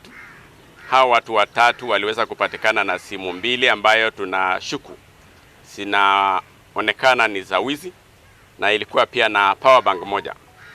Katika harakati ya maofisa wetu kuthibitisha kama hizo simu ni zawe, hao washukiwa 3 hawakuweza kufungua hiyo simu ambayo ilikuwa thibitisho ya kwanza kwamba simu hizo zilikuwa ni za wenyewe. Na ninaomba watu wetu, ushirikiano wetu ambaye tumejenga kwa muda, ambaye imetuletea sisi usalama, ambaye imekuweko kwa muda ya zaidi ya miezi 8 kufikia sasa, ni nzuri, na turudie tuhakikishe kwamba tutengani. Tuendelee hivyo ndio iwe Mombasa yetu tutaweza kurudisha sifa yake ambaye ilipotea kitambo. Na tumesema pia katika vita vyetu zitapanuliwa kutafuta wanaohusika na kuuzia watoto wetu dawa za kulevya, ambayo tunaona pia ni chanzo ambayo inasababisha hawa kuhusika na mambo ya uhalifu. La pili, tutaangalia pia wanaohusika na mambo ya unyakuzi wa mashamba, kwa sababu pia wanaleta hatari kwa watu yetu. Na tunasema maofisa kwa pamoja wamekubali hawatapendelea mtu yote, na hawatakubali sheria ifunjwe mbele ya macho yao na masikio yao. Kwa hivyo watu wetu wakae tayari, tuungane pamoja, tufanye kazi bila uoga, bila nia mbaya na bila kushuku kila mmoja wetu. Vijana hao walikuwa ngapi na majeruhi ngapi? Kupitia kwa habari ambayo tulipokea sisi wote pamoja na nyinyi, kwa sababu tulikuwa nyanjani, wale walikuweko walisema walikuwa watu karibu 10 na walikuwa wamejihami na panga, na ndani ya watu 10 tayari tumepata 3 ambaye tuna matumaini watapea wapelelezi wetu habari muhimu ambaye itasaidia wapelelezi wetu kuweza kupata wahusika wote wanaohusika kwa mambo hayo. Waliojeruhiwa ni wangapi? Kufikia jana usiku tulikuwa tumepata nakili ya watu 10 ambayo sisi wote tulikuwa na watu ya Red Cross, na maofisa wetu tayari wameenda katika hospitali zetu kuhakikisha pengine kwa muda fupi watalete hiyo ripoti, na hiyo ripoti ikiletwe tutaweza kupeana kwenu kwa nyinyi. Na pengine hakikisho kwa wananchi kwamba bado mnaendelea na operesheni katika juhudi za kuwanasa wote waliotekeleza uhalifu. Nataka kuambia watu wetu tuko mbioni, na mbio zetu zitatupeleka penye wote waliohusika wamekimbilia au wako. Na tukisema hivi tayari maofisa wetu wako mbioni. Kuna kikundi kiko Likoni, kuna kikundi moja ilikimbia huko ya kijana mmoja. Maofisa wetu wako Likoni kuhakikisha kwamba wanamtafuta na wanampata kwa wakati unaofaa. Kwa hivyo watu wetu wasikuwe na wasiwasi. Operation yetu inaendelea kila siku na kila wakati. Vile vile kisa kama hiki kilikuwa ujamaa Likoni juma lililopita, japo hakuweza kujeruhi abiria, lakini kuna wale ambao waliibiwa, na ni kama vijana hawa wanafanya kwa hivi masaa ya jioni na asubuhi. Labda kama sekta ya usalama mmejipanga vipi kuhakikisha? Lile sisi tumesema kwanza katika mambo ya usalama hatutaweka mipaka. Lile lifanyika, unasema Likoni, lifanyika Ngomeni, na Ngomeni iko ndani kilomita 4 katika kaunti ya Kwale. Lakini maofisa wale walifika mwanzo walikuwa maofisa wetu kutoka Likoni, kwa sababu tunasema majukumu yetu haituruhusu sisi tuweke mipaka. Kwa hivyo tutahakikisha ndani ya mipaka ya kaunti na nje ya mipaka ya kaunti mhalifu yote aishi pale. Kati ya wale 3 ambao mmewakamata, wawili, mmoja yuko na miaka 18 na mwingine yuko miaka 17. Hao vijana ni wadogo, labda mmejua ni watoto wa shule ama ni watoto aina gani? Hayo ndio wapelelezi wetu watafanya, na nitafikiria hiyo habari mtapata wakati ifaayo. Je, kuna yeyote aliyefariki, na je kumekuwa na tetezi kwamba kuna wanasiasa wa vijana katika Kisauni? Hiyo mshafuatilia upande wa siasa? La kwanza nataka kusema katika jambo lililotokea jana, kuna yeyote aliweza kufa. Watu tulikimbizwa hospitali, na sitaki kusema kwamba kuna siasa ndani, kwa sababu ile tutafata ni ushahidi, na ushahidi ikielekeza ya kwamba pengine mwanasiasa fulani au siasa ya aina fulani iko ndani, anayehusika na kutambuliwa atashikwa na atashtakiwa kwa mujibu wa sheria. Na naamini ya kwamba kiongozi yeyote anayestahili heshima yake anatosha kukuwa mtu anayeongoza watu na kuonyesha watu barabara ifahayo, na sio ya kufunja sheria. Kuna wakati mkiongea na vyombo vya habari mkajana mkasema kuwa kuna viongozi wa makundi haya ambayo watakamatwa na kuna mmoja ambaye alikuwa kamatwe mwanzoni mwa mwaka huu. Je, labda mmewakamata? Nafikiri ukienda katika tafutari zako utaona tumefanya kazi mingi sana. Hiyo utaangalia na utaona ni wangapi tumeshika na wangapi walitaka kuumiza askari yetu na pia wakapata kiboko kinachofaa. Maybe according to investigation, what could be the motive behind this? Yeah, investigations are still in the early stages. And I want to urge you to allow officers to conduct those investigations in a civil manner so that we don't reveal the identity and the details of the investigation. But when you look at these attacks, 10 people, almost 20 people moving at 8, don't you think there was a lapse in either the intelligence collection or the security? At this particular time, I don't want to lay any blame to anybody. I want the investigation to be completed. Those investigations are so wide, they are covering a wider area, and they will give direction if there are any lapses among officers that are involved in the operation on the ground. According to residents, is that when schools are closed, criminal incidents has increased. Maybe could that be linked to? One thing that I want the Kenyans to appreciate, and particularly those who live in Mombasa and particularly Kisauni, we must appreciate that we've moved from the old days where people were worried about Kisauni. And today, Kisauni is one of the most calm areas within Mombasa County. So we must appreciate the effort that and the support we've received from the people of Kisauni and Nyali in totality. Thank you.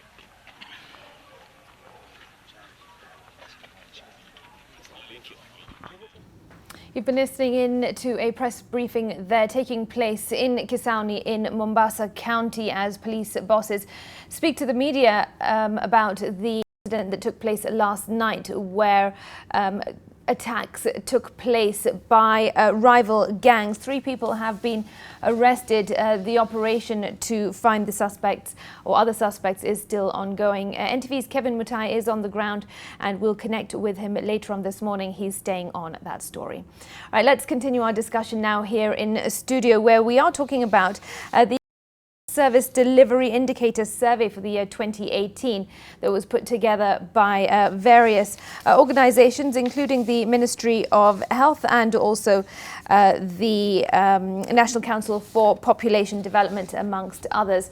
With me still in studio is Simon. He is the Secretary General of the KMA, that's the Kenya Medical Association, and also Peter. He is the Technical Director at the National Council for Population Development. Thanks for staying with us. We have been discussing the report and it has revealed various statistics, some more startling than others, some statistics that show that we have improved in various areas, but some that show that we are still complaining about the same issues. I'll start with you, Peter. How would you describe the current state of health in the country? You can look at it from the perspective where we have moved up to now. And I think with the reforms that were done in the 90s and the 2000s, we were progressing very well and the indicators were improving. And you remember when the 2004 Demographic and Health Survey indicated that we are reversing. The findings assisted the ministry and other stakeholders in the health to refocus, and the health reforms were undertaken. And we have been performing very well.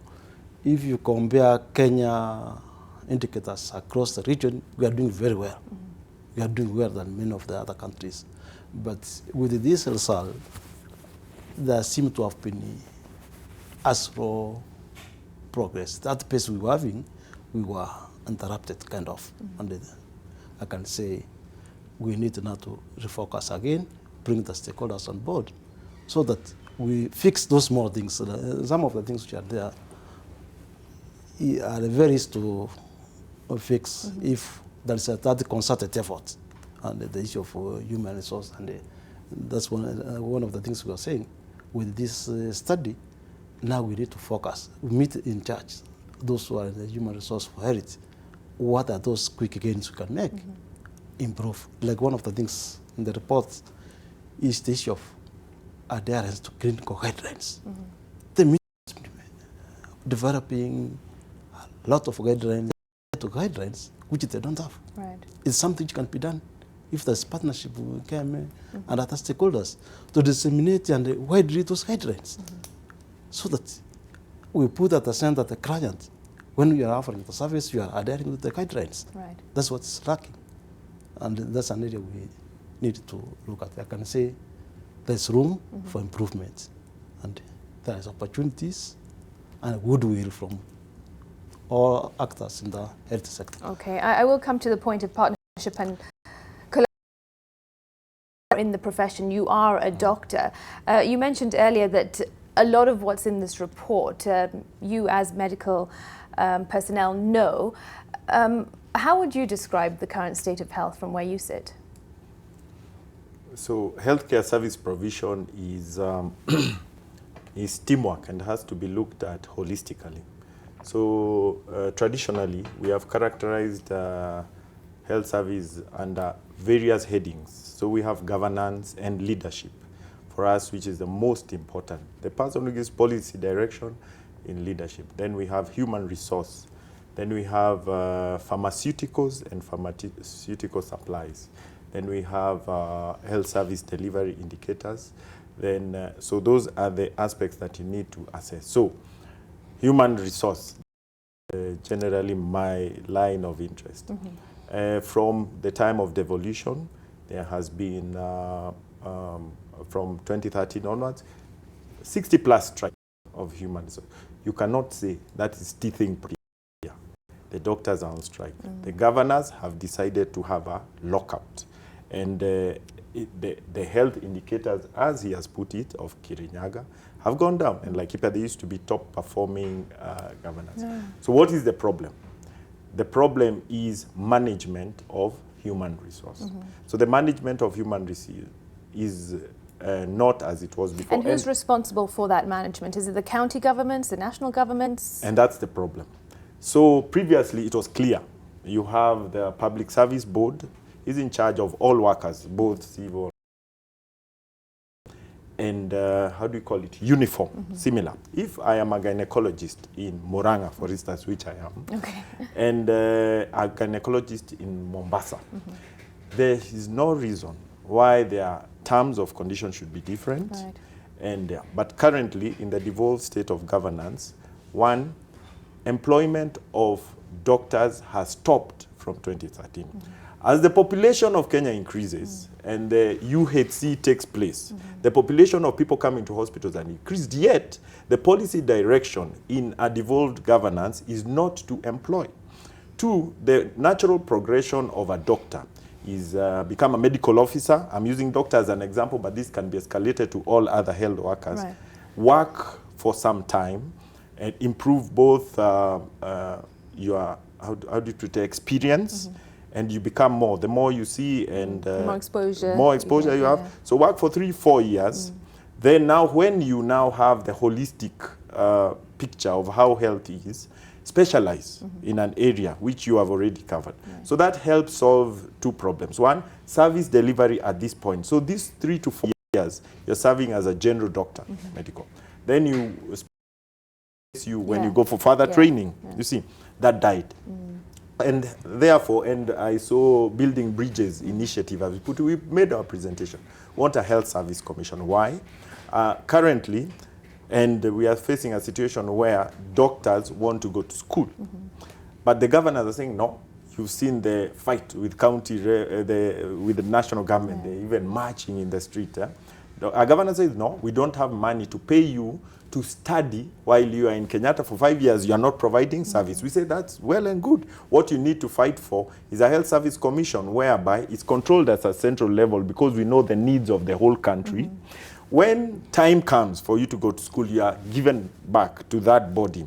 And they train you and educate you and bond you. You know, what we fail to see is that the training is not in vain because you have been trained for this number of years. You have to work for this number of years at where we want to deploy you. So you don't get problems like those ones who will work in Nigeria. And I'll give myself as an example. When I was a medical officer intern, I was in Machakos. Worked for Machakos for 3 years. Improved the hospital by the way they cannot... we made the hospital the way it is. It was a long time ago. And then after that, the government sponsored us to training in school 3.5 to 4 years and bonded us. So I was posted to Isiolo as a gynecologist. Isiolo, I'd never seen a gynecologist. And why? Because when I finished, Machakos still had a gynecologist, so I couldn't go there. There is already their service delivery is already covered. Isiolo had no gynecologist. So I was there for 5 years, both as a DMSO, medical superintendent, and provider. And you can go to the records, the hospital improved. So what we are saying is that we need to look at healthcare from a country level rather than from a county level. Murang'a today may not need a gynecologist, but Wajir does. Therefore, Murang'a will not release someone to go to school to do gynecology because they don't need one, let's say. But Wajir need one, but they don't have anyone to release to go do, to come cover. You get what I mean? And health, we are saying a health service commission is necessary. So in terms of human resource management, the Kenya Medical Association, the union, and even NCPD, I was discussing with her, actually sees the impact of having a centralized management of human resource. Nursing, you need them to specialize. We are complaining about Mama Lucy Hospital. Why? Because you do not have people who are trained, for instance, midwifery. You need a special, you need the quality of improvement. The guidelines, dissemination as he puts it, we need to disseminate them. So if you measure someone and say he's not following the guidelines, he does not have the guidelines. Let's see. You see. So that's the state is that it's patchy. Different counties have different levels of service healthcare provision. And they need to be analyzed on their own. The biggest problem is not the infrastructure, which as we have seen has increased, is MES and all, but the human resource component is a big issue. And the danger with that, and mark my words, in 20 years we'll see, is that the quality of service provision, if the human resource aspect is not addressed, will continue going down. As much as you'll say, the governor says, oh, I don't need to train anyone, but they are lessening the quality of future care in their service. Why? Medicine is highly hierarchical and dependent on time and money. So the situation as it were, medical officer interns currently are the ones we have managed to retain as automatic payment. They finish, they leave. So what happens? There is joblessness in the country generally. So they go hustle, sell cars. You know, they are not practicing within a confined space, which is necessary for improvement of quality education. So they are selling cars, land, I don't know what. They're not practicing what they were taught to 6 years. They were going to school then. So why? Because of both the economy and so in 1 year, the half-life of medical knowledge is 1 year. It means that you need continual renewal. So it's not there. And that can only happen, by the way, in sort of a government setting where you are working for a minimum amount of time because you're seeing volumes, you have a salary, and you are giving service provision. And therefore, the quality in the near future will now start coming down. Okay, well, that is a big concern. Big concern. If indeed it is true. Peter, do you believe there is political will and do we have the right sort of leadership to make the changes that we need? Because year in, year out, when I host such conversations, a lot of the time we're talking about the same thing. Nothing changes. Why is that, in your view? That's a hard one, but what I can mention is that what the doctor has said is correct. And if you look at that report, we started by first saying we need the right forum and the right mix. the skills. It is not a one-off. It's a continuous improvement, a continuous capacity building. Yeah. That report indicated there's a gap in diagnostic accuracy. How do you bridge that gap? It has to be that formal continuous running, and the health workers have to be given that opportunity to go and enhance their skills. The basis, the foundation of health is the worker. Yeah. If they are not motivated, they cannot do it. Yeah. Then the issue of governance and leadership is a big animal. There is have been a lot of debate since the devolution. Yeah. People are having divergent views. Should it be centralized human resources? Should it be devolved? They give examples of various countries, and even some countries who have done well, others have not done well. So the health system, especially the part of human resource, that's very key for us. And I think it's one of the areas we want to run with the KMA and all the stakeholders. Right. I mean, it is perhaps a tricky question to respond to, but perhaps you have a different view because you're right in the thick of it. Yeah. Do you think that there is the other aspect is actually implementing and, you know, doing it? Yeah. For a long time, we have not had health as an agenda. In 2017, the president declared UHC his agenda. Yeah, already that is political will at the highest level. The Kenya Medical Association President Kitulu and to Israel, and President Uhuru Kenyatta was acknowledged in a conference on universal health care as political goodwill. You get, therefore, we must never look that down as that's a big step. The second step is now listening to the healthcare providers. What do they want vis-a-vis governance? Yeah. For instance, the biggest fight we are having with the devolved health system is the governor not seeing the need for the health worker to be autonomous, to run on their own. And I always say this, health was more devolved before the evolution of health. How or in what way? Than it is now. Health is currently centralized. Why? And we had discussed with Peter here that NCPD had done a survey using Kenya Health, Demographic Health Survey in the year 2004. Their recommendations was that health needs a strategy, what we called now reversing the gains.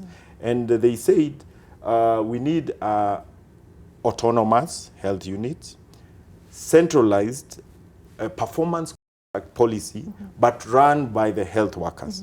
And it was fantastic. And if you look between 2007 and 2013, that's what happened. So for instance, they used a very good example of a thermometer. A thermometer in a dispensary, if it breaks down now, you have to call the governor to give you money to buy the thermometer.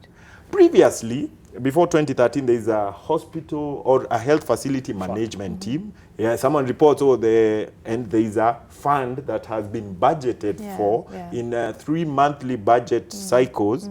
There is money because they know a thermometer can break. So service delivery is not interrupted because money is centralized. What happened in 2013 when the governors met the then Director of Medical Services at Lyco Regency in June is that they say no, they want the money of health because we had done very good work of improving money collection at the health facilities. This is not theoretical. I was a medical superintendent at Isiolo District Hospital. Our facility improvement fee, the one that we used to buy the thermometer, was 6 million per year in 2007. By the time I left and handed over, it was 24 million. And therefore, a governor coming in, he's seeing that money as a source of money. So what happened? They closed the hospital accounts, which the money used to come and they use it to hospital and centralized it, made it county. So money enters the county and then the hospital workers, they now, ownership was removed from them because even previously when you want to tell them, by the way, we do not have money to do ABCD. Let's say people want to go for a conference, you tell them, hey, by the way, your department has not made enough money to allow you. And they work hard the next year. So now health is less devolved than previously because previously management of health facilities was at facility levels. Currently, management of health facilities at county level. Right. So health is not devolved, literally. And it worked very well. But now, if maybe someone can commission NCPD to do a study on the effect of facility improvement fund before devolution and during devolution. And then we can answer that question too, so that we don't look like it's a political argument. And therefore, we are not saying, we actually don't want the health facilities. We just want the management of human resources for health. And Professor Nyong'o, during the funeral of Laboso, summarized what health is. He said health is research, empowerment of the health worker. And he actually said, yes, you people will build cancer centers, but who will be doing the research and who will be doing the work? You see? And therefore, we must really look into this management of and professional associations. Now coming to the report, and maybe where I had some challenges with him is that we don't know whether Ministry of Health was involved. Ministry of Health is the health branch of the government. They are in planning. So what we are saying is that maybe they need to incorporate the professional associations like Kenya Medical Association in this analysis, and also that we can also educate the country from a perspective of not look like government, because you know again the image of government sometimes can cloud good things. Right, and I wanted to come to that because you have been mentioning, Peter, the importance of moving forward partnership between various organizations. So what is your comment on that? Before I comment on that, there's something you mentioned and we need to notice the rules at it. Yeah, go ahead. Management of health services at the facility level. In this report, we did analyze and find out, are the health facility management team in place? And you will see in some of them they are not in place. So if they are not in place, who is making a decision at the facility level? And that's an area now we need. How do we strengthen those at the facility level for day-to-day policy direction, guideline, and even the resources at the facility? That's now where you find there's a challenge. The issue of partnership, health is something which is not cheap, but it's a priority for the country. It's a catalyst for all sectors of the country. There are a number of partners out there who pick one aspect to support, another one picks another aspect to support. But if we have got an overall coordination, we say that our priorities through the strategic plans is say in a particular area, we cluster the counties and say now who is there, we do the mapping, and then we give priority. As they are coming, we are telling them, you are going to Isiolo, this is the priority in Isiolo. Focus on this. Kirinyaga, you have seen what is happening. This is a priority. Partners who want to support Kirinyaga, this area. What's happening now in the country is that you find some areas, equity, the issue of equity comes in. Partners are coming and running to a particular area, then now attribution of their contribution is minimal. You cannot know who is contributing what. But if we have what such a coordinated, structured way, saying so and so is going to this county, these are the targets, and this is what we will do, and this is how we are going to measure the input. That will be very key. It requires a lot of consultation and support at all times. Right. And we are willing to read that process because we are coordinating agents to bring the stakeholders on board. We agree how we move. Where there are gaps now, we have those are mandated to solicit for resources. We can't solicit. So with such a report, what do you hope the outcome of this is going to be, in the sense that who now needs to act on the report? It has been, immersed by the media, for example. There are various articles about what's happening, but what action now needs to happen? From the past, what we used to do when such a report comes out, now we go back, sit and do wide dissemination first for people to understand. We'll move to gray areas where people are not clear. Right. Wide dissemination. Then now we could have targeted interventions. We will meet policymakers, sit and dish out what are the policy issues in this report. And then we will be action to implement it. What are the program issues in this report? Who will be involved in the action? There may be legal issues which we may need to have a conversation with the parliamentarians to say we need changes here. But it will be a consultative process, participatory. So I'm seeing for the next 6 or so years, focusing on this report so that intervention is done. Right. And we are happy that this report, the current government came into the power for this 2018, now it can be a benchmark for each county. Right. Because we have what county-specific indicators, so they can be able to trace what they did, what measures they have put in place. So if I'm not wrong, the previous report was in 2012, is that correct? It So was. when will the next report be? In 6 years' time? Usually it's supposed to be 4 or 5 years. Right, okay. It's between the censuses. Okay, so we hope to, at least in that period, see some sort of implementation and some sort of action taking place. One of the things I may add that when we were designing this study, we also wanted to have the community component. Right. To get the aspect from the community. How do they perceive the services? Because of the resources and at the time, we were not able to do. Okay. And that's one area we would need to commission another study. Okay. See what is the perspective from the community, the clients. So that's another area we need so that it is merged.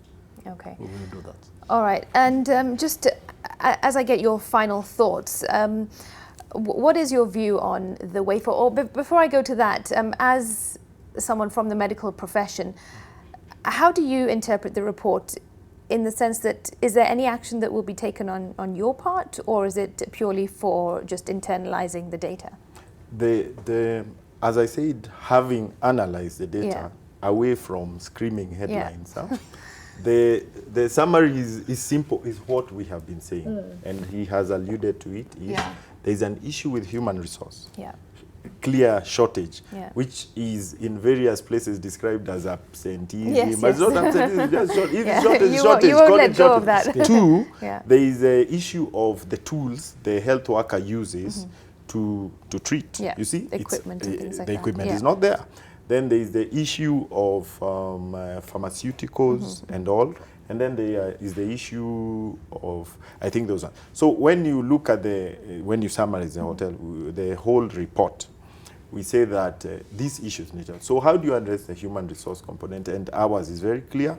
A health service commission needs to be established. Right. There are various ways that is being done. There are honorable members in parliament doing it through a bill of parliament. We have given the report and the recommendations to the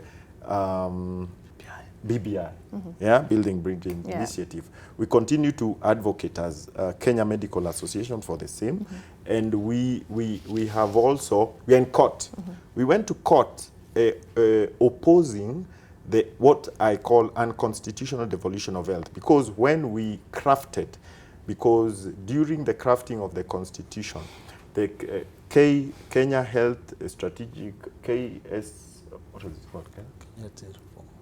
KSSP, the policy paper on health 2, KHSSP 2, that was running between 2005 and 2010, that when the constitution was drafted, clearly defined what national referral health facilities are. Right. This was misinterpreted in Schedule 4 of the Constitution, and I'm sure you're aware of that, to mean national referral health hospitals. Right. No, it's not hospitals. It's the referral system that was working. And you'll keep hearing them referring as county referral. County. Those are national referral because the system at that time was from dispensary level to Kenyatta National Hospital. The same people supplying vaccines in Kenyatta were the same people supplying at the dispensary. Right. So we want a health service commission. The second one is that we are hoping the judges interpret that, and there's a big judgment coming up. We went to the Court of Appeal, and there's a big interpretation which is due in September, if I'm not wrong, September 20th. And they can actually help this whole country by saying that, yes, this was misinterpreted. National referral health facilities means this. And that would sort that out, over and above all the other things that we have done. But I think over and above all, what needs to be done is we need to depoliticize medicine. Health facilities, and studies have shown, are run by the health workers, and they can organize themselves in that framework and have a policy paper that leads to the national well-being health measures. Like for instance, we hear today the governor has fired 5 nurses from a nurse who is working, one nurse with 100 patients from that side. Then because a TV show has come, you fire someone.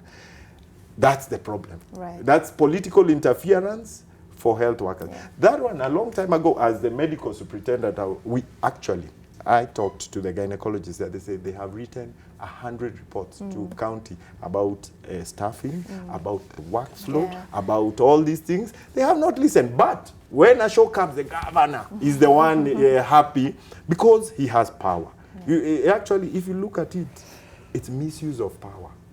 You see, you're supposed to empower your people, not come and say, oh, I am the guy, I have fired. You get what I mean? And that's our problem. Let's depoliticize medicine. Leave it to us. We've done it before. We will report to you and you will look good at your facilities. I must give it up to my governor in Murang'a County. He has let the health workers run the facilities. Murang'a has the best indicators in this country. And for you, that is the way forward. It's the way forward. Okay, well, we're out of time, but into this report, no doubt it has elicited sharp reactions, but that's probably a good thing, and we look forward to the next report and changes in between. All right, well, joining me in studio this morning, beside me, Dr. Simon Kigondu, who is the Secretary General of the Kenya Medical Associations, and further to my left, Peter Nyakwara. He is the Technical Director at the National Council for Population Development. Gentlemen, thanks for joining us. I'm Smriti Vidyarthi. That's where we leave it on NTV today. Do stay with us. Plenty more to come in just a moment.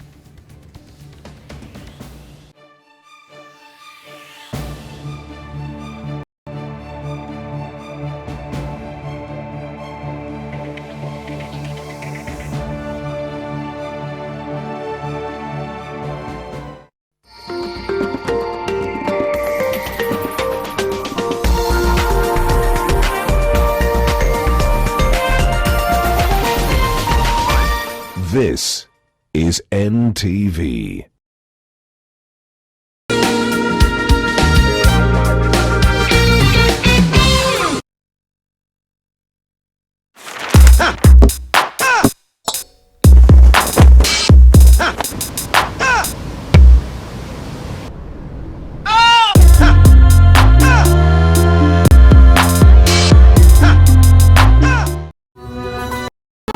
Big people have big problems. Well. Born out of a city in the village. Raised in a cozy room, then become the lady of a villa, only to be thrown out. What's going on? Emir was in custody last night. What? Calm down, please. Have a seat. You're looking at the pleasant me sitting in front of you.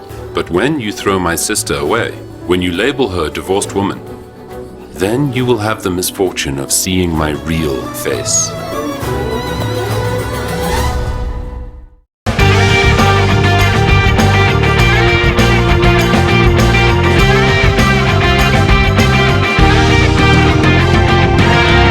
Superloaf, slices of life. We are Nation Media Group. Talk to us.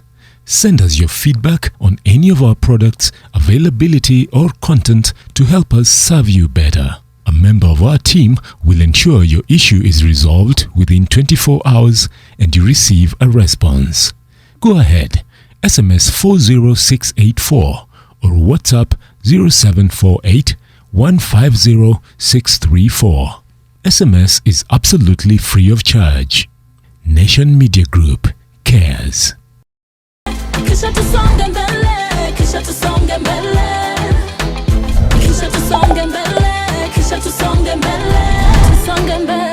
Tusonge mbele na Fiber Mobile. Get a Fiber SIM card today and enjoy Tusonge mbele bundles at affordable prices.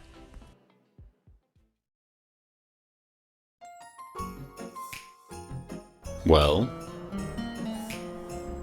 Thank you so much. Can I buy a chocolate, please? It's for my mom.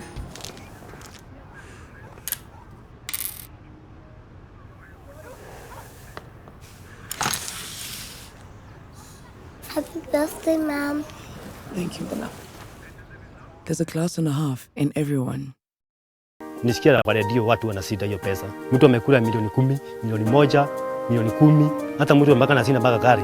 Akasema mimi nitaanzia hapo. Na niliendelea hiyo miaka yote.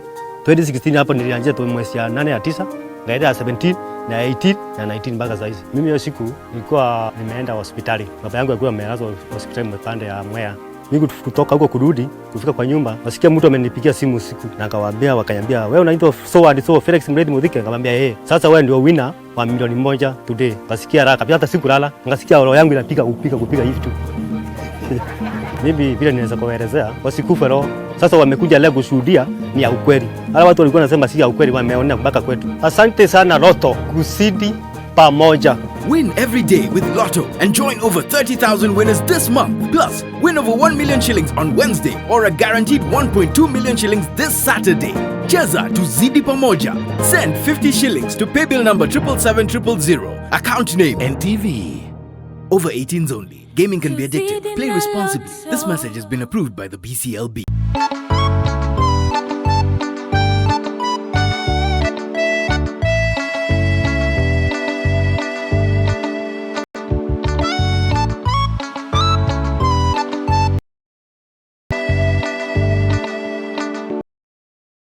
And at a price that doesn't dent your wallet. Leo utakula nyumbani.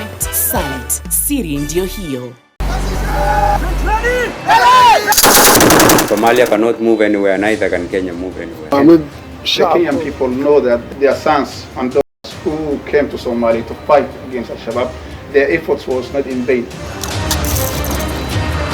Kenya Defense Forces under AMISOM understands the importance of service delivery to the locals here, and for efficient service delivery there has to be such infrastructure.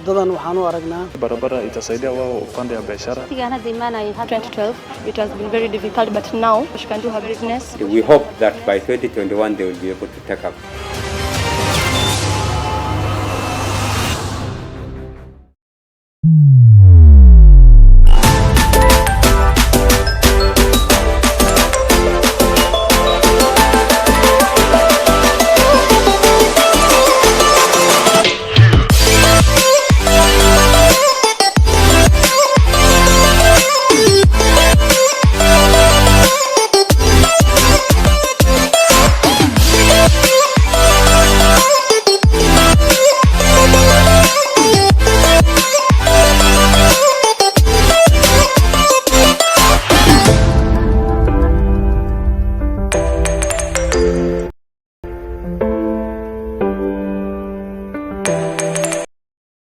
Right, and science facilitates the enjoyment of that right.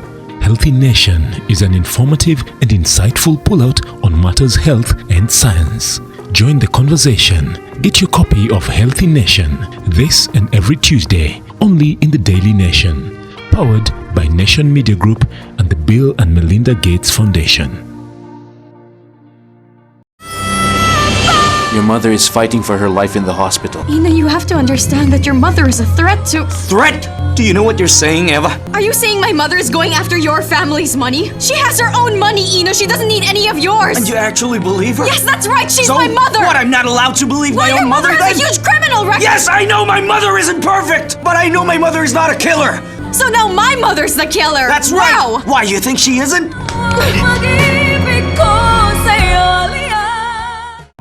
Ilizae kama ajalema. Serikali leta dawa gani?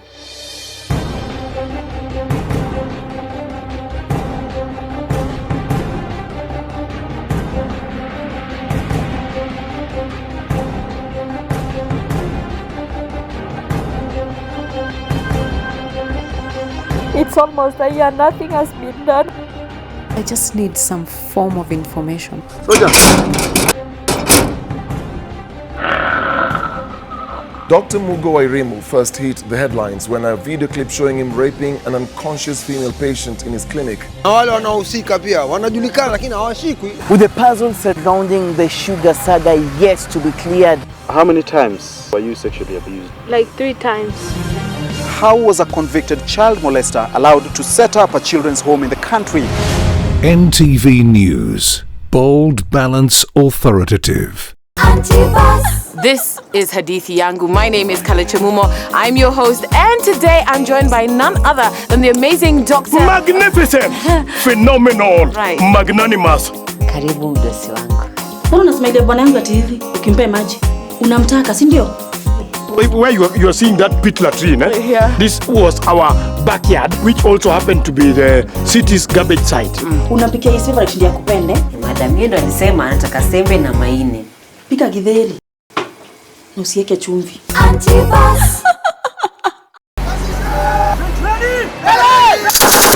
Somalia cannot move anywhere, neither can Kenya move anywhere.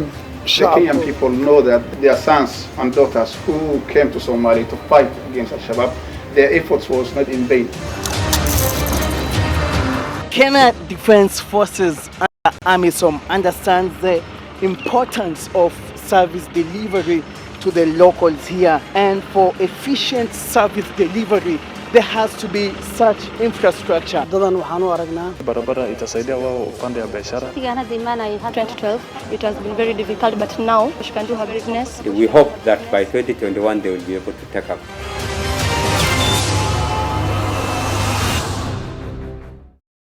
We are Nation Media Group.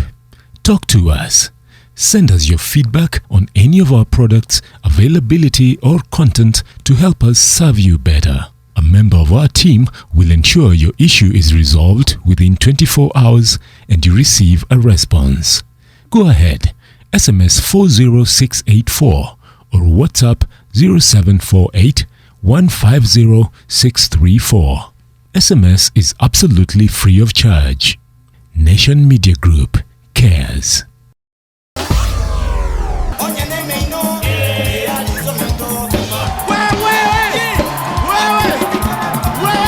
When you meet a Luo carrying his briefcase, don't ask him whether he's going to work. Luos don't go to work. We attend to professional commitment. Gangster main rule: avoid eye contact with your fans. Mutazoeana. Mtu ako na homa lakini kusiniza na sneeze unashindwa hii ni homa ama ni nini? Unasikia December babes, haki si mnatusumbua. Hati yo sijui calm down is my birthday.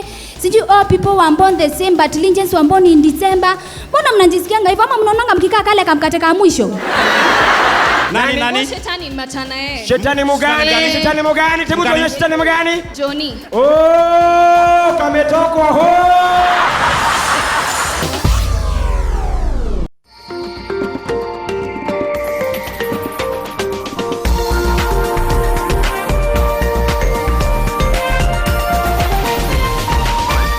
This is NTV.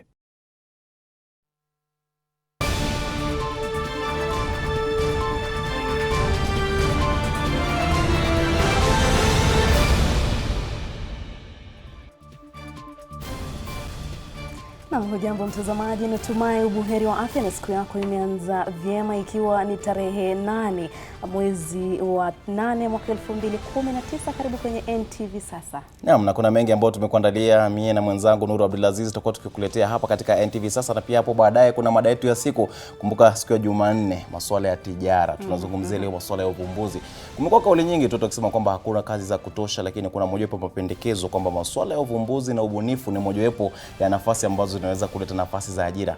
Na ndio maana basi studioni tuna wageni ambao watatusaidia kuzungumzia masuala haya. Baadhi yao ni wavumbuzi, wamevumbua vitu mbalimbali, baadhi ni mawakili masuala ya kisheria, maana yake wajua tena masuala ya hakimiliki, ili upate kufunufaika kutokana na ule uvumbuzi wako. Kwa hivyo swali ambalo tutakuwa tukishughulikia leo ni masuala ya je, utafaidika vipi kutokana na ule uvumbuzi ambao umejikita ndani yake. Lakini sio hayo peke yake. Na mtazamaji, kuna mengi tu ambayo yanaendelea. Kumbuka kwamba hapo jana usiku kulikuwa na mashambulizi katika kaunti ya Mombasa, hasa katika mtaa wa Kisauni na Nyali. Kumbuka kwamba kuna watu baadhi ya watu ambao walijeruhiwa na hivi sasa wanapokea matibabu, na kuna washukiwa watatu ambao wamekamatwa kufikia sasa. Tutaungana baadaye na mwenzetu Kevin Mutei akiwa Mombasa. Hivi sasa tu mtazamaji, tutaenda moja kwa moja katika ukumbi wa KCC ambapo mkutano kuhusiana na maridhiano na utangamano unaendelea. Kumbuka kwamba ni mpango ambao ulianzishwa na Rais Uhuru Kenyatta ili kuleta tu pamoja wa Kenya kwa kuishi kwa amani.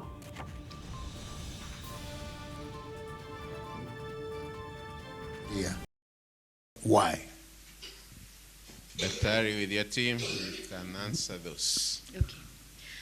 Thank you.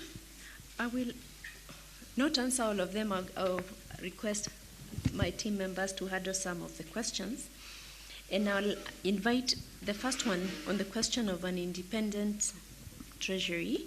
I'll invite our director, Rigo, to respond to that one, because our understanding is the same as one of your members, Omosa. We were the same understanding as herself. So I'll invite the director, Rigo, to speak through to that. I'll answer that because yes. I know her position and mine are different. Is the PFM Act therefore unconstitutional? Because Bomas was cannibalized so much before this constitution. So she can take that. Then our CEO, the Commission Secretary, will answer questions on budgets and specific recommendations. Then we'll take it from there as we go on. Okay. On the issue of the National Treasury, first of all, I'd like to just clarify that the counties are not subservient to the national government, because Article 6 is very clear. It says that the government at the national and county level are distinct. So they are almost equal. But the fact of the matter is 225 says establish a national treasury, which was supposed to work for both levels of government, and as she says, was supposed to be impartial. But what has happened is PFM Section 11 has gone ahead and established the National Treasury as an agent of national government.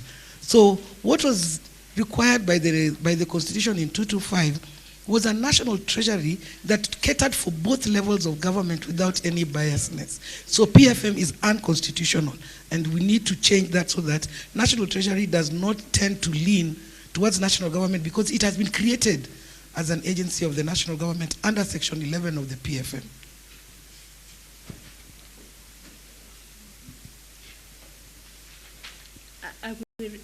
The CEO can talk to the budgets issue, then I'll take the others. Chair and members, on the budgets, first of all is that the independent commissions are performing functions that previously were done also by national government. For instance, if you take like CRA, all the things that a CRA does now in the Constitution, division of revenue, recommendations in the financial area, PFM, are all functions of National Treasury and Ministry of Finance. So there's issues here of legacy and how institutions behave when some of the things they were doing were taken away. Clearly there'll be elements within those institutions that will want to do things historically as they were done. And in addition, the same Treasury also is responsible for sector budgets. So one way of ensuring that perhaps things remain the way they were is by simply not being entirely fair on the news. Na hakika hilo ni jopo la BBI ambalo linaendesha masuala ya maridhiano ya taifa. Vikao vya jopo hilo vimekuwa vikiendelea katika maeneo tofauti, na leo basi vitafanyika hapo katika ukumbi wa KICC, ambapo wadau mbalimbali wanaendelea kutoa maoni yao namna ya kuleta maridhiano nchini. Tukumbuka kwamba ulitokana ule mwafaka kati ya Rais Uhuru Kenyatta na Raila Odinga, na ndiposa jopo hilo likabuniwa na kuanzisha vikao hivyo katika maeneo mbalimbali nchini. Na mtazamaji, na kama nilivyokueleza awali ni kwamba katika kaunti ya Mombasa, haswa mtaani Kisauni na Nyali kuelekea upande za Bamburi, kulikuwa na mashambulizi hapo jana ambapo watu 30 walijeruhiwa vibaya, na baadhi yao wangali wanapokea matibabu katika hospitali katika kaunti hiyo. Watu 3 wamekamatwa kutokana na mashambulizi hayo, na tutaungana na mwenzetu Kevin Mutai atueleze zaidi kuhusiana na mashambulizi hayo na yapi yanajiri kufikia sasa. Na Kevin Mutai. Naam, shukran sana Nuru Abdulaziz. Mtazamaji, tunakuja kwa moja kutoka mtaa huu wa Bamburi, eneo ambalo inasemekana kwamba wahalifu hao walianza kuwashambulia wenyeji katika eneo hili katika shambulio hilo la hapo jana mwendo wa saa 2 usiku, na tunaarifiwa kwamba kuna baadhi ya watu ambao walijeruhiwa kwa kukatwa na panga, na hasa unapoona ni kwamba wakazi wa eneo hili bado wako hapa. Vijana hao vile vile ambao walikuwa wamejihami kwa panga na silaha zingine vile vile waliweza kushambulia bado ambao kwamba ni wakati ambao vile vile wakazi bado walikuwa wanaendelea shughuli zao, biashara bado ilikuwa inaendelea, lakini tunaarifiwa kwamba vijana hao walipofika eneo hili waliwashambulia na kuweza kuvunja hata baadhi ya maduka katika eneo hili kabla ya kuweza kutoroka na mali yao. Lakini mtazamaji, kumbuka kwamba ni shughuli zima ambalo vile vile maafisa usalama wanashirikiana na wakazi wa eneo hili ili kuweza kukabiliana na vijana hao, na unapoangalia kwamba magari hayo ni maafisa usalama wako katika eneo hili wakishika tu ama wakipiga doria ili kuhakikisha kwamba wamepata habari muhimu kuhusu yaliyotokea jana na kuweza kutafuta mbinu ya kuweza kuwakamata wote waliohusika. Lakini kulingana na ripoti ambazo tuliweza kupata ni kwamba watu 10 walijeruhiwa au zaidi. Tujapata ripoti kamili, tutaenda kule hospitali ya Makadara ambayo ni Coast General na tutaweza kupata habari zaidi, lakini tunaarifiwa kwamba yao walijeruhiwa na wako katika hali mahututi. Baadhi yao waliweza kupata matibabu na vile vile wakaachiliwa ama wakaruhusiwa kwenda nyumbani. Ni shambulio ambalo si la kwanza kuwahi kufanyika katika eneo hili, bali vijana hao wanaosemekana wanatumia dawa za kulevya ama pombe walifika hapa, baadhi yao wakiwa walevi, walianza tu kukatakata ama kuwashambulia wenyeji wa eneo hili, na baadhi yao wanaogopa tu kuzungumza kwa hofu kwamba huenda wakarudi na wakaweza kuwaangamiza zaidi. Lakini tu ningependa tu kuzungumza pengine wakuu ama viongozi wao katika mtaa huu watupe tu kwa kifupi ni nini hasa kilitokezea mtaa huu na ambayo wangependa maafisa ama vitengo vya usalama viweze kutekeleza ili kuweza kukabiliana ama kuangazia swala hili zima la ukosefu ama utovu wa usalama katika mtaa huu wa Kisauni. Naomba tafadhali njoo hapa karibu, simame hapa tu. Hebu tuelezee hicho kisa kilikosa ngapi na kulikuwa vipi?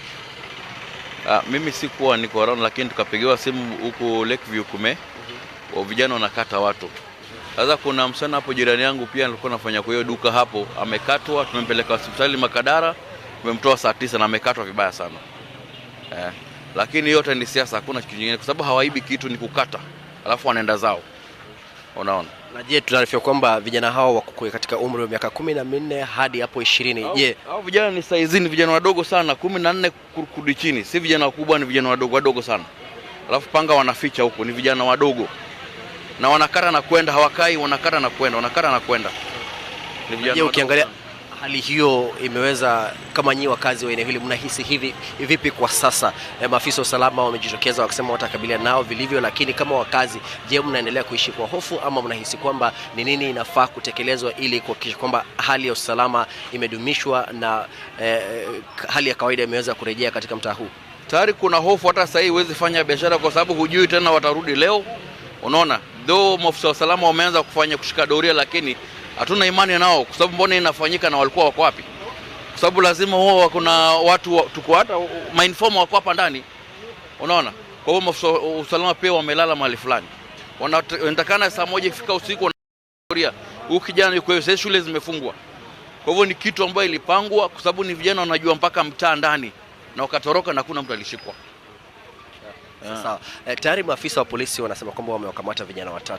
Je, ni juhudi zipi zaidi ungedhani pengine vitengo vya usalama vinafaa kutekeleza ili kuhakikisha kwamba mashambulio kama haya yasiwahi kutokezea tena, ikilinganishwa kwamba hii si mara ya kwanza vijana hawa, kundi la vijana kushambulia wakazi wa hasa mtaa huu wa Bamburi, maeneo ya Kisauni na hata maeneo mengine katika kaunti ya Mombasa?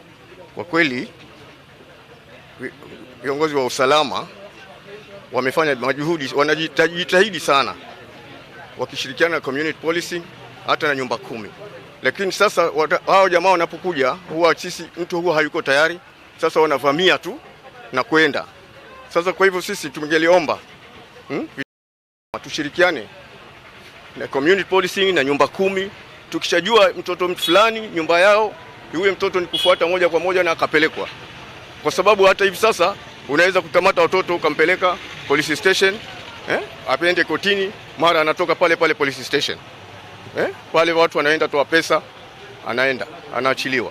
Ushasikia? Kwa hivyo sisi tungelipenda tushirikiane, polisi, community policing, nyumba 10, tujitahidi kwa pamoja tuweze kuona hawa watu tutafanya namna gani. Lakini maafisa wa polisi wanasema kwamba vijana hao wanajulikana katika mitaa hizi hasa katika eneo hili la Kisauni, lakini changamoto wanazokumbana nazo ni kwa mfano wazazi wao ama wapendwa wao wanawaficha vijana hawa. Je, kama wakazi ama viongozi katika mtaa huu ni nini hasa mtafanya ili kuwahimiza watu wote waweze kushirikiana ili kutatua suala hili la utovu wa usalama katika eneo hili? Sisi kama community policing na wakazi wa mtaa, sisi hatuwezi kujua, tukishajua mtoto wa fulani anafanya visa kama hivyo, sisi hatumwachi. Tunaenda mpaka kwa mzazi wake, tunamchukua mtoto, tunampeleka polisi. Sasa ukifika polisi utaambia umemshika na hatia gani? Utasikia. Ukiulizwa umemleta hapa kwa hatia gani? Kwa alifanya visanga na huyu tumjua huyu anafanya visanga kila siku. Sasa sisi saa nyingine tunakuwa watu polisi wanasema hakuna evidence. Kama mko na evidence ingekuwa ni sawa, lakini sasa hakuna evidence, mnamleta tu hapa. Sasa sisi tunashindwa nguvu. Asante. Pia kuna swala tete la mihadarati ambayo huenda inakisiwa kwamba ndio chanzo kikuu cha visa vya ukosefu wa usalama hasa katika eneo hili, kwamba vijana wengi wanatumia mihadarati na ndio sababu kuu ya wao kutekeleza uhalifu. Je, ni nini hasa inafaa kufanya? Tukizungumzia kuhusu dawa za kulevya huwa tunajua the more the drug business booms, the more the crime, the more the crime, the more the drug business booms. Unaelewa? Sasa hizi vitu viwili vinaambatana pamoja. Lakini ningeliwasihi wakazi wa sehemu hii waige mfano wa kule sehemu za kwetu. Nikikuelezea hivyo na kuelezea kuwa tuna miaka 8, upuzi kama huu ambao unafanyika huku hauwezi fanyika eneo la Bombolulu, Kisimani, VOK na Gichanga Estate, Kisumu Ndogo, Maweni. Upuzi kama huu hauwezi fanyika because kule community tumekuja kama one thing. Manake tukiwa kama community policing, wazee wa mitaa, balozi wa nyumba 10, sisi ndio macho ya security authorities on the ground. Kwa hivyo tukishikana, upuzi kama huu hawezi kuweko. Hawa wahalifu hawaishi juu ya miti, hawaishi baharini, ni vijana wetu, ni watoto wetu na tunaishi na wao. So lazima tushirikiane kuwatoa. Na we mzazi, kama mtoto wako hakuna pale umeambiwa wewe ukate mtu ndio ishi, hata kama you are jobless, anatafuta pale ni mtoto yuko under parental care. Kwa hivyo sisi wananchi tushirikiane, hao watoto tunaishi nao, ni vijana wetu, ni mandugu zetu, ni majirani zetu. Tuwatoe popote walipo, tuwapeane kwa mkono wa sheria na tulete all stakeholders kama hii. Kwa hivyo hao watoto ni vijana wetu, ni watoto wetu na wanaishi miongoni mwetu. Lazima wananchi waamke na washirikiane na maofisa wa polisi, because hata ukiletwa 10,000 officers bila sisi kuwafichua na kuwatoa, hakuna vile tutafaulu. Hao ni vijana wetu, na kama ni siasa, it is a dirty game, ni dirty politics. Hatuwezi kubali upuzi kama huu. Kwa hivyo tunatoa ushauri kwa wakazi wa huku washikane. Tuliweza kupata pia habari kutoka kwa maafisa usalama kwamba huenda ukakuwa pia ni suala la ardhi ambalo pengine kuna mabwanyenye ambao wanatumia vijana hao ili kuweza kuwahangaisha wenyeji katika mtaa huu. Je, unaona vipi na suala hilo? Sasa hiyo itakuwa ni hasara kwa mzazi, manake kama mtoto wako wa miaka 18, 19, 20 akikumbana na mkono wa sheria, akipigwa risasi utalia wewe, akikumbana na wananchi wenye hasira utalia wewe mzazi. Kwa hivyo wewe mzazi mkanye mtoto wako, kama atadanganywa na 1000 aambiwe katakata mtu, ni ujinga wa mtoto wako na wewe mwenyewe mzazi. Kwa hivyo wazazi wanajua, because mtoto wa mtu hawezi toka aende ashike panga afanye vitu kama hii na wazazi hawajui, na ni watoto wadogo. Kwa hivyo wazazi waamke. Na vile mtazamaji, tuliweza kupata habari zingine kwamba wale walioshikwa 3 wameweza kupeana habari muhimu kwa maafisa au usalama ambao wanatumia taarifa hizo ili kuweza kuwakamata wengine walioweza kutoweka. Kumbuka kwamba ni kundi la vijana kati ya 10 na 15 ambao walitekeleza uhalifu huo katika mitaa tofauti za maeneo haya ya Kisauni, kuelekea kutoka kwa Bulo, Bamburi mwisho na hata kuingia katika maeneo tofauti humu vijijini. Na ni swala la kusikitisha sana kwamba baada tu ya kutekeleza uhalifu huo kuna baadhi ya wakazi ambao waliweza kutia bidii, kama vile wahudumu wa bodaboda, na rafiki kwamba baadhi yao waliweza kuwafukuza vijana hao, lakini katika njia moja au nyingine walikumbana changamoto na hawakuweza kuingia katika baadhi ya miji ya maeneo haya. Hapo ndo kwenye vijana hao waliweza kutokea. Lakini acha niseme tu na mmoja atueleze ni vipi ilitokea, kama ni mmoja wao alishiriki katika zoezi hilo la kuweza ama operation hiyo ya kujaribu kuwatafuta vijana hao. Hebu je, tueleze wakati tukio hilo lilitokea jana, ulikuwa wapi na ulijaribu kufanya nini wewe mwenyewe? Mimi nilikuwa nimebeba kwa majina tafadhali. Majina naitwa Alex. Nilikuwa nimebeba abiria wawili natoka Naivas na hivi. Nilipofika hapo nyuma kidogo naona kila mtu mguu ni pone, watu wanakimbia, watoto, wamama, magari, pikipiki, kila mtu anajitetea. Katika hali ya kuuliza nini kila mtu anakimbia, yabidi tugeuze pikipiki. Ndio tukaambiwa kwamba kuna vijana wanakuja kwa hii line sasa, vijana wadogo wanakatakata watu mapanga, wanapora watu. Na vijana wadogo na nasikia walikuwa na gari, kulikuwa na kanta ambaye wanaandamana nayo. Ni kama waliletwa na transport fulani hivi. Unaona? Walikuwa wanaandamana nayo, wanakata, yani walikuwa wana cause threat kwa kila mtu yani. Ulikuwa huwezi usimama hapo. Sasa kusema ukweli sasa hii kuko na CCTV kila pahali. Tunashangaa hizi CCTV kama polisi wana kidogo wakamakinika, wakafungua CCTV zao, wakajua mambo gani yalikuwa yanaendelea. Kwa Bolulu mpaka huku polisi wanafaa wawe, kuna polisi, kuna community police. Hao wote wanafaa wawe wamewasiliana na polisi. Jana wa junction kule Bamburi Mtamboni wakimbia Bamburi wakapasha, ambapo kunafaa kuwe na quick response. Hawangeumiza watu, hawangepora. Polisi wakikuja pale na silaha zao, mapanga nini ni wapi na polisi. So kidogo usalama ndo kidogo yani si kidogo yani walichelewa yani hawakupatia response raia, unaona. Lakini angalia CCTV zifanye kazi, maana yake CCTV ziko mtaani. Sawa. Na mtazamaji, hayo tu ndio baadhi ya maoni kutoka kwa wenyeji wa mtaa huu, na kumbuka ambalo limeibua hisia tofauti. Kuna hali ya hofu ambayo inazidi kutanda katika eneo hili, lakini maafisa wa usalama nilivyosema kwamba wako wamekita kambi, wamepiga doria katika kila eneo, kila pembe ya mitaa tofauti katika maeneo bunge ya Kisauni na vile vile Nyali, ili kuweza kukabiliana na wahalifu hao na kuweza kuhangamisha ama kuhakikisha kwamba suala zima la ukosefu wa usalama limeweza kuangaziwa na kuhakikisha kwamba wakazi watarejelea kuishi kwa amani kama hali yao ya kawaida. Kwako Nuru Radan.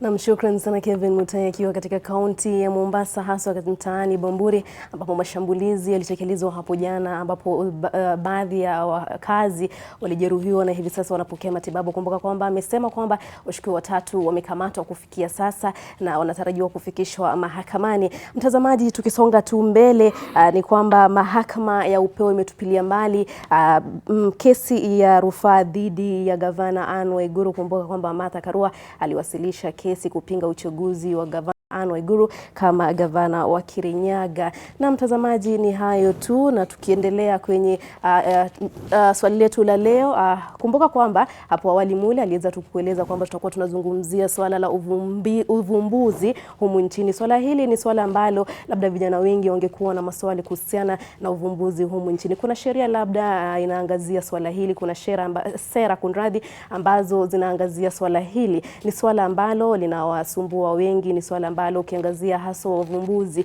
linawasaidia vipi, uvumbuzi wao unawasaidia vipi humu nchini, na iwapo haujawasaidia ni mambo yapi wanafaa kuangazia ili wapate kusaidika na uvumbuzi wao. Swali letu hii leo ni je, wabunifu hapa nchini wafanyaje kunufaika na uvumbuzi wao? Je, wabunifu hapa nchini wafanyaje kunufaika na uvumbuzi wao? Tuma maoni yako au swali lako at NTV sasa, at Nuru_Abdulaziz, at Dan Mule, na tutaangazia tu baadhi ya jumbe zenyu. Na mtawasilisha tu kwa upande wa pili wa studio Dan Mule tayari na jopo lake ataweza tu kuangazia swala hili zima. Na Dan Mule. Na asante sana Nuru, hakika kitangulizi mwafaka kabisa hapo kuhusiana na mada yetu ya leo na masuala ambayo tutakuwa tukizungumzia hapa ndani ya NTV sasa. Na kama nilivyodokeza awali ni kwamba kumekuwa na mjadala mpana sana kuhusiana na masuala ya ajira kwa vijana, ajira kwa watu wengi tu hapa nchini ambao hawana ajira, na pia kuna wengine wengi ambao kwa kutumia akili zao wana vipaji, wana uwezo wa kuvumbua vitu vingi tu ambavyo havijakuwa vikiwa faida. Kwa hivyo hapa studioni leo tutakuwa tukizungumzia namna ya kuhakikisha kwamba ule uvumbuzi wako unaweza kukunufaisha kifedha na ukaweza kutumia kama biashara. Maana yake wengi wanasema kwamba nimevumbua hiki lakini ni cha kujifurahisha tu. Je, tufanye nini kuhakikisha ulichovumbua kinaweza kukusaidia kifedha? Kwa hivyo studioni wapo wataalamu ambao watatusaidia kuzungumzia masuala haya, na ningependa tuanze kuwatambulisha. Karibu nami kabisa ni Profesa Tia Waris ambaye ni mbunifu na pia mtafiti kutoka chuo kikuu cha Nairobi. Na vile vile yuko Charles Mogaka ambaye ni mwenyekiti wa kundi la vijana wabunifu, atakuwa kutuelezea kuhusu ubunifu wake, kundi lao hapo baadaye kidogo. Na kisha yupo Wandiri Karimi ambaye ni mwanasheria haswa katika masuala ya hakimiliki, atakuwa kutuelezea namna ya kuweza kulinda ule ubunifu wetu kuhakikisha kwamba unatufaidi sisi na hauchukuliwi na watu wengine. Na mwisho kabisa sio mgeni hapa, ni Ruth Wanjiru Kinyanjui ambaye ni mshauri na vile vile mtaalamu wa masuala ya biashara na uchumi. Karibu katika studio zetu, tuangazie masuala haya. Hii leo pale KICC kuna kongamano ambalo linafanyika. Kuna wanafunzi wengi tu wa shule za upili ambao wamefika pale, masuala ya uvumbuzi, masuala ya sayansi na teknolojia. Najua wengi wanakumbuka Science Congress wakiwa katika shule za upili. Wale ambao walibuka kidedea katika shule zao wako pale KICC, wanafanywa mchujo kujua nani ndiye bora zaidi hapa nchini Kenya. Ule ubunifu unapotelea wapi? Maana tuna uhitaji sana katika masuala mengi sana hapa nchini. Pengine nianze nawe Wandi.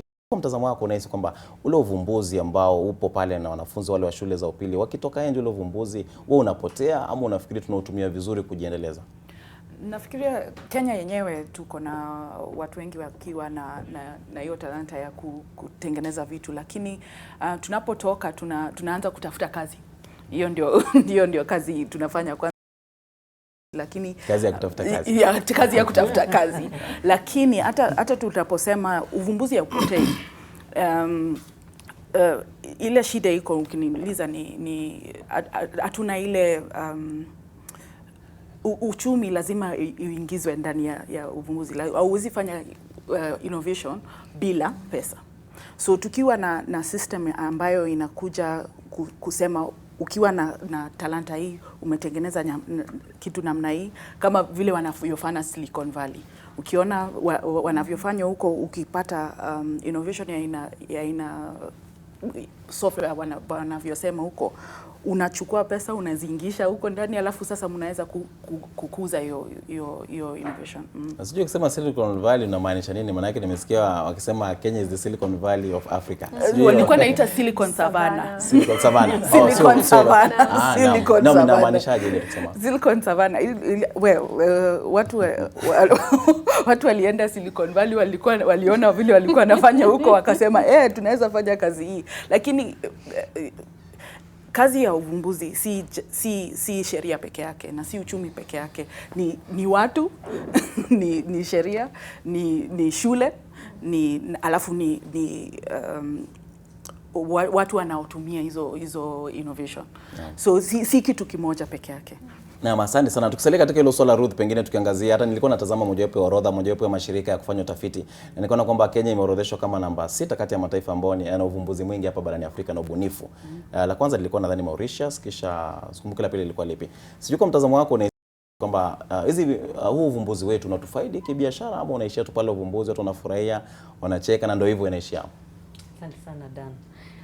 Ningetaka kusema kwanza Kenya ni nchi moja ina ubunifu na ina mambo mingi imezindua, na kuna mengi pia imekubalika ama imekuwa recognized globally. Na maybe one of issue tunajivunia sana kama wa Kenya ni kitu kama M-Pesa. Hakuna pale pengine imeweza kuwa implemented vizuri sana kama hapa Kenya. Ulikuwa uvumbuzi wa mtu binafsi? Ulikuwa mtu actually nasikia ilikuwa uvumbuzi wa kijana wa university, aliweza kufanya hivyo na akauzia kampuni kubwa, na tuna hope alifaidika kabisa. But that notwithstanding, ningetaka kusema kwanza innovation ama ubunifu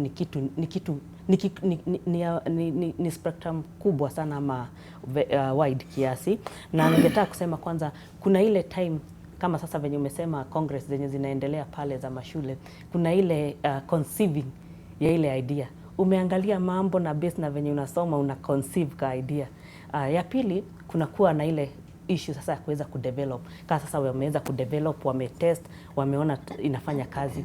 Lakini sasa shida inakuanga implementation.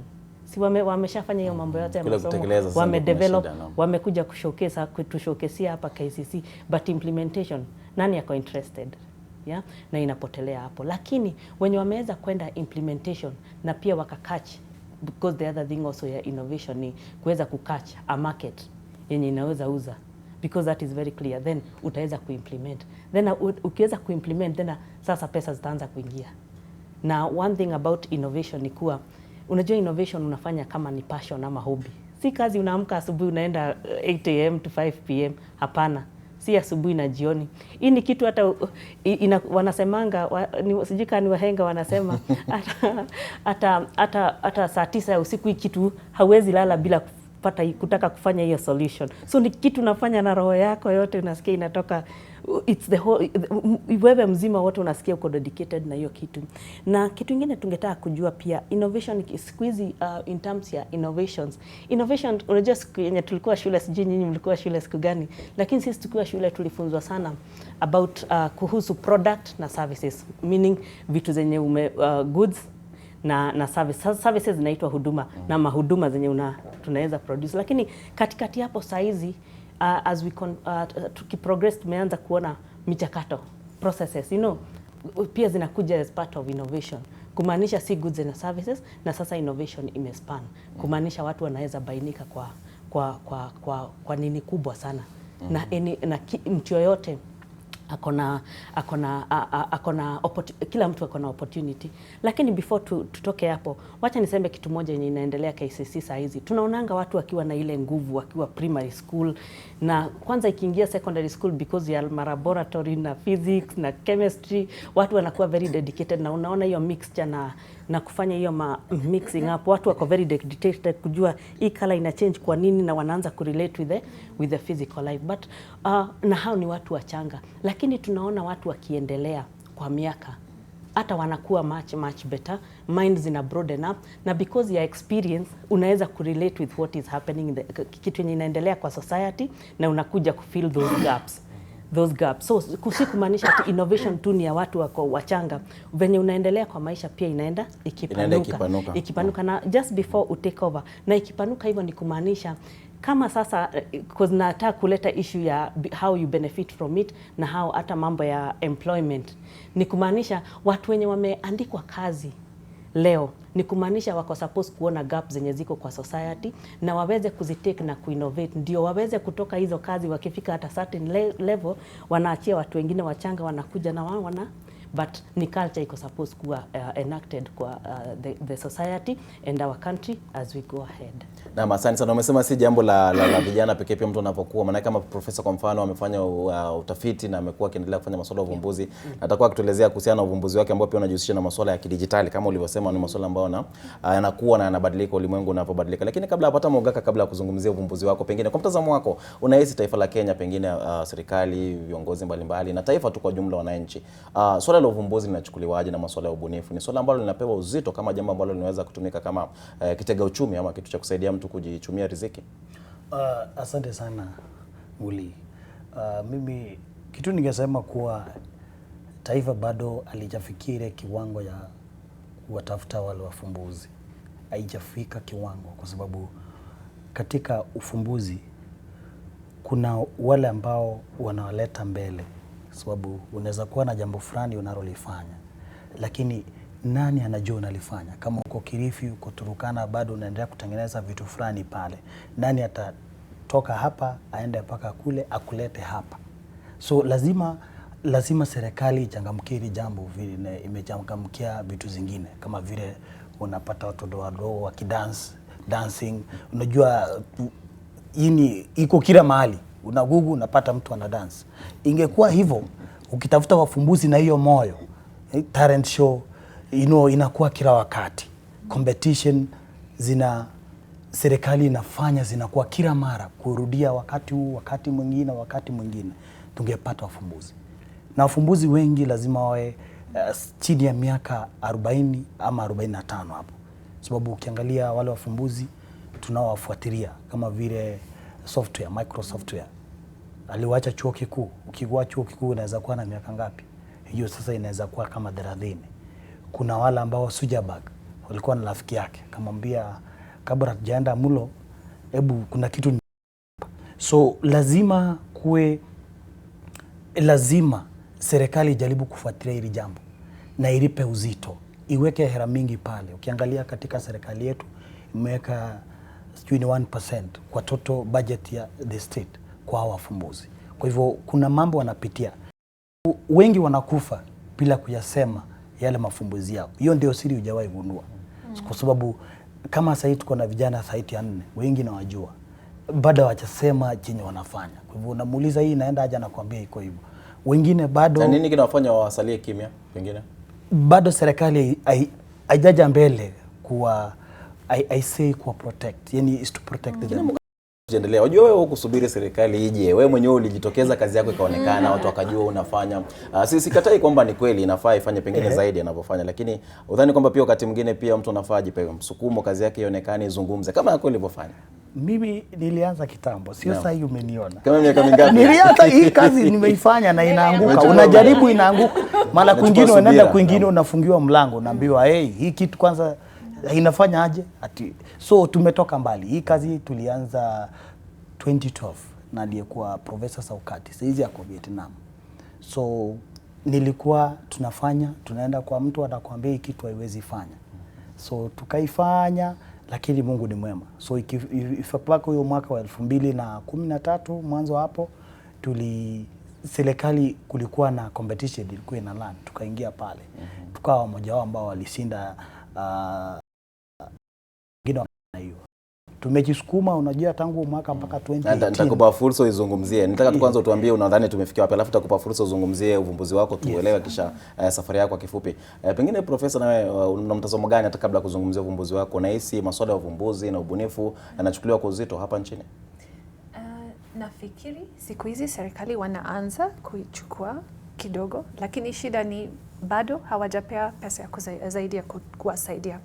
Na tuko in agreement. Vile anasema ndio vile mimi ninafikiria pia. Shida ni kama ni mtoto mchanga ambaye akona ubunifu, hawezi kujua hiyo kitu iko na uwezo kupata pesa, wataweza kuijenga zaidi. Unajua wameona tu shida moja na wamejaribu kupata solution.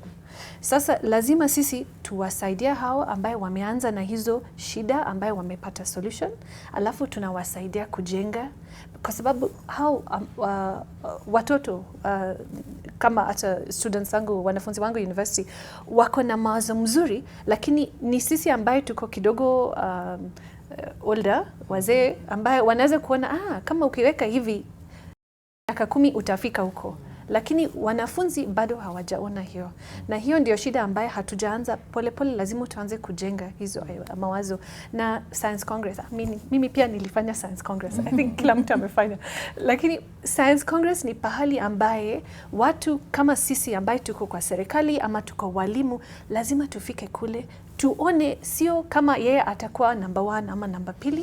Tuone kama hiyo mawazo ambaye anajaribu kutengeneza ni kitu ambaye iko na future. Na hiyo ndio mfikiriaji ni tofauti kuliko yeye ametengeneza kitu yake vizuri kabisa na atapewa gold prize ama chochote. So kuna hizo mawazo lazima tunafikiria kidogo tofauti. Tuwasaidie kuwakuza. Na umesema masuala ya Science Congress ama mambo ambayo ulifanya ubunifu ya kisayansi ukiwa katika shule ya upili. Baadhi ya ambao ulivumbua pengine ulipata kuyaendeleza ama hayo yaliishia hapo? Iliisha kule. Iliisha kule. Na kuna ile swala lingine la elimu, tunasema kwamba fedha hazitoshi, lakini najua katika vyuo kuna zile fedha ambazo zimetengewa elimu ya juu, masuala ya sayansi na teknolojia na uvumbuzi. Pengine ni pesa ambazo huwa mnazipata kuwasaidia?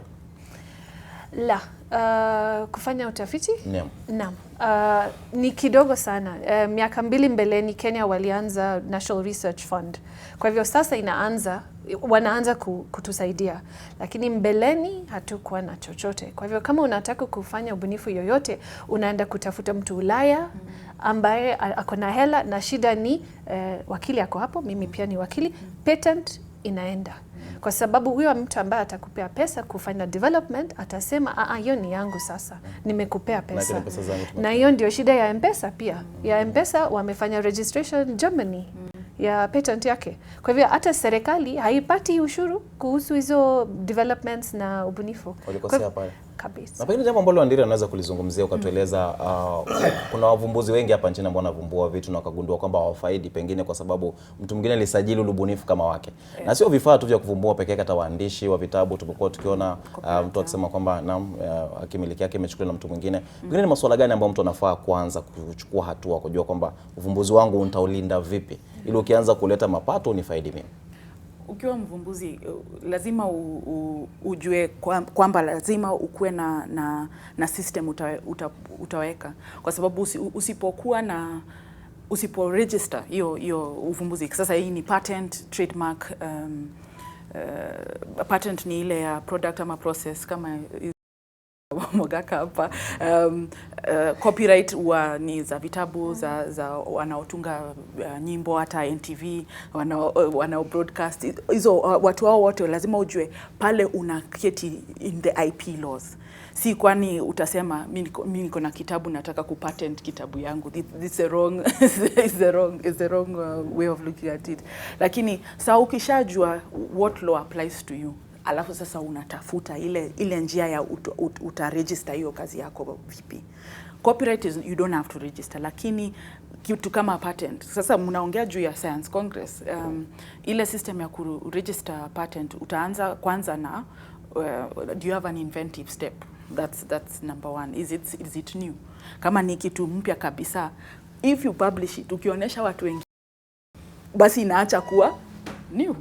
So ukishaonesha kwa Science Congress, basi hiyo patent hauwezi register patent kama umeonyesha na Science Congress. Kwa hivyo ukienda kusajili utaulizwa kama kuna mtu mwingine yote ambaye ameona hiyo. So hiyo kama sasa hiyo ndio itakuwa the first question. Is there prior, inaitwa prior art. In the act inaitwa prior art, meaning kuna watu wengine wameona hii kitu. So ukisha publish hiyo kazi, basi kuweza kuregister hiyo mambo itakuwa ni ngumu. Lakini kama ujui kupublish itatengeneza it will be a hurdle to your registration, basi umeshajiharibia bila hata kujua. Nimefundisha kwa university na nilikuwa nasema lazima tuwe na system tunaonesha hata watoto wachanga importance ya IP na IP law, kwa sababu mtoto akianza hizo innovations, kuzungumzia IP na intellectual property, sasa tunatokea copyright, trademark, patent, utility models, zote tunapozungumza juu ya watoto wachanga wakitengeneza vitu na wako na idea mingi sana. Ukiwaonesha kutoka class 1, ukiwaambia ukitengeneza kitu andika jina yako hapo, credit, yani useme ni mimi nimefanya. That's a simple concept ya class 1 atajua. Akifanya painting andike jina yake ndio ajue hii kitu iko na umuhimu kule kumiliki kazi yake. Exactly. Alafu after that maybe wakienda kidogo uwaambie okay sawa, kama ni product ama process hii mambo ya patent, shule nazo ziwe na system ya kusaidia hao watoto wachanga, kwa sababu primary schools, secondary schools, tukiangalia hizi kampuni kubwa akina Google, akina Facebook, akina ukiangalia zile shule walienda wako na stake ndani ya hizo vitu walizozitengeneza. So lazima tuwe na system sisi wenyewe kama watu wanatengeneza hizi innovations. Alafu hata kutoka from a policy point of view tuseme tutasaidia watoto wachanga from all levels, kwa sababu sheria ziko. Kuna sheria ya industrial property, kuna sheria ya trademark, kuna sheria ya copyright, zote ziko. Lakini ile vile tutaweza kuendelea mbele ni watu wakijua hizo sheria, na pia watu wajisaidie kuendelea, because intellectual property is a private right. It's not a government right. Meaning wewe mwenyewe as an innovator ama creator, ni jukumu lako la kwenda ni wewe utapeleka ule mtu ameiba kitu yako kotini. Si serikali itapeleka huyo mtu, because it is your right, not zako. Na pengine Mogaka atatuambia kama ile, na profesa naona unataka kusema kitu kiendelea, pengine useme kwanza alafu ndio tujue iwapo nyinyi pia mlisajili kazi zenu. Kuna vitu vile zinatendeka kwa vile tunaongea. Kitu cha kwanza ni vile kisheria inaendelea sasa hivi. Shida ni watoto wachanga hawezi kufanya protection kama hawakumbuki sheria. Lakini tunaweza pia kubadilisha sheria na kusema kama innovator ubunifu ni mtu chini ya miaka 18 lazima kila mtu ambaye hata kama ameona hiyo ubunifu hawezi kuitumia. Kwa hivyo unapea protection. Lakini shida ni hapo Kenya hatujaanza kufanya hiyo. Lazima tunaanza kufikiria hivi. Ukienda kutoka Mozart, ukifika kwa Soros, ukienda kwa Apple Computers, hao wote walikuwa wadogo sana wakianza. Kitu cha pili walifanya mikutano na marafiki. Niliongea na hao wa Netscape. Netscape watu hawajui siku hizi ni kama Internet Explorer. Hao waine walikuja pamoja miaka 16. Mmoja alitumwa kufanya kisheria, mwingine aliendelea na computer science, mwingine yani walikuwa na decisions wanafanya hata pamoja wakava kila pahali. Na hiyo lazima watu wachanga waanze kufikiria hivi. Wajisaidiane. Hata kama wewe ni mtu ambaye uko na ubunifu, tafuta mtu ambaye atakuwa wakili. Tafuta mhandisi. Tafuta kila mtu ambaye unajua wanaweza kuanza kupatia ushauri. Na wewe masuala yako ubunifu pengine uliyasajili. Unajua ulikuwa wakili tayari, ulikuwa na ile hali kwamba ulikuwa unajua kimbele, lakini ulifuata ule utaratibu ukasajili mambo yako? Naam, actually hata last week university walinituma kwa ofisi yetu ya patents ku double check kama kuna kitu chochote ambaye lazima tu protect mbele ya ku release on the 21st. Maana uvumbuzi wako unahusu uvumbuzi binafsi na uvumbuzi wa chuo, masuala ambayo ni ya chuo. Naam. Naam. Na wewe Mogaka pengine ulisajili na hata tujue uvumbuzi wako unahusu sasa. Tuli-apply, imefika katikati. I think wiki ijayo tutaweza pata hiyo cheti. My colleague is working on it. Tumesajili. Lakini mnafanya kazi pamoja huko peke yako? Yes, lazima uko na timu kwa sababu ufumbuzi sio rahisi kamwe kuwa peke yako. Sio rahisi. Lazima upate mtu wa kukushikia kalamu ama karatasi ukinakiri. Na ufumbuzi mwingi ni kama uandishi wa kitabu. Ukikumbuka jambo fulani, unaamka asubuhi. Unajaribu naweka. Kiamka ndio unaona wakati mwingi inachukua muda sana kulifikiria jambo fulani kuhusu kupata suluhu ya kitu fulani. Na kule kusajili kunachukua muda gani? Maana umesema mlianza mwaka wa 2013. Inachukua muda gani pengine kutoka mlipoanza kufikia sasa mko katikati bado mjamaliza? Usajili katika nchi ya Kenya kuna usajili aina 3. Kuna nchi ya Kenya, Afrika, unaenda katika the whole of Africa, unaenda Zimbabwe. Ndio ukitaka kusajili Afrika, kwa sababu kuna vijana kwenye kundi letu bado saizi wako katika bara Afrika, wametoka Kenya sasa wanalisajili pale. Alafu katika the whole continent unasajili sijui ni Marekani, sijui St. Francisco, somewhere hapo sija. Kile anatueleza. Huyo ndiye anaelewa hiyo. Lakini na kuna aina mingi ya ufumbuzi. Kuna ile ufumbuzi yani the originality, kuna ile ufumbuzi unatumia jambo fulani kuliongezea lingine na linakuja. Kama vile ufumbuzi. Kwa hivyo kila hatua inasajiliwa. Yes, kila hatua inasajiliwa. Sasa kama ufumbuzi wa M-Pesa ni lazima utumie Safaricom. Zungumzia wenu sasa, ufumbuzi wenu. Sasa wetu ni unatumia simu. Kama kuna moto, kwa sababu uliona jangamoto imesumbua sana taifa. Moto inatokea, alafu gari ya county government inachukua muda kuja. Sasa kifaa tunacho kuwa nayo ni kuwa iwapo moto umezatokea mahali fulani, tumeweka software ndani ya hiyo machine inatuma text, alafu iko na nafasi kama 5, unaweka ya polisi, unaweka ya county government na yako. So moto ikitokea inafuruta hiyo mozi, inakutumia SMS, alafu unaona na inakutumia mahali instant inafanyika. Hiyo ufumbuzi wetu tumeufanya kwa miaka 3 na inatuferi. Tunajaribu kufanya inatuferi. Tunajaribu inatuferi. Na hiyo ni gharama. Na hiyo ni gharama pia tunapitia, lakini tunashukuru Mungu. Mwaka huu tulijaribu kufanya ikafanya. So tukaenda Kipi, tukawapea makaratasi yetu, tunaongojea tupewe hiyo certificate. There tunaweza ifanya. Pia ndani ya hiyo ufumbuzi kuna what we call the alarm system. Unaona, we want to digitalize security. Unaona askari wa rungu hao wanatupiga search hapa chini, wamefungiwa firimbi hapa. Ile firimbi tunaitoa kwa sababu kabla uingoe upige umesang'olewa. So tunawapeleka to digitalize kwa simu yao, unafinya button, alafu mahali unachunga tunakuwekea what we call the alarm evacuator system. So ukizaona hatari kutoka huko mtu anapigwa maybe barabara kama hiyo ya Mombasa sasa. Poleni kwanza kwa wale waliopatana nayo. Kama kulikuwa na security personnel au masoldiers wa kampuni mingi wanasimama hapo na rungu. Sababu hana uwezo, tayari amesaa kura panga yake na ndio wanaanzia. Lakini kama kuna jirani yako na hiyo software tunamwekea. Anafinya alafu hiyo inalia. Alafu tuna connect inalia 2 km. Hiyo ni kitu inafanya na it is real. Inaonyesha ni wapi. Alafu kuna hii ambush. Unapata watu wanakuja, unasikia Westgate watu wamerara chini. Alafu soldiers wengine wametoroka. So the first thing kwa hiyo software tunaweka, mtu anaweza trigger awambie saizi hapa mahali tuko Nation Center chini ni kubaya. So lazima tukue mtu anainform, lakini huwezi teremuka chini na uambie. Lakini ukiwa na hiyo software ya security alert evacuate intelligence, unatuma text ina alert the whole building kwa kutumia simu. Yes, hiyo simu mahali popote huko. Ukiwa Kilifi unaweza trigger from wherever you are, unaliliza hiyo alarm. Ukisha reach hiyo alarm, the first thing tunajua something must be fishy, kuna kitu mbaya inaendelea huko.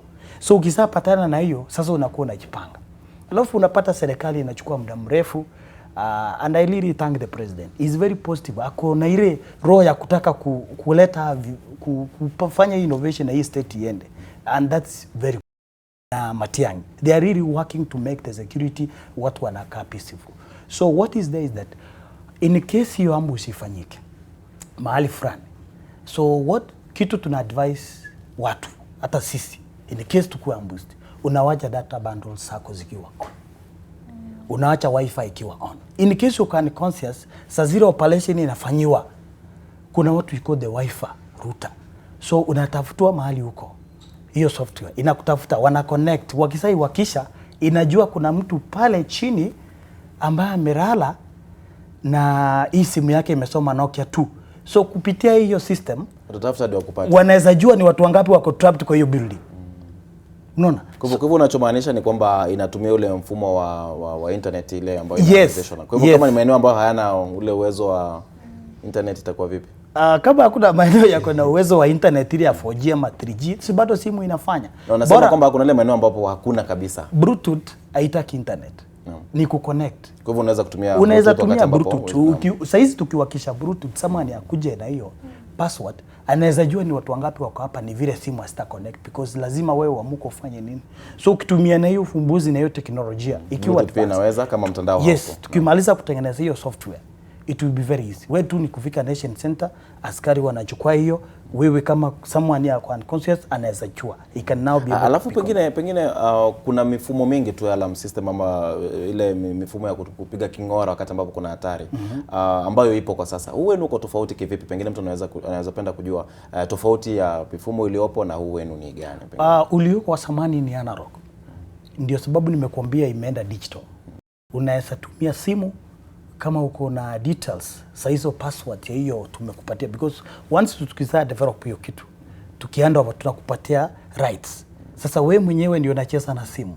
Ukisacheza na simu, security personnel badala ya kukimbia.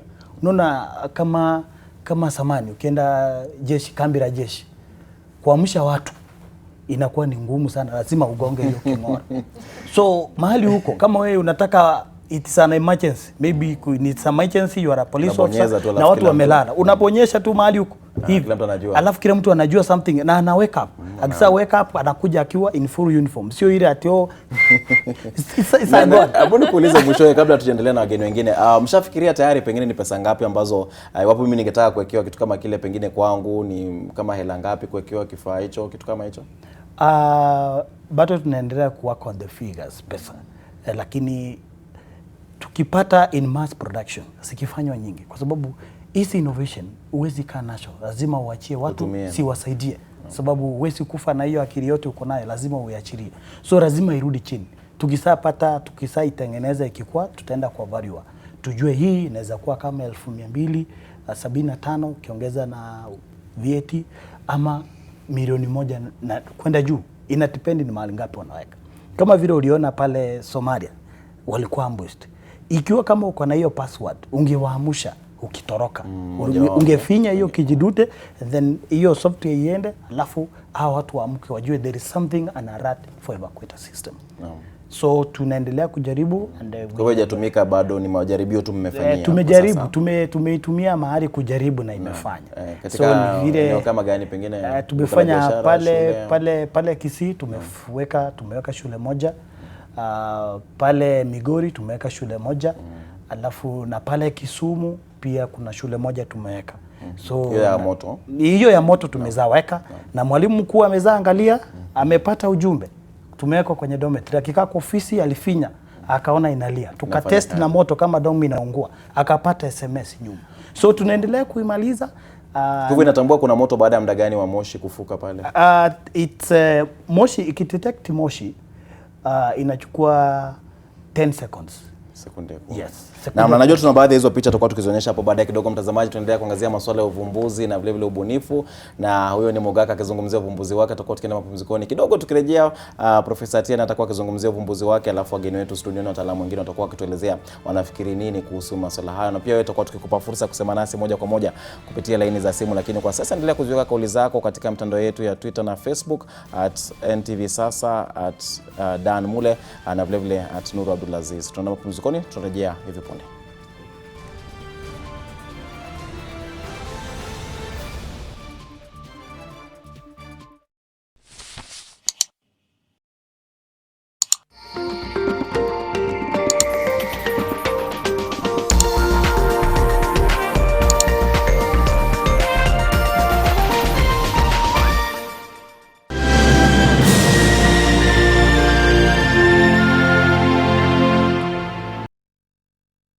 Konza Greens is the only controlled residential development within Konza Techno City Buffer Zone. Secure your future today. Nation FM. More music, less talk. It's just us against the world in this life of sin. Ain't nobody gonna take a shot at our ways of them. So put your phone down, down, down. They look at me when I'm made. They look at me when I'm made. They look at me when I'm made. Nation FM. Nation FM. More music, less talk. Kisha tusonge mbele, kisha tusonge mbele. Kisha tusonge mbele, kisha tusonge mbele.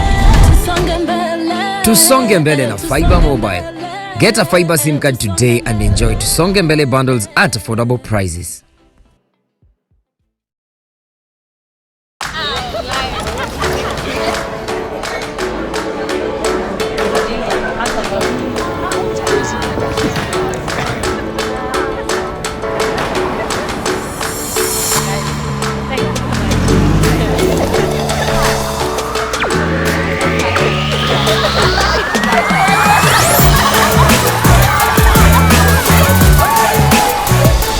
Anything crazy without your friends?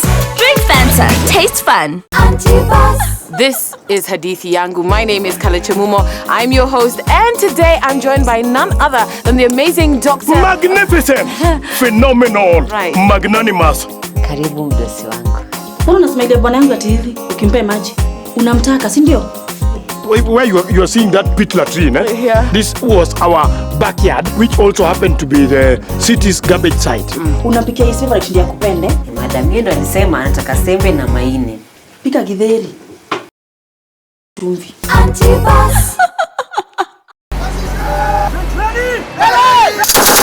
Somalia cannot move anywhere, neither can Kenya move anywhere. The Kenyan people know that their sons and daughters who came to Somalia to fight against Al-Shabaab, their efforts was not in vain. Kenya Defense Forces under AMISOM understands the importance of service delivery to the locals here, and for efficient service delivery there has to be such infrastructure. Barabara itasaidia wao upande ya biashara. 2012 it has been very difficult, but now she can do her business. We hope that by 2021 they will be able to take up.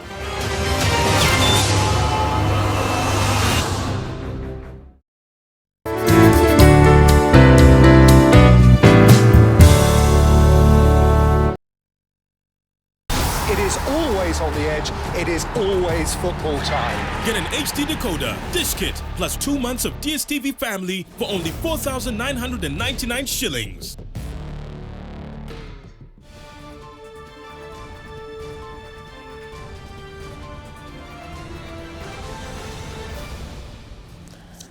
Na mtazamaji, shukrani kwa kuendelea kutazama NTV. Sasa tunaendelea kuangazia masuala ya uvumbuzi na ubunifu. Wageni wangu studioni wangalipo, Profesa Angalipo studioni, Mugaka, wakili na vile vile Ruth, kuendelea kuangazia masuala haya. Na tutakuwa tukiendelea kuzungumzia masuala mengi tu ambayo kabla kuna mapumzikoni Mugaka alikuwa anatuelezea kuhusu uvumbuzi wake wa kifaa ambacho kinatambua wakati ambapo kuna mkasa wa moto. Na kuna taarifa moja hapa ambayo tumeandalia, ningependa tupate kusikiliza kidogo, kisha tukirejea naye Profesa atakuwa akituelezea kuhusiana na uvumbuzi wake. Kwa hivyo kuna kifaa fulani tu ambacho kimevumbuliwa hapa, hebu tupate kutazama taarifa hii. Kutana na mzee Kituku Mudhembwa mwenye miaka 72, mkazi wa wote Makueni na mbunifu anayetumia teknolojia kuunda mlango kwa jina Bushman Token Door kujitafutia riziki ya kila siku. Kwa mbali, mlango huu uliopakwa rangi ya njano unaonekana wa kawaida, lakini kwa karibu una muundo wa aina ya kipekee. Mlango huu wa choo una uwezo wa kumlipisha ada mteja anayetumia huduma za choo hiki kulingana na muda anaokaa ndani. Yaani, mtumizi wa choo hulipa ada midhili ya tokeni ya stima kwa kutumbukisha hela kwenye ufa uliochongewa undwa kutokana na chuma. Hii kidude inaitwa token. Iko na mfano wa mashilingi ama coins. Chilia mlango yenyewe kwa sababu ya force of gravity inajifunga automatically. Sasa mteja mwingine lazima atumie token yake kutoka kwa counter ndio afungue mlango. Hizi tokens zinakuwa mingi, sio moja ama mbili, inaweza kuwa hata 100. Kwa hivyo kwa choo ya public wale wafanyikazi watapatia wateja. Mzee Kituku anasema mradi huu ambao umechukua takriban mwaka mmoja kukamilisha ni njia moja ya kukabiliana na wizi au udanganyifu katika biashara. Hii mlango nimetengeneza kwa miezi 7. Kama ukiangalia mashine yenyewe imekatakatwa mara mingi sana. Inakatwa, inaundwa tena, inakatwa, inaundwa tena. Ndio ingie hii kiwango. Nilianza kutengeneza last year mwezi ya 7, nikamaliza January mwaka huu. Ni mabati tu na mechanism kidogo, kwa sababu hiyo machine yenyewe nimetengeneza hapa ni kama replica, yani ile kitu inakaa kama ile ya real manufacture. At the end of the day, manager ama mwenye hoteli anakuja anahesabu zile token zimeingizwa kwenye token basket hii. Hesabu zote. Sasa anajua ni pesa ngapi, kwa sababu kila token iko na standard kama shilingi 10 ama shilingi 5, ni vile mwenyewe ataamua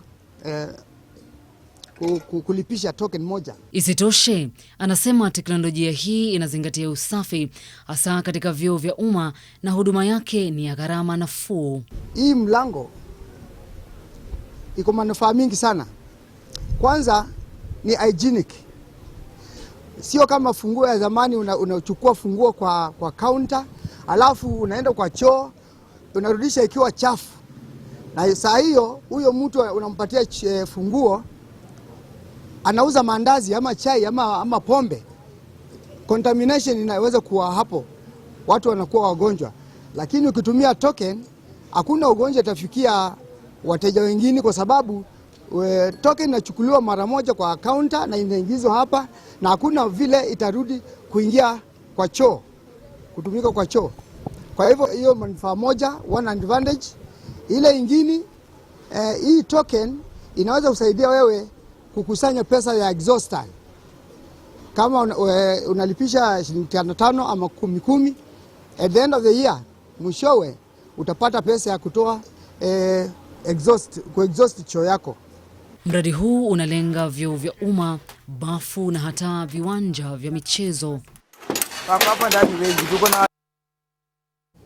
Naam, ndivyo hivyo wanasema ubunifu ni johari adimu tena adhimu. Tumeona kwamba ule anatumia ubunifu wake kutengeneza. Anasema kwamba ule mlango unaweka hela kulingana muda ambao umechukua pale. Sasa sijui ukikaa sana na una pesa za kutosha utasalia mle ndani au itakuwa vipi? Sijui Profesa unaonaje ule uvumbuzi? Mtazamo wako ni upi? Kwa jumla tu unaona vipi? Kwa roho safi kweli ameona shida na anajaribu kupata solution ya hiyo shida na nafikiri labda kule wako na hiyo shida lakini ukweli inaweza kupewa mama shida sana ukianza hizo vitu. Najua tunapenda kwenda kule kuongea pia. Sasa unaanza kuuliza hela. Tu muda ambao umekaa mle ndani. Pole kuchekesha lakini yenyewe wanahesabu pesa kule kwa choo. Wanahesabu kule ndani. Ndio sababu unagonga mtu kumbe anahesabu pesa. So pia ni sehemu moja ya kufanya mambo ya faraga. That's why amewekea muda kwa ufumbuzi. Hiyo muda ni sawa. Mimi sija complain kwa sababu hiyo ni kuhesabu pesa pale ndani. Lakini kuna uzuri pia. Kama kuna watu ambao wako na dawa ya kulevya na wanaingia kule kufanya vitu vibaya, si sasa hutaenda kule kutumia. Kwa hivyo kuna uzuri kule pia.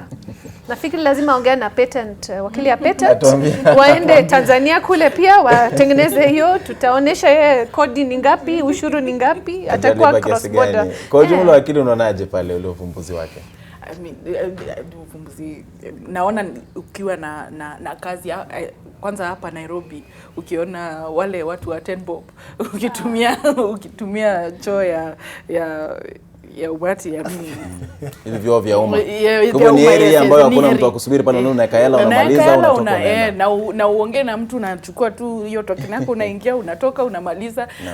Nafikiria tukiendelea kuwa na fikira kama hizi kwa sababu yeye ameona shida huko kwao na tukiangalia watu wanao ukiketi Nairobi na uangalia zile shida ziko Nairobi utakuwa na solution ya watu wa Nairobi na ukitumia hizo shida za Nairobi na hiyo uvumbuzi wako wa Nairobi labda unaweza tumika Lagos. Na unajua Lagos ni 60 million people, Nairobi tuko maybe 7 zaidi ukilinganisha. So kwa sababu saa zingine anaweza ongea juu ya uchumi lakini unapoangalia solution kama hiyo nikiangalia hata saa hii akituweka hiyo mlango kwa zile vyote ambavyo viko Nairobi hiyo ni kazi inaweza mpatia pesa nyingi sana. Na pengine Rudhu tueleza maana yake amesema na miaka 72 sijui imemchukua muda gani kuleta ule uvumbuzi lakini anasema namchukua kama miezi 7 kutengeneza ule mlango. Pengine kwa mtazamo wako afanye nini ili pengine anufaike kibiashara isiwe tu watu wanaajabia. Nakumbuka tukiwa wadogo kuna watu walikuwa wanakuja sokoni na mbuzi, watu wanakuja kumtazama mbuzi mzuri lakini hakuna ambaye anamnunua. Kwa hiyo si kwamba ni kitu ambacho watu wanakifurahia lakini hakimfaidi. Amesema kuna miaka 72 kumaanisha venye tulikuwa tumeongea awali ni kuwa ati uvumbuzi si ukiwa tu mchanga unapoendelea una feel gap fulani kwa society na tumeona ana feel a certain gap uko kwao. Umeona hiyo choo iko pahali nimeona pameandikwa pub ni kumaanisha ni pahali pa biashara na ni kumaanisha hii biashara yake itabobea hapo na maybe kwa sababu ukiangalia kwa some of these kwa hizi marketplace zingine kama hiyo area yenye ameweka hiyo kitu yake ni pahali watu wana uzoefu pia kwenda wanakunywa Kenya wanakunywa wakienda msalani. Lazima tena mara nyingi sana. Ni kumaanisha at least wanapeana kitu kidogo ya kuweza hata kuosha hiyo choo ndio kila mtu aweze kwa mazingara inayohitajika. Lakini kwa kitu ameelezea hapo imenifurahisha sana na ametumia science congress yake ati kitu ina operate the law of gravity. Ni kumaanisha kuna na force of gravity. Naona ni kuwa ni ubunifu mzuri ndio ni kitu inaitana nilisema vizuri ni kitu kwa nani kitu ameo na tapata jisaidia akienda kwa hiyo akifika kwa hiyo level. Na asante hakika matumizi mapana tu kuna sehemu nyingi ambapo watu lipa kuingia pengine inaweza kutumika kule pia. Na mjadala mtazamaji tuendeshe hapa studioni peke yake maana yake pia una fursa kusema nasi na pia mwenzangu Bernardo Ojwang akiwa kule katika kaunti ya Migori anafuatilia masuala kuhusiana na masuala haya ya ubunifu na uvumbuzi. Najua niliahidi kwamba tutakuwa tukiusikia ubunifu wake profesa lakini kwanza tusikie Bernardo Ojwang na yapi kisha turejee kuendelea na mjadala wetu. Bernardo Ojwang. Na asante sana Dan, tuko katika jimbo hili la Homa Bay. Kumbuka kwamba ni siku ambayo ulimwengu mzima unasherehekea wiki ya vijana. Vile vile jinsi unavyotazama hapa vijana wamekusanyika Hao ni vijana kutoka kaunti hii ya Homa Bay.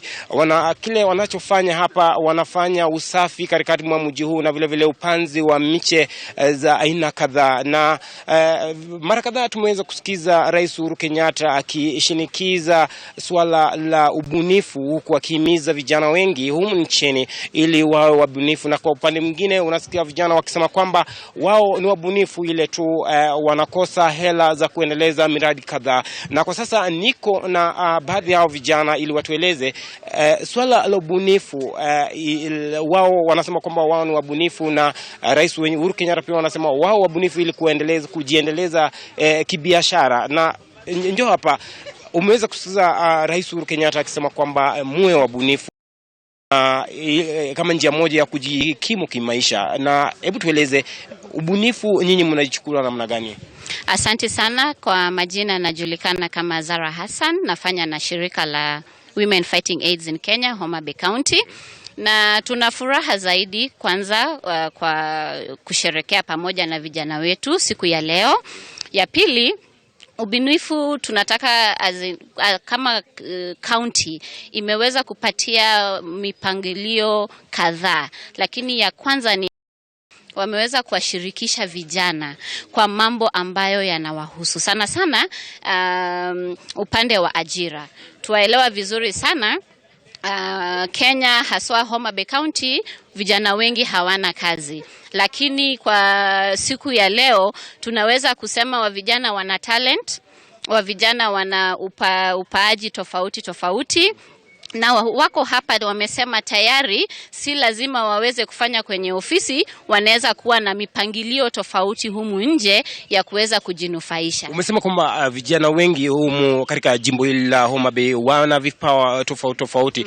Hebu tueleze vipawa hivi vimeweza kuwasaidia? Vimeweza kuwasaidia sana sana, wameweza kujikumu kwa muda mwingi, manake wanaweza kwenda nje, wanafanya hizi matalent. Tuna wale wanaimba, tuna wale wanafanya drama, tuna wale ambao wanacheza mipira mbalimbali, football, volleyball, basketball. Na siku ya leo tunataka kusema ni jukumu letu kama wanashirika na ni jukumu letu kama county kuweza kusaidia wa vijana wetu ili waendelee kukuza hizo vipaji, manake tuwaelewa vizuri sana inawalipa vizuri.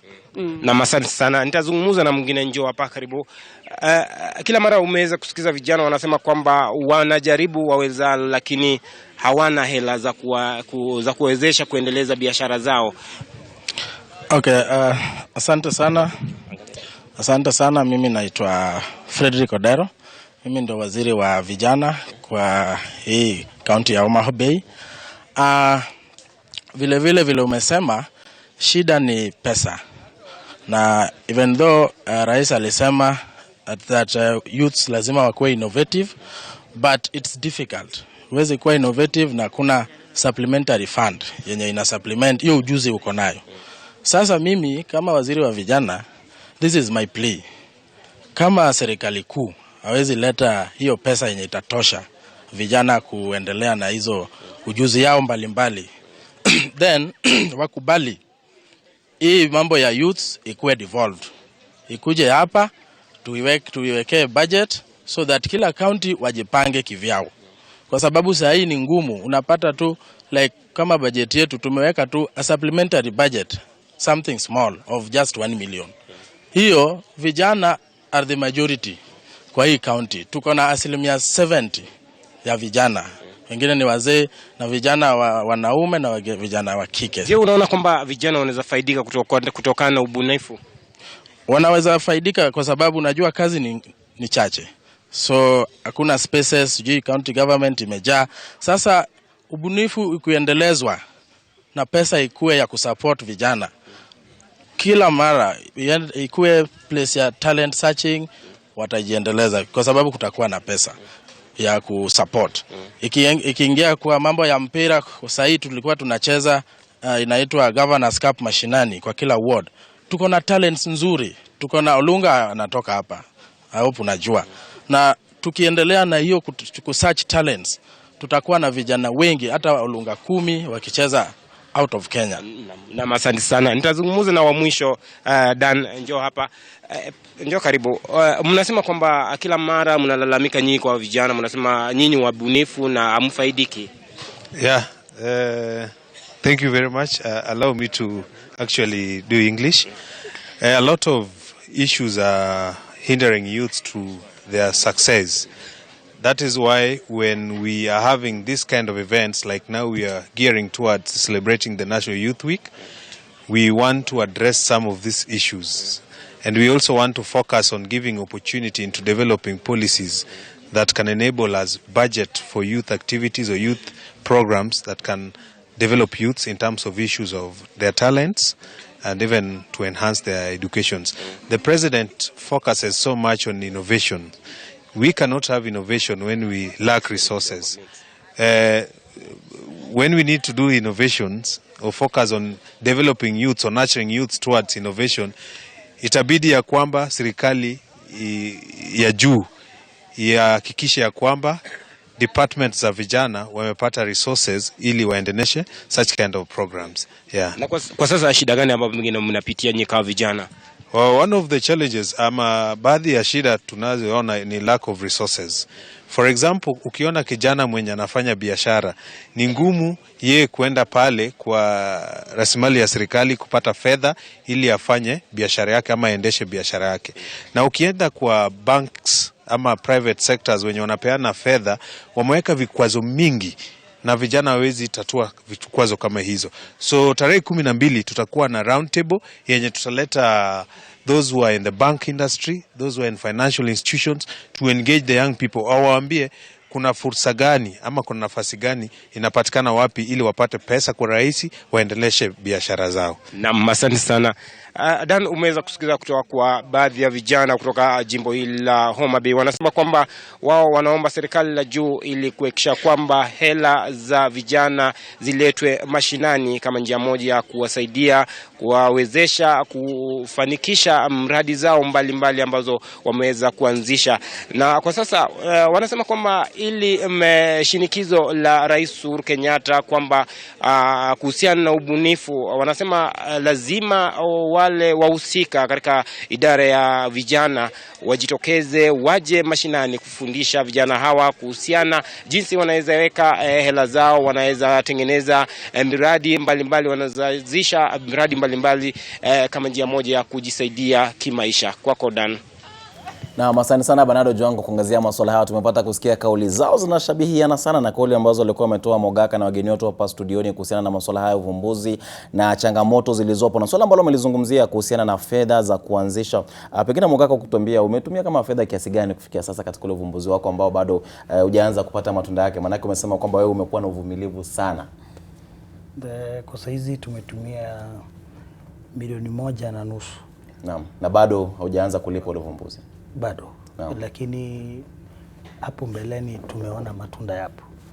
Na tunangojea hiyo itoke kipi ikuje. Tukisapewa certificate then we roll it out. No. Lakini changamoto kuu nimekuambia ni kwa sababu ya kujaribu identify watu, unawaleta mbele, waleta mbele unawaonyesha njia ya kwenda. So we want more mentors, wale watu wenye wanapea watu watie bidii ama watie moyo. Alafu siku hizi kuna mitandao ya kijamii, na ukiangalia tujaitumia sana kufanya utafiti na tujue jinsi ya kufanya mambo fulani, sababu unapata vijana wadogo, mtu akikuwa na simu yake kwa mkono anaangalia WhatsApp, anaangalia status, anaangalia Facebook, ana update picha. Na mafunzo yako pale anaweza kupata. Na mafunzo yako pale, unaweza soma kitu fulani, ujue mapishi, ugonjwa ya kanza unatumia madawa gani ukunywe, alafu unasaidia mama kwa nyumbani. Lakini pengine umesema mtumia kama shilingi milioni 1.2. Kwa mfano wapo kazi yenu itakubalika, mpate kile cheti kwamba mnaweza kutumika, pengine mnatarajia mtarudisha pesa zenu pengine kwa muda gani ukikadiria tu kwa kwa hizo zenye tumetumika tayari ni kuwa tutajukua muda kama miezi ngapi, kwa sababu hii inahitaji uwekewe mashine kama 5-6 utakuwa hiyo pesa na kwa hivyo mnatumaini kabisa. Na wacha tusikie kauli yake Ruth. Kwa kifupi sana Ruth, sijui utasemaje kwamba haya masuala ya mafunzo, amesema kuna mitandao unaweza kupata mafunzo kule. Hapa nchini pengine unahisi kwamba kuna taasisi ama mifumo ambayo imewekwa kuwapa ujuzi hawa vijana ambao wanavumbua na wavumbuzi wengine ambao pengine hata sio vijana? Naam Dan, asante.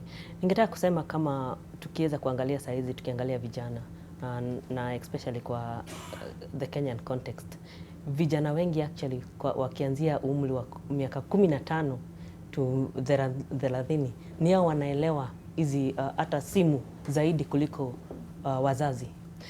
Tumeona at the age of ya university, high school towards and ya high school na university, tumeona hata watu wengi wamedevelop apps sana, na apps hizi zimedevelopika sana. Vile sijui ni mikakati ya kuregister ikikuja kwa patent, kusema hii ni kitu naweza commercialize.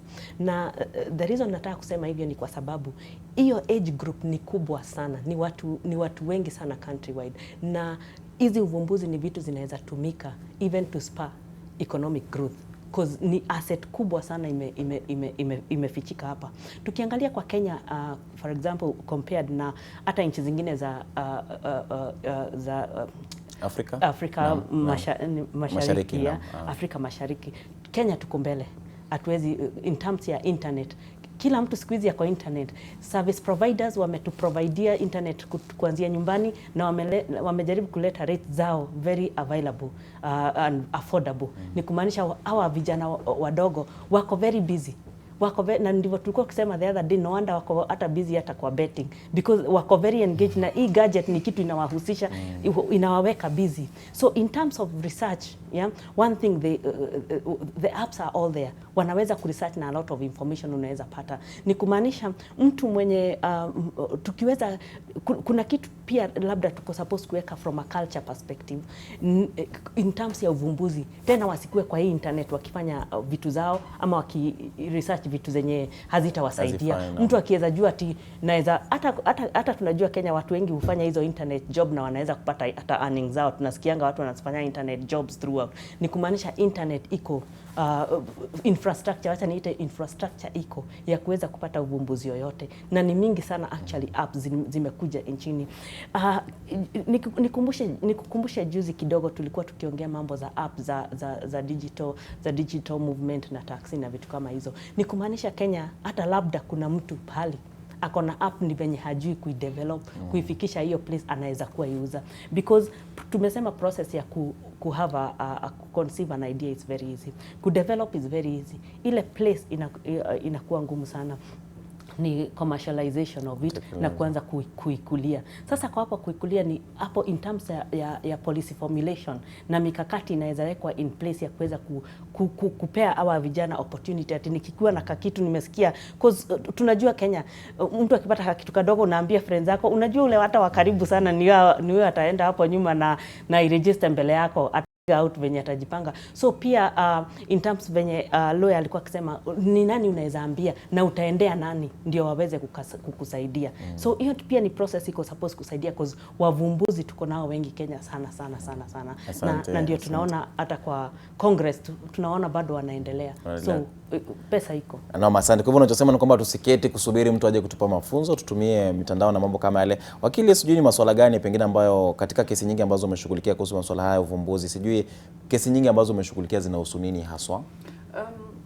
Naweza sema mkiwa in development phase, Mokaka ametuambia ni ngumu sana mtu kufanya kitu peke yake. So mkiwa development phase watu wamefurahi sana, wanatengeneza kitu, lakini tunaitanga law of the zeros. Zeros ikipita 3 this is 9,000 and above. Sasa unaanza kuona watu ukiwa na tashwishi, faida si kubwa. Tunasema law of the zeros, ukipita 0.3 sasa 9,000, $90, $100 ikifika 100 shida inaingia. Na saa zingine kama wakili tukiingia shida kama hiyo, unajiuliza kwa nini hawakuketi na wakaagana vile watafanya mbeleni. So mimi usema lazima mkianza hata kufanya kitu. Sasa Bokaka ametengeneza hii innovation, ni wangapi, na ni percentage gani ni ya Bokaka, ni gani ni ya John, na ni gani ni ya Jane. Mnakubaliana mbele ya faida kuingia. Bokaka mshakubaliana, wewe unacheka ni kama nasubiri zile zero. Unaona sasa wewe that's where the challenge now done comes. Bado mjakubaliana. Hiyo percentage inakuanga kubwa. When lawyers wana nini, unajua kama ni they always wanaenda na kitu 30%.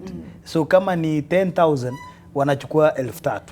So kuna hiyo law ya kudraft hiyo law nini. So inakuanga lakini mnahitaji ni heri kuliko ile hatari ya baadaye. Ni sawa lakini inakuanga lazima na wao wakuwe flexible.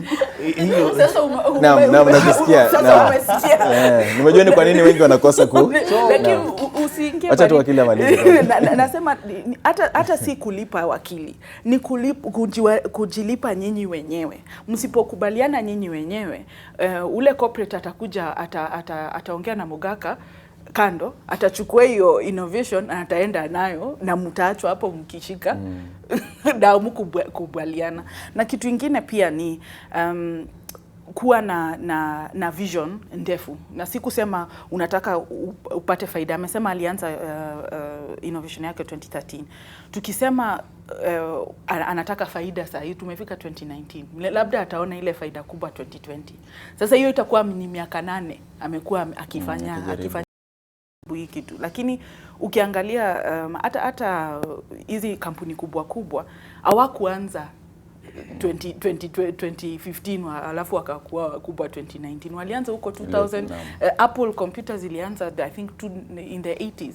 So wamekaa muda ndio wakuwe na hiyo faida. Na ya tatu pia ni lazima tuongee juu ya tulikuwa nasema during the break ile mambo zingine zinaingia mambo ya innovation. Unajua the social, political, religious, all those issues, gender like I was saying, all those issues inaingia juu ya ubunifu na tusipoziangalia basi hatutaendelea mbele. Naam, asante sana. Pengine kabla ya kuendelea zaidi, najua pia profesa na kauli ya kusema, lakini Profesa Atia, pengine nawe pia tuzungumzie ubunifu wako, tuelewe manake tujue umechukua muda gani. Na mtazamaji popote ulipo pia unaweza kuchangia katika mada yetu. Nambari zetu za simu ziko kwenye runinga yako, unaweza kupiga ukasema nasi moja kwa moja maoni, mapendekezo au hata swali kwa wageni wetu kuhusu masuala haya ya ubunifu na masuala ya uvumbuzi. Kwa hivyo profesa, pengine utuelezee tu uvumbuzi wako unahusu nini? Najua ni masuala ya dijitali ya kusaidia kufuatilia mfumo wa ukusanyaji ushuru, na mko katika mazungumzo na ile mamlaka ya ushuru nchini KRA ili pengine muwe mnafanya kazi na wao. Tueleze pengine unajihusisha haswa na nini katika ule uvumbuzi? Imetuchukua sisi miaka 14. Shida ya utafiti. Una Bokaka anashtuka, tulia Bokaka. Unajua nilikuwa namsikiliza akisema miaka moja, nisema hiyo ni zaidi. Saba. Endelea profesa. So shida ya utafiti, na watu wengi hawaelewi shida ya utafiti. Shida ya utafiti, hatupati hela ya kufanya utafiti wetu. Na shida ya pili ya utafiti ni kupata hizo mawazo ni mushkil sana. Sasa mimi nilianza miaka 14 mbeleni, nilianza polepole Kenya, niliendelea nikienda kwa nchi nyingine, niko na conference ama nimeitwa kuwasaidia, na endelea kuokota vitu polepole, kununua vitabu, kuendelea kujenga. Sasa baada ya miaka 14 nilimaliza kitabu, na kitabu inaitwa Financing Africa. Na wakati nilimaliza kitabu nilikuwa nimepata mawazo mingi sana kutoka kila pahali Kiafrika. Kwa hivyo nilienda online, nilitafuta tovuti. Kuna tovuti ambayo itanionyesha kule Kenya kuna hizi vitu, kule Madagascar kuna kingine. Sasa tukiona kwa slides kule ambayo tumeweka ramani. Na nataka hizo slides ni picha zinaonyesha ramani ya Afrika. Ni ramani ya mapato ya Kiafrika. Naam. So ukienda tulianza kuweka sasa, kama niko na data kuhusu ushuru, ndio kule tulianza kuona madeni ya serikali, bidhaa ambayo wanauza kwa nchi tofauti, kazi ambayo serikali inaendelea kufanya kama ni biashara ya aina tofauti, kama ni construction ama wanataka kuuza maziwa. Unajua inategemea, kila nchi ni tofauti. Sasa kwa hiyo ramani tumechukua hizo utafiti ambayo nilianza collect miaka 14, tumeweka kwa ramani kwa sababu tuliona sasa kuna hawa watu ambao wakana ubunifu. Sasa hiyo mtu wa choo, hiyo ni exciting. Sasa kule Tanzania labda watasema mwambie walete wa kampuni yao hapo, tutengeneze huko. Sasa hiyo mzee atatafuta wapi maneno kuhusu registration of companies, ushuru Tanzania, na pole wakili wako bei ghali sana hapo nchini. Ni kweli tumeshasema. Lakini kuna mtu ambaye anafikiria, je, nitaweza kubadilisha nchi ama naweza kwenda kwa nchi nyingine niendelee kuzaidisha biashara yangu. Sasa hiyo ndio vile tumeweka hizo mawazo juu ya hiyo ramani, ili watu ambaye wameanza kujenga mawazo yao, biashara zao, wanaweza kwenda kuona okay, nikitaka kwenda kwa nchi nyingine nitafanya hivi. Na sasa Julai mwaka hii tuko na African Free Trade Agreement, African Continental Free Trade Agreement. Na manake ni sasa rais wote kila pahali kiafrika wamesema tunataka free movement of goods and services. Sasa kama tuko na free movement of goods and services, ramani itakuonyesha kama inawezekana.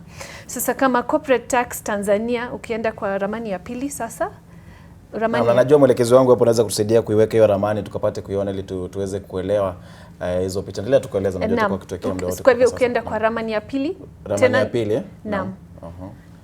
Endelea tu, najua tutapeleka kwa ya pili. So ramani ya pili, hiyo ndio ramani ya kwanza. Hiyo ni Madagascar. Madagascar next month wanakuja kuona kama kuna watu ambao wanataka kuinvest Madagascar.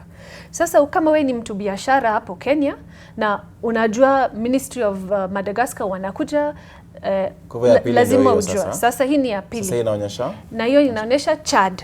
Sasa nimetafuta nchi tofauti sana. Sasa kama ya Chad utaona shida ni kuna mawazo mengi ambayo haipati. Hizi utafiti zote ni utafiti ambayo unapata in the public. Hakuna kitu nimetoa kutoka siri ya serikali. Kwa hivyo shida ya hii mapato ya Chad ni huwezi kupata mawazo mengi. Sasa vile tumetengeneza ramani nyingine ya tatu. Sasa ramani ya tatu tafadhali. Sasa vile tumetengeneza hizi ramani, unaweza kuweka tu mouse uoneshe hiyo nchi, inakupa maelezo kuhusu. Sasa hii ni ramani kuhusu ushuru kuhusu mapato ya kampuni. So corporate income tax kwa Kiingereza. Naam. So ukienda mara nyingine unataka kuona kuna nini kwa Tanzania, pia unaweza kutafuta mawazo hiyo tu ambayo unatafuta. Alafu tuliona shida nyingine ukienda kwa ramani ya 4 tafadhali, hiyo ni ya mwisho. Tuliona kuwa kama unatafuta watafiti kila pahali kiafrika kuna shida kuwapata. Sasa kama unataka kutafuta nani ako Kenya, so ramani hii inakuonyesha Kenya kuna mimi, kuna watu wengine lakini tumeweka tu wawili kwa sasa, tutaendelea kuwajaza. Tunaonyesha wewe ni mama ama ni mwanaume, tunaonyesha wako wa Kenya ama la, na tunakupea jina lao. Sasa wewe mwenyewe kama wewe ni mtu ambaye unatafuta consultant ama unatafuta mtu ambaye anajua mawazo ya nchi yake, unaenda straight unapata contacts yao. Ndio. Naam, kwa hivyo mnachofanya mnatafiti katika mataifa na maeneo tofauti, matatizo ni gani hapa, kisha mnaweka yote kwenye ramani. Sasa hapa Kenya pengine ni masuala gani ambayo mmejihusisha nayo sana haswa ambayo yanahusiana na ushuru ambao mngependa kushirikiana na KRA? So kwa University of Nairobi sisi tuko na MOU, tuko na agreement na KRA, na tuko university ya kwanza duniani ambaye tuko na agreement pamoja na university na chuo kikuu na government revenue collection agency. Kwa hiyo uzuri yake ni wanaendelea kutusaidia. Kwa hivyo data ambayo niko naye walinipea na data yao ni mzuri, lakini shida ni sio ya kutosha. For example, tulikuwa tunaongea juu ya wamama. Sasa shida ya wamama ni wakati tulikuwa na wakoloni, wamama hawakuwa wanalipa ushuru. Tukipita period ya ukoloni, Sasa wamama wanaanza kufanya kazi, wako business, lakini tumeona hakuna wamama wengi, for example, ambaye wanalipa ushuru. Sasa tukiwa na haja ya kitu, tunataka budget ibadilishwe, iende direction tofauti, lazima tuwe na msimamo. So shida ni tunalipa VAT, value added tax, lakini income tax hakuna wamama wengi. Lakini kwa KRA database yao bado hawaja, tunasema kwa pole kwa Kiingereza, hawaja disaggregate. Huwezi kuona nani ni mvulana, nani ni msichana, nani ni chini ya miaka 35, yani ni youth. Hatuwezi kuona kama kuna disabled ama special needs, na hizo mawazo ni muhimu sana. Tukitafuta innovation, wangapi wako innovators? Wangapi wanalipa ushuru? Kwa hivyo wangapi lazima tuwape usaidizi zaidi nchini. Kwa hivyo hiyo ndio kitu muhimu ya kwanza, na ya pili lazima waanze kuongea zaidi na sisi. Shida ya KRA ni wako na mawazo mazuri, wanajaribu kufanya vitu vizuri, lakini hawajui vile ya kuongea na nchi yetu na citizens hapo. Kwa hivyo hata sasa education ya tax literacy program inakuanga kwa KRA, lakini itatusaidia zaidi wakitoa hiyo literacy program huko. Unajua ukienda hiyo mtu ambaye anakuja kutafuta wewe ya ushuru, alafu ndio huyo mtu anarudi baada ya wiki 3 kuelezea wewe vile umefanya vibaya. Si wewe unafunga duka unakimbia, umemwona huyo? Ndio hiyo inategemea. Sasa lazima wasiwe kule kwa KRA. Wacha KRA wachukue ushuru, wacha Ministry of Education wakuje waendelea kueleza vile lazima tulipe ushuru, vile ni mzuri, na vile wataendelea kutusaidia na hiyo pesa. Na mkubwa unachosema na kwamba uvumbuzi wenu unategemea sana utafiti. Lazima mnafanya utafiti kisha mnatoa yale maelezo, ile mtu akihitaji kupata maelezo yote anayapata pale. Na pengine tukiangazia masuala ya elimu, manake wewe umejikita katika masuala ya elimu pia. Unahisi kwamba elimu yetu hapa nchini pengine inawezesha vijana wale ambao wanapitia katika ule mfumo kujiendeleza katika masuala ya ubunifu na uvumbuzi? Najua pia kuna ule mjadala kuhusu CBC, mtaala mpya ambao umependekezwa. Sijui mtazamo wako ni gani? Nadhani kwamba itawezesha zaidi masuala ya uvumbuzi na ubunifu?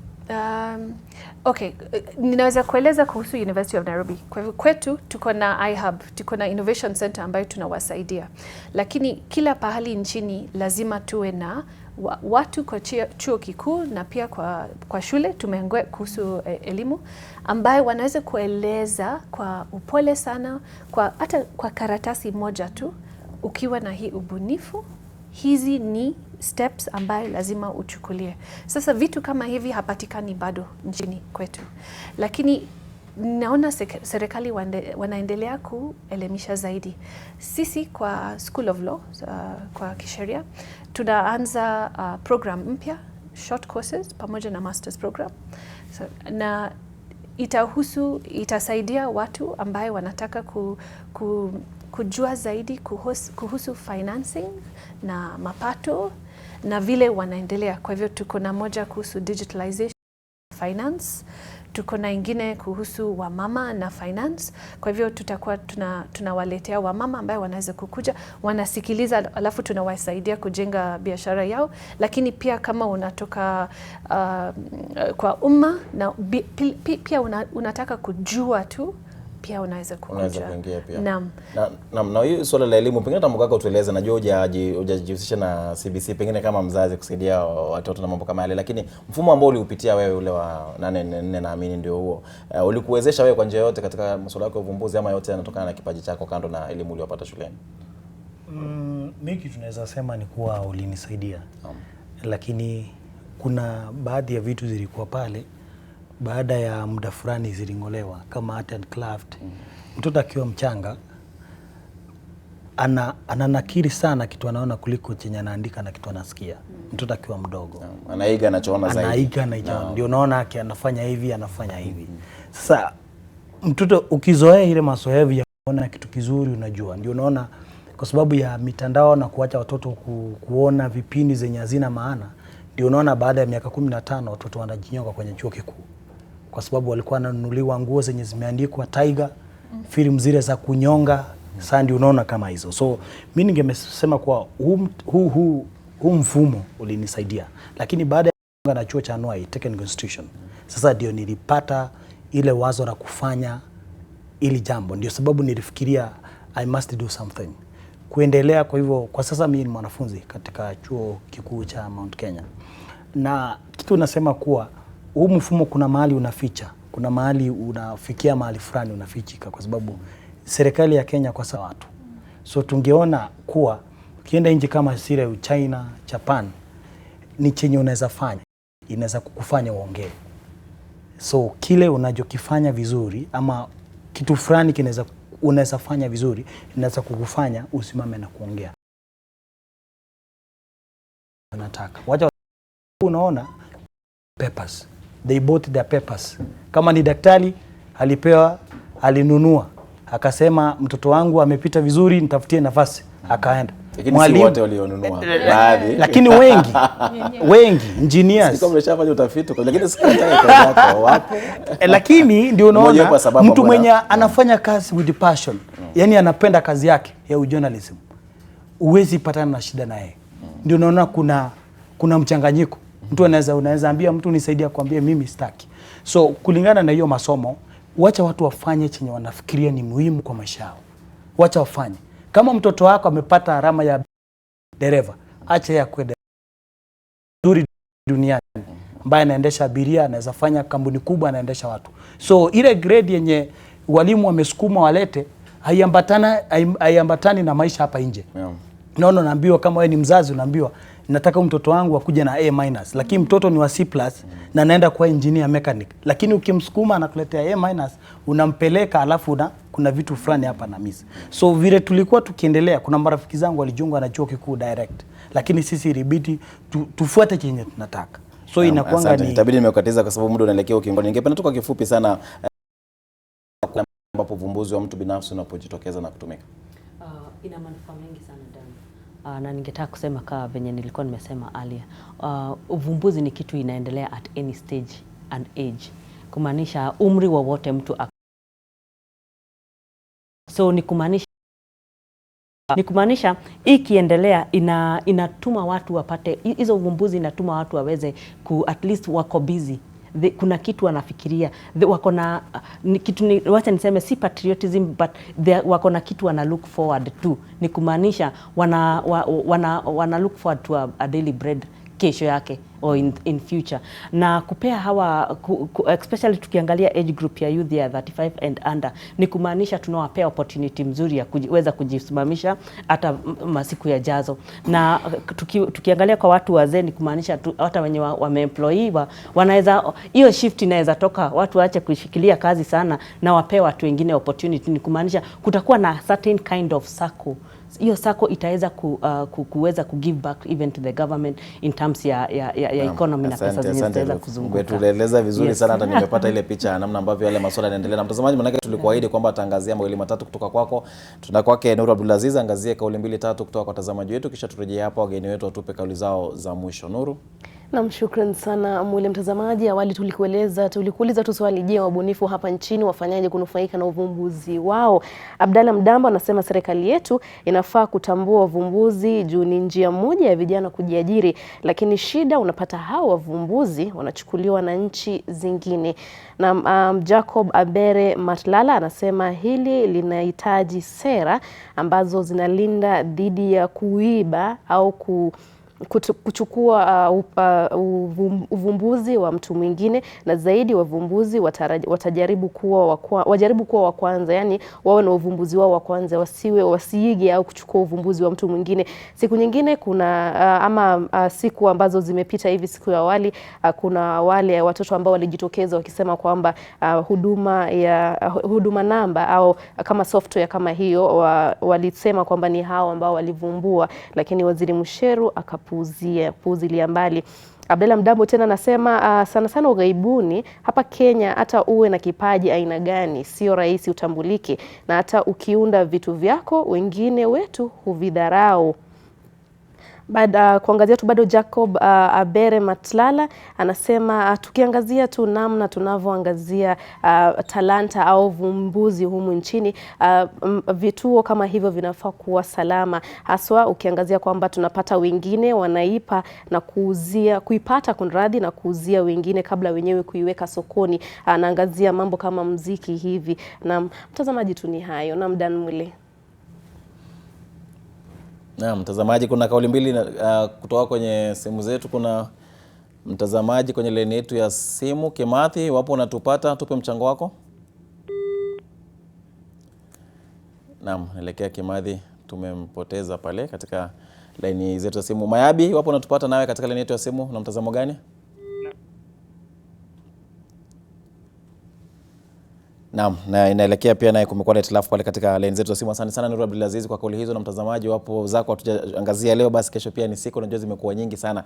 Tuwapatie nafasi mtoe kauli zenu za mwisho tukifungia kipindi chetu. Pengine dakika moja kila mmoja. Sijui nianzie karibu nami Profesa kisha Mogaka. Asante. Kuna haja kuendelea kusaidia watu ambao wako na ubunifu, na lazima tuendelee kupea hela kutoka serikali. Kitu ningesema ni kuwa ya counties level wasaidia wa vijana wawe wakifanya like innovation week, inaanzia mashinani kwa counties zinapanda juu, alafu na hela waweke mingi, kwa sababu tukisapata ufumbuzi mbili hizo pesa zitarejea kwa serikali. Asante sana. Asante wakili. Inafaa watu wavumbuzi wakuwe na system wanayoweka kutoka wanapoanza kufanya hiyo uvumbuzi, ndio wakuwe na patents haraka sana bila hata kufikiria. kenyalaw.org, ukienda hapo law zote ziko hapo, na ukijielimisha nazo na upate mtu wakili. Si wakili wote wako na bei ghali. Kuna wale wakili wako shule, wako law school, wameshafundishwa, wamefanya hizo units, na kuna wale wanataka kusaidia, wanataka kufanya pro bono. Kuna wale wako na bei kidogo, lakini kusema wakili ni ako na bei ghali na alafu uende upoteze kitu yako, itakuwa ni hasara kubwa zaidi. Akusaidie. Ningetaka kusema lazima ubunifu upewe kipaumbele kwa hii country, na ni kwa sababu hakuna venye tutaweza buy Kenya, build Kenya kama solutions za Kikenya hatuzioni. So lazima tu buy solutions za Kenya. Nikinunua kitu ya Kenya najua inakuja kusort out shida zenye ziko hapo at that point in time. So ningetaka kusema. Asante sana. Ni Ruth Wanjiru Kinyanjui, mshauri na mtaalamu wa masuala ya uchumi na biashara. Vile vile tunaye mwanasheria ambaye pia ni wakili wa Ndiri Karibi wa masuala aswa ya haki miliki. Asante sana. Mogaka hapa amezungumzia uvumbuzi wake. Charles, tunakutakia kila laheri katika uvumbuzi wako huo, na pia ni mwenyekiti wa kundi la vijana ambao wanafanya uvumbuzi, na pia karibu nami kabisa Profesa Tia Waris ambaye ni mbunifu na pia mtafiti katika chuo kikuu cha Nairobi. Asanteni sana kwa kufika katika studio zetu. Mtazamaji popote ulipo, natumai kwamba umepata kumakinika kuhusiana na masuala ya uvumbuzi na vile vile masuala ya ubunifu kutoka NTV. Sasa tunasema Abdulaziz na wengine wote ambao wameshiriki kufanikisha NTV Sasa, tunashukuru sana. Kumbuka saa 7 kamili tutakuwa tukirejea na taarifa kwa lugha ya Kimombo. Amesema kuna mitandao mingi unaweza kujifunza, kwa hivyo usiketi kusubiri mtu aje kukusukuma. Enda kwenye mitandao, soma, jifahamishe mengi na utapata kupata faida kutokana na uvumbuzi wako. Chana mwema.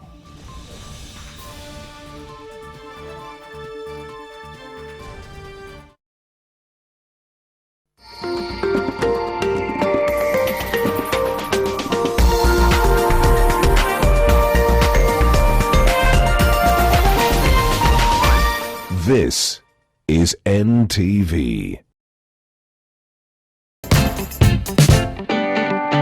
Yani, unataka tuendelee kuishi kwa hiyo kibanda ulikuwa unaishi ukiwa bado bachelor? Sasa tunawachana, nataka tuwe tunafanya kitu tukiwa wawili. Unajua hizo mistari ni za old syllabus tuliacha form 1. Kwa sababu wewe ni senior Matianyu unakatiwa na nini Pawaso? I'm officially engaged to the Prince Crotus Sabong. Kwani Crotus ni nani? Crotus ndo mdosi wake. Kumbe unataka kupendwa serikali eh? Kukusaidia naweza kusaidia. Lakini kama unafikiria unalala pale kwangu, hiyo sahau. Wewe kulala pale ni kama Trump kucheza Saudi dance. Sawa, nitarudi with a bang. Hiyo usingizi yako ndio tulipia rent. Kwani umekuwa mtoto? So Leones ndo agaenda kuhunt. My name is Janet. It's either utawezana na mimi ama urudi pale umetoka. She's the best housemate around. Hatukusema tunahitaji mashini ya kusiaga unga and a sweatshop. I'm the only one who can start your madness. Ukweli. You are not the best maid. The Real House Helps of Kawangware in association with Telkom. Join Telkom today and share life on our expanded 4G network. Telkom, moving with you. We are Nation Media Group. Talk to us. Send us your feedback on any of our products, availability or content to help us serve you better. A member of our team will ensure your issue is resolved within 24 hours and you receive a response. Go ahead, SMS 40684 or WhatsApp 0748 150 634. SMS is absolutely free of charge. Nation Media Group cares.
Your mother is fighting for her life in the hospital. Ina, you have to understand that your mother is a threat to... Threat? Do you know what you're saying, Eva? Are you saying my mother is going after your family's money? She has her own money, Ina. She doesn't need any of yours. And you actually believe her? Yes, that's right. She's so my mother. What, I'm not allowed to believe my own mother? Your mother is a huge criminal record. Yes, I know my mother isn't perfect, but I know my mother is not a killer. So now my mother's the killer. That's right. Wow. Why, you think she isn't? Kwa majina ni James Kulege Bawen, natoka sehemu ya Machungoi, Baringo South. Hapa niko kwa mbele yangu mke wangu wa pili. Nilipopikiwa simu nilikuwa Mogotio. Mama akaniambia nimewin na nikamwambia wacha nifike huko Machungoi nione kama ni kweli ama si kweli. Otherwise nataka kushukuru kwa Saloto kuanzisha hiyo miradi ya kusaidia wananchi. Na nataka waambie watu wote wa Baringo, hasa Baringo in large, waachie Lotto. Win every day with Lotto and join over 30,000 winners this month. Plus, win over 1 million shillings on Wednesday or a guaranteed 1.2 million shillings this Saturday. Cheza tuzidi pamoja. Send 50 shillings to paybill number 77700. Account name NTV. Over 18s only. Gaming can be addictive. Play responsibly. This message has been approved by the BCLB.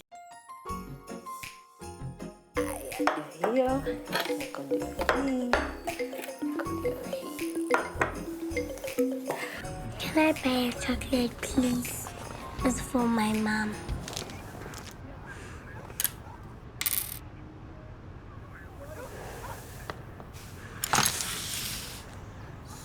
Happy birthday, Mom. Thank you, Bella. There's a class and a half in everyone.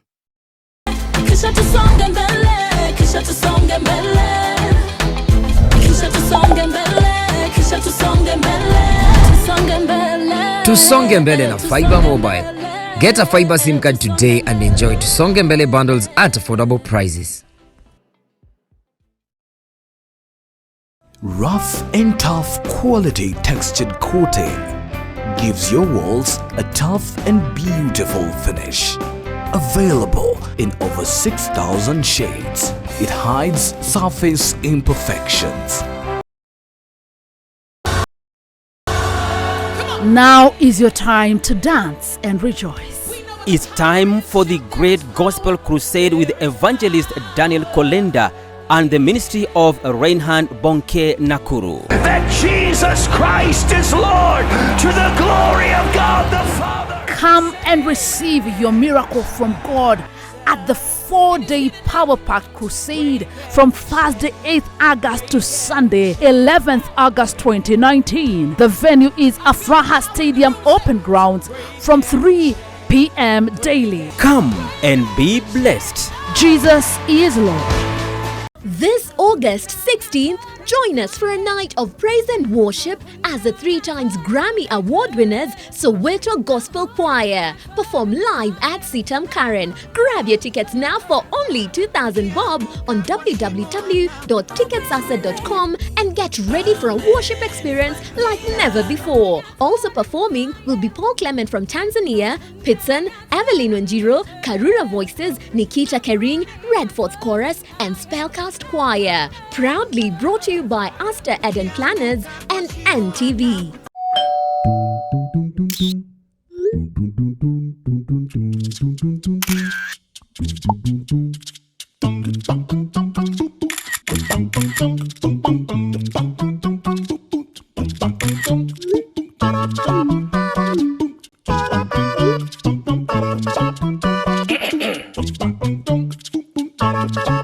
Join Telkom today and share life on our expanded 4G network. Telkom, moving with you.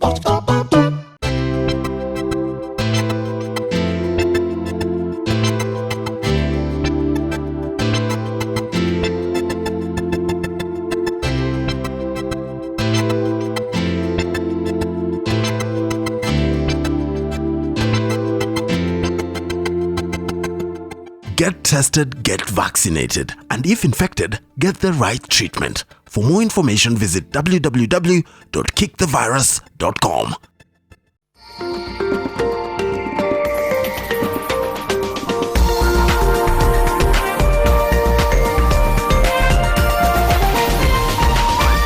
This is NTV.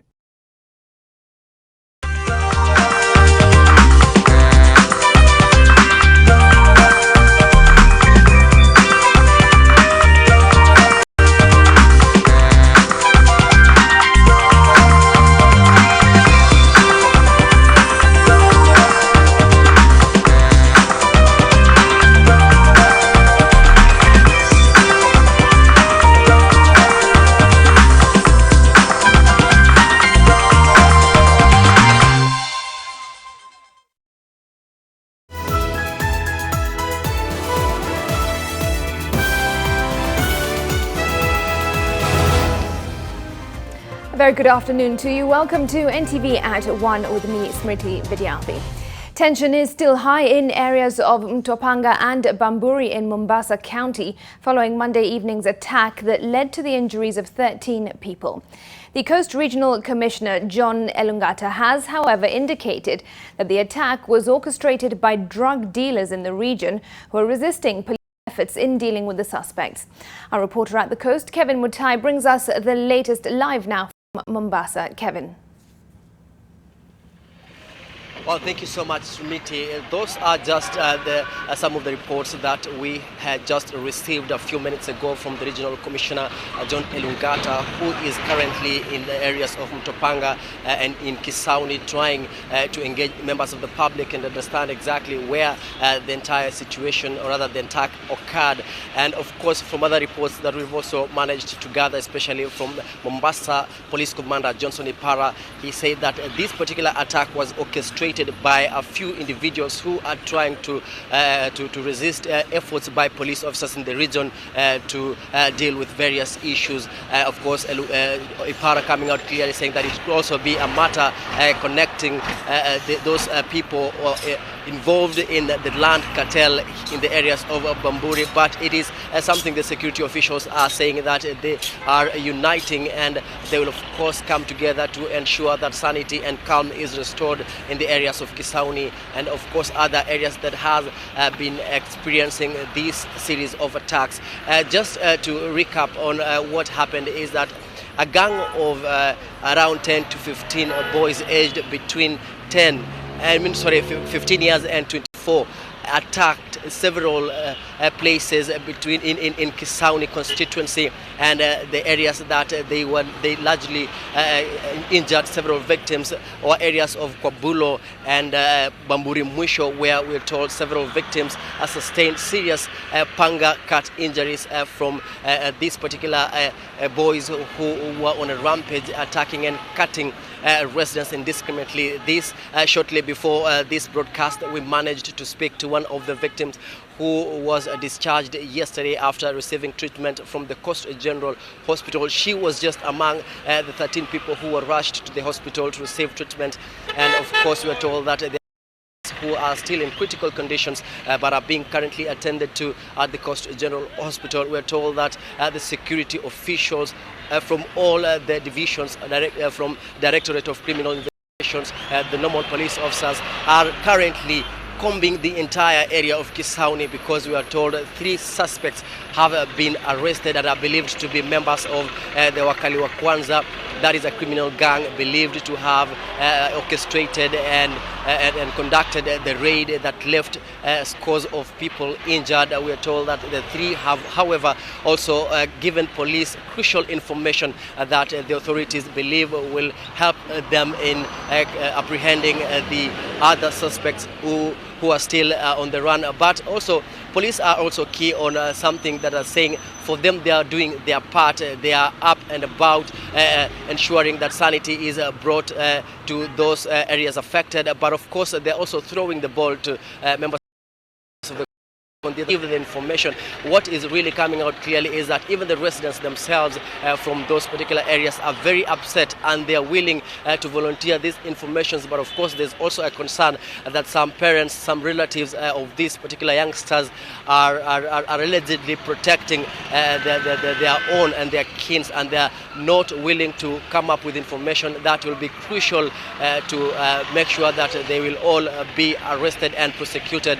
But as I said, that 3 of them have already been arrested, and I'm told that they will be arraigned to answer to charges of causing mayhem and attacking residents, causing grievous bodily harm to them. And we will be keeping an eye on what will be happening. We are still following up on the security officials. Of course, they'll be giving us updates of any other further arrests, perhaps if they'll be successful to apprehend more suspects, and we will be able to, of course, bring that information to our viewers. But Smriti, let me also emphasize on something before I hand it over back to you.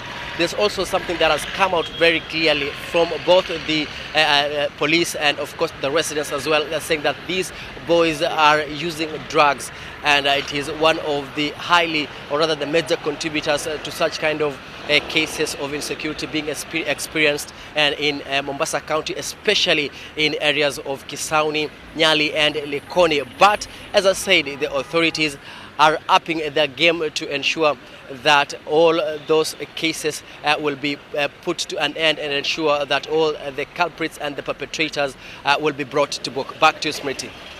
All right, Kevin, thanks very much. NTV's Kevin Mutai there, reporting to us live from Mombasa County following that gang attack that took place last night, leaving 13 people seriously injured, and the police say that they have made 3 arrests so far. More on that story as and when it develops throughout the day. Elsewhere, to some other news-making headlines, the Supreme Court has dismissed a petition by 2017 Kirinyaga gubernatorial candidate Martha Karua seeking to nullify the elections. In a judgment delivered by Justice Isaac Lenaola on behalf of the other Supreme Court judges, the court upheld the election of Governor Anne Waiguru, faulting the Court of Appeal for bungling the election petition. In the ruling, Justice Lenaola said the Court of Appeal knew very well of the strict timelines fines prescribed in law, and their move to send the case to the High Court was the biggest undoing. Governor Waiguru now wants her political nemesis, Karua, to relax and let leaders or elected leaders work for the county's residents. At paragraph 44, we specifically faulted the Court of Appeal. Apologies for that. We'll try to get those pictures to you clearly as and when we can. Elsewhere, Kakamega Governor Wycliffe has sent all county revenue clerks on 2 months compulsory leave. The governor says this will pave the way for a new team that he says will help in increasing revenue collection in the country. Oparanya has further asked county governments to enhance their own revenue collection in order to help reduce over-dependence on the national government allocation that has so far brought a stalemate. Speaking in Kakamega, Oparanya said that counties can use their own revenue, especially if prudently managed. As Kakamega County, we want to go out of our way to make sure that we enhance our own revenue collection. That's our safest net, because if we collect more on revenue, then we have this flexibility of planning for more.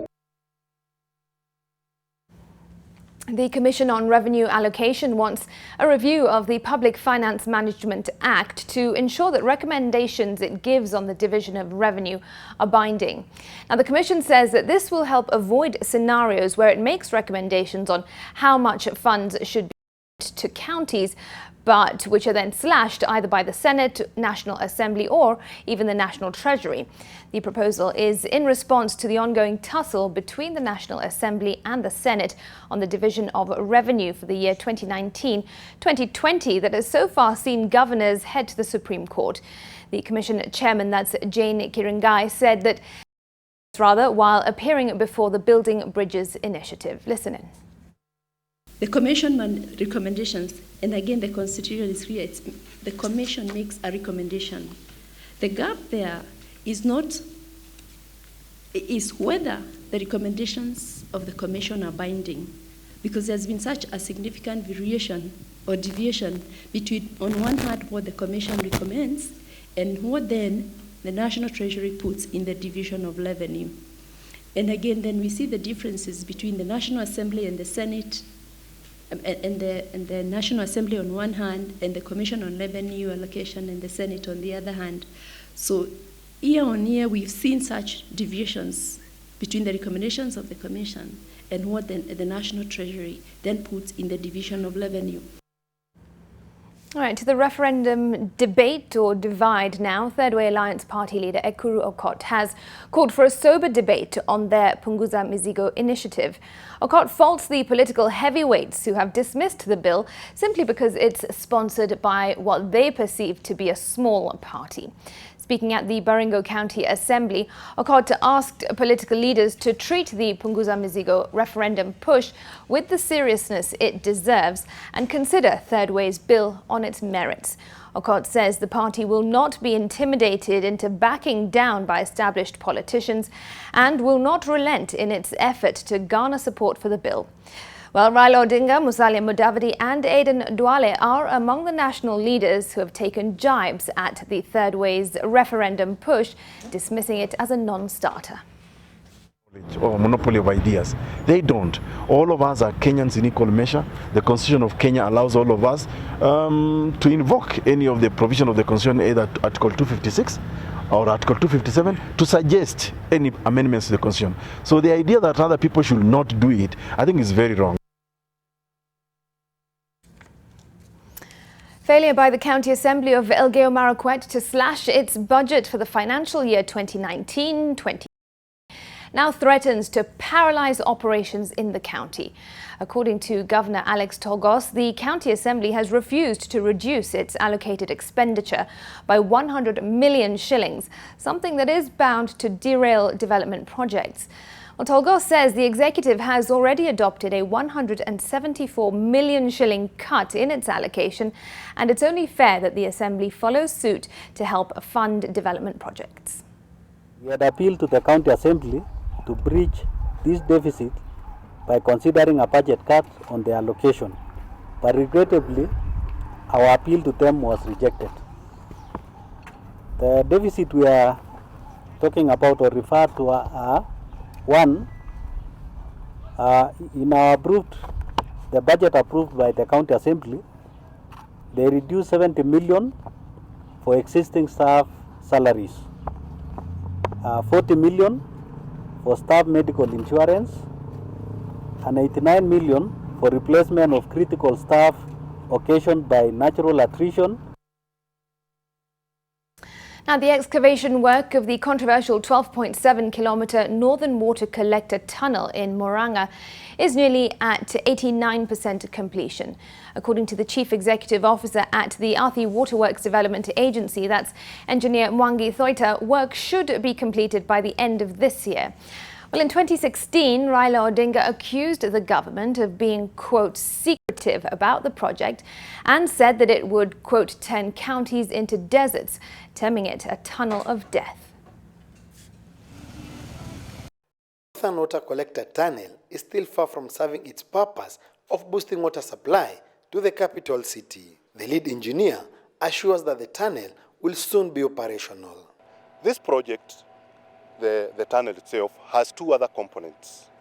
It has a treatment plant and a 56-kilometer pipeline to Nairobi. Nairobi gets 580,000 cubic meters of water daily against a demand of 750,000 cubic meters. The 20 billion shilling project is expected to harness 142,000 cubic meters of flood water from River Maragua, Ikegi, and Irate. Yes, as we speak now, to stop any work, and the contractor is on top gear. Resident project engineer David Kimingi termed the project as unique as it is the longest underground tunnel in the country. This has been island type of skills. Not many Kenyans knew about it.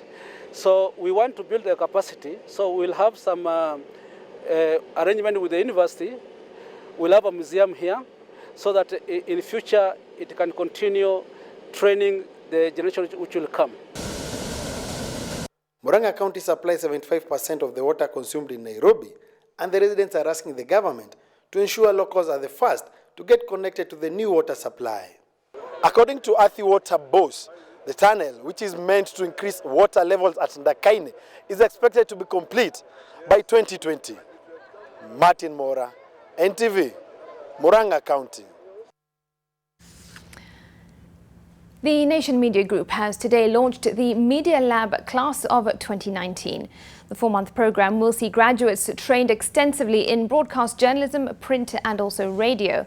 Now, the 2019 class has 15 students drawn from the East African region, including Uganda and Tanzania.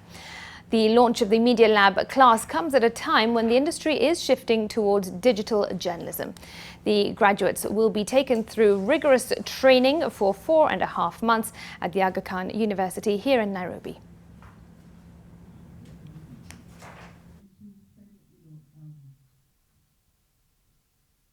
The job is involving, the job is demanding, but at the same time, the job is rewarding and the job is enriching. One of the values that is very important, and I always find it very critical, is trust and integrity. You need to be a credible journalist. Last year, we did a corporate reputation survey in the country. And NMG, compared to all the other big corporates, scored the highest. We had 71% score. That means in terms of reputation in this country, we rank very high. And all the best to them. Congratulations too. All right, some other news now, and 19 people have been injured after a Mandera-bound bus was involved in an accident along the Mandera-Isiolo road, some 40 kilometers from Mandera town. The victims are now currently have received treatment at the Mandera Referral Hospital. Our correspondent Ahmed Molid is on location for the update. Ahmed, what can you tell us? Thank you, Smriti. We are coming you live from Mandera Referral Hospital. And as you said, the Moyale liner bus flying Mandera Nairobi involved a grisly accident along Mandera Isiolo Road, some 40 kilometers from Mandera town, early this morning around 9 a.m. And it's already confirmed 19 people are injured, of which 10 of them are critically injured. We are told they are at the theater, and doctors are trying to give the required medicine. The people who are the victim who we spoke to told us that the cause of the accident was overspeeding, of which they tried to convince the driver himself, but he never listened, and the accident happened. The others too, who say that the bus was had a mechanical problem, of which the bus has arrived yesterday and around 6 p.m. and today morning he was forced to left us, as it's already holiday season and it is on the big business and for the bus companies in Mandera. Remember that bus Moyale liner uses the road and Takaba Mandera, which others are on the side and uses Mandera Wejia Road, because majority of people, of the passengers who board that bus were non-locals, and majority of the people who got accident are non-locals who always fly that route. As for now, no death reported, but 10 people are critically injured, and situation already now is calm here in the Mandera Referral Hospital. Smriti. Ahmed Molid coming to us live there. Thanks very much for that update. We'll bring you the latest developments as and when they happen. Let's take you back to that story now with better pictures. And the Supreme Court, as I mentioned, has dismissed a petition by the 2017 Kirinyaga gubernatorial candidate Martha Karua seeking to nullify the elections in a judgment delivered by Justice Isaac Lenaola. On behalf of the other Supreme Court judges, the court upheld the election of Governor Anne Waiguru. The Court of Appeal was faulted for the election petition, and in the ruling, Justice Lenaola said that the Court of Appeal knew very well the strict timelines prescribed in law, and that their move to send the case to the High Court was the biggest undoing. Governor Waiguru now wants Karua to relax and to allow leaders to focus on work. At paragraph 44, we specifically faulted the Court of Appeal because in the first appeal, the Court of Appeal knew very well that the time frame under Article 105 had been exhausted, yet they referred the parties back to the High Court, well knowing that there was no possibility, humanly possible, for the matter to be determined at the High Court within the remaining period. Our view, therefore, is, sadly, the proceedings before the High Court were a nullity, and as such, we have no jurisdiction to determine any other issue which we have distilled above. The petition of appeal dated the 25th of January 2029 is hereby dismissed. Costs of the proceedings before the High Court, the Court of Appeal, and this court shall be borne by each party. Asiyekubali kushindwa si mshindani. Kwa hivyo, I think she should accept. I think finally, I hope she puts this matter to rest. It's unfortunate that we have had to take 2 years of a court process that has costed a lot of money in terms of litigation and a lot of our time. And I hope that she'll be able to put this matter to rest and allow the Kirinyaga people to have the choice of leaders that they chose themselves. And 2022, akiona nataka kiti, tukutane kwa uwanja. All right, elsewhere, the Kenya Defence Forces successfully detonated a hand grenade that was discovered at a construction site in Kiwanjani area, that's in Isiolo. The grenade, which was buried at least 2 feet in the ground before it was safely detonated, was discovered by workers at the site who reported the finding to the police. The sergeant who led the operation said that the grenade had been buried several years ago and its safety pin was off. The ward MCA lauded the residents for reporting the matter and the KDF for intervening on the matter, which had caused fear among the residents. Ile kitu tumefanya tumeidestroy in situ, tujaibeba tukaipeleka kwa place ingine tukaidestroy in situ. And across the borders now, and plans to introduce direct flights between Kenya and Jamaica are among the key discussions between President Uhuru Kenyatta and Jamaica's Prime Minister Andrew Holness. The historic state visit by President Kenyatta to Kingston, Jamaica, will see the two countries deepen bilateral trade and also strengthen cooperation in the blue economy for wealth and job creation. The two leaders witnessed the signing of MOUs on technical cooperation in tourism, sports, culture and heritage, as well as political consultations. As part of the signed deals between Kenya and Jamaica, the Global Tourism Resilience and Crisis Management Centre, which is based at the University of West Indies, will open its first satellite centre here in Nairobi and will be based at the University of Nairobi. Well, President Kenyatta is accompanied by First Lady, that's Margaret Kenyatta, and Cabinet Secretaries Monica Juma, Amina Mohammed and Najib Balala. The President is the chief guest at the 57th Jamaican Independence Day. To the west coast of Africa and directly to Jamaica and through Jamaica to the rest of the Caribbean as a true way of deepening that partnership. Improving trade in goods and services, increasing investments, and facilitating the movement of people must be central to our strategy. Every day, NTV News Team moves you to the center of the action. The security forces will take part in this operation. Police are not taking anything to chance it. Moves you to the heart of the story to witness and record history. Rendering the declared results null and void. Telling the story of Kenya. The growing importance of border in Mandera. Matatus will be on strike. And beyond. The politics in the United States capital. It is the 7th edition of the Global Education taking place in Dubai. When it comes to business, we crunch the numbers and unpack the detail with the latest information for your investment decision. It's time to say goodbye to this note and karibu to this note. In order for the manufacturing sector to be elevated from the ground. Despite the government's promise to create at least 1.3 million jobs. Moves you fast past the planes and trucks to bring you the triumphs and joys of our great men and women. Trader VIP portal in Limuru, Kiambu County have expressed disappointment in a Kiambu court that ruled against them.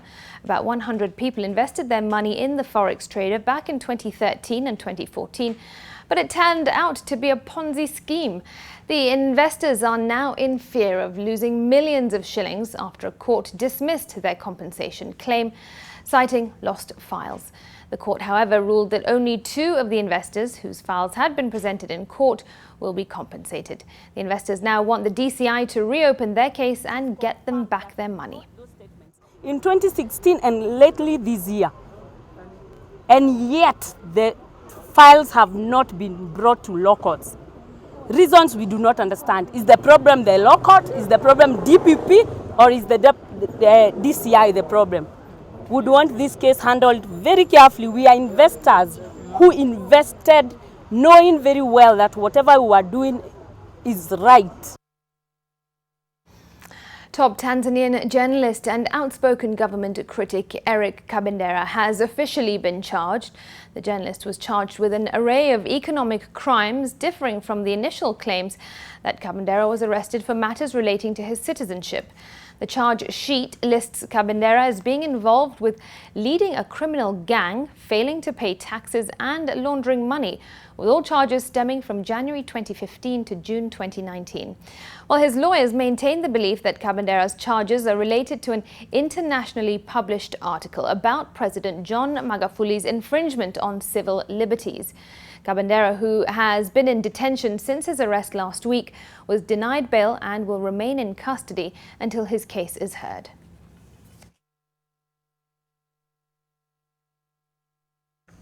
Nigerian security forces pulled the plug on a scheduled protest organized for the former presidential candidate Omoyele. Moving stories that touch our hearts. I didn't know that I could go back to school. The Back to School program has brought hope to these young mothers.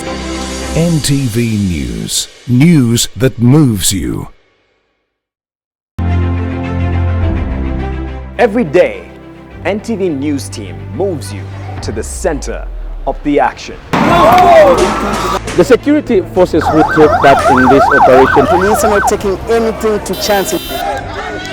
Moves you to the heart of the story to witness and record history. Rendering the declared results null and void. Telling the story of Kenya. The growing importance of border in Mandera. Matatus will be on strike. And beyond. The politics in the United States capital. It is the 7th edition of the Global Education taking place in Dubai. When it comes to business, we crunch the numbers and unpack the detail with the latest information for your investment decision. It's time to say goodbye to this note and karibu to this note. In order for the manufacturing sector to be elevated from the ground. Despite the government's promise to create at least 1.3 million jobs. Moves you fast past the planes and trucks to bring you the triumphs and joys of our great men and women.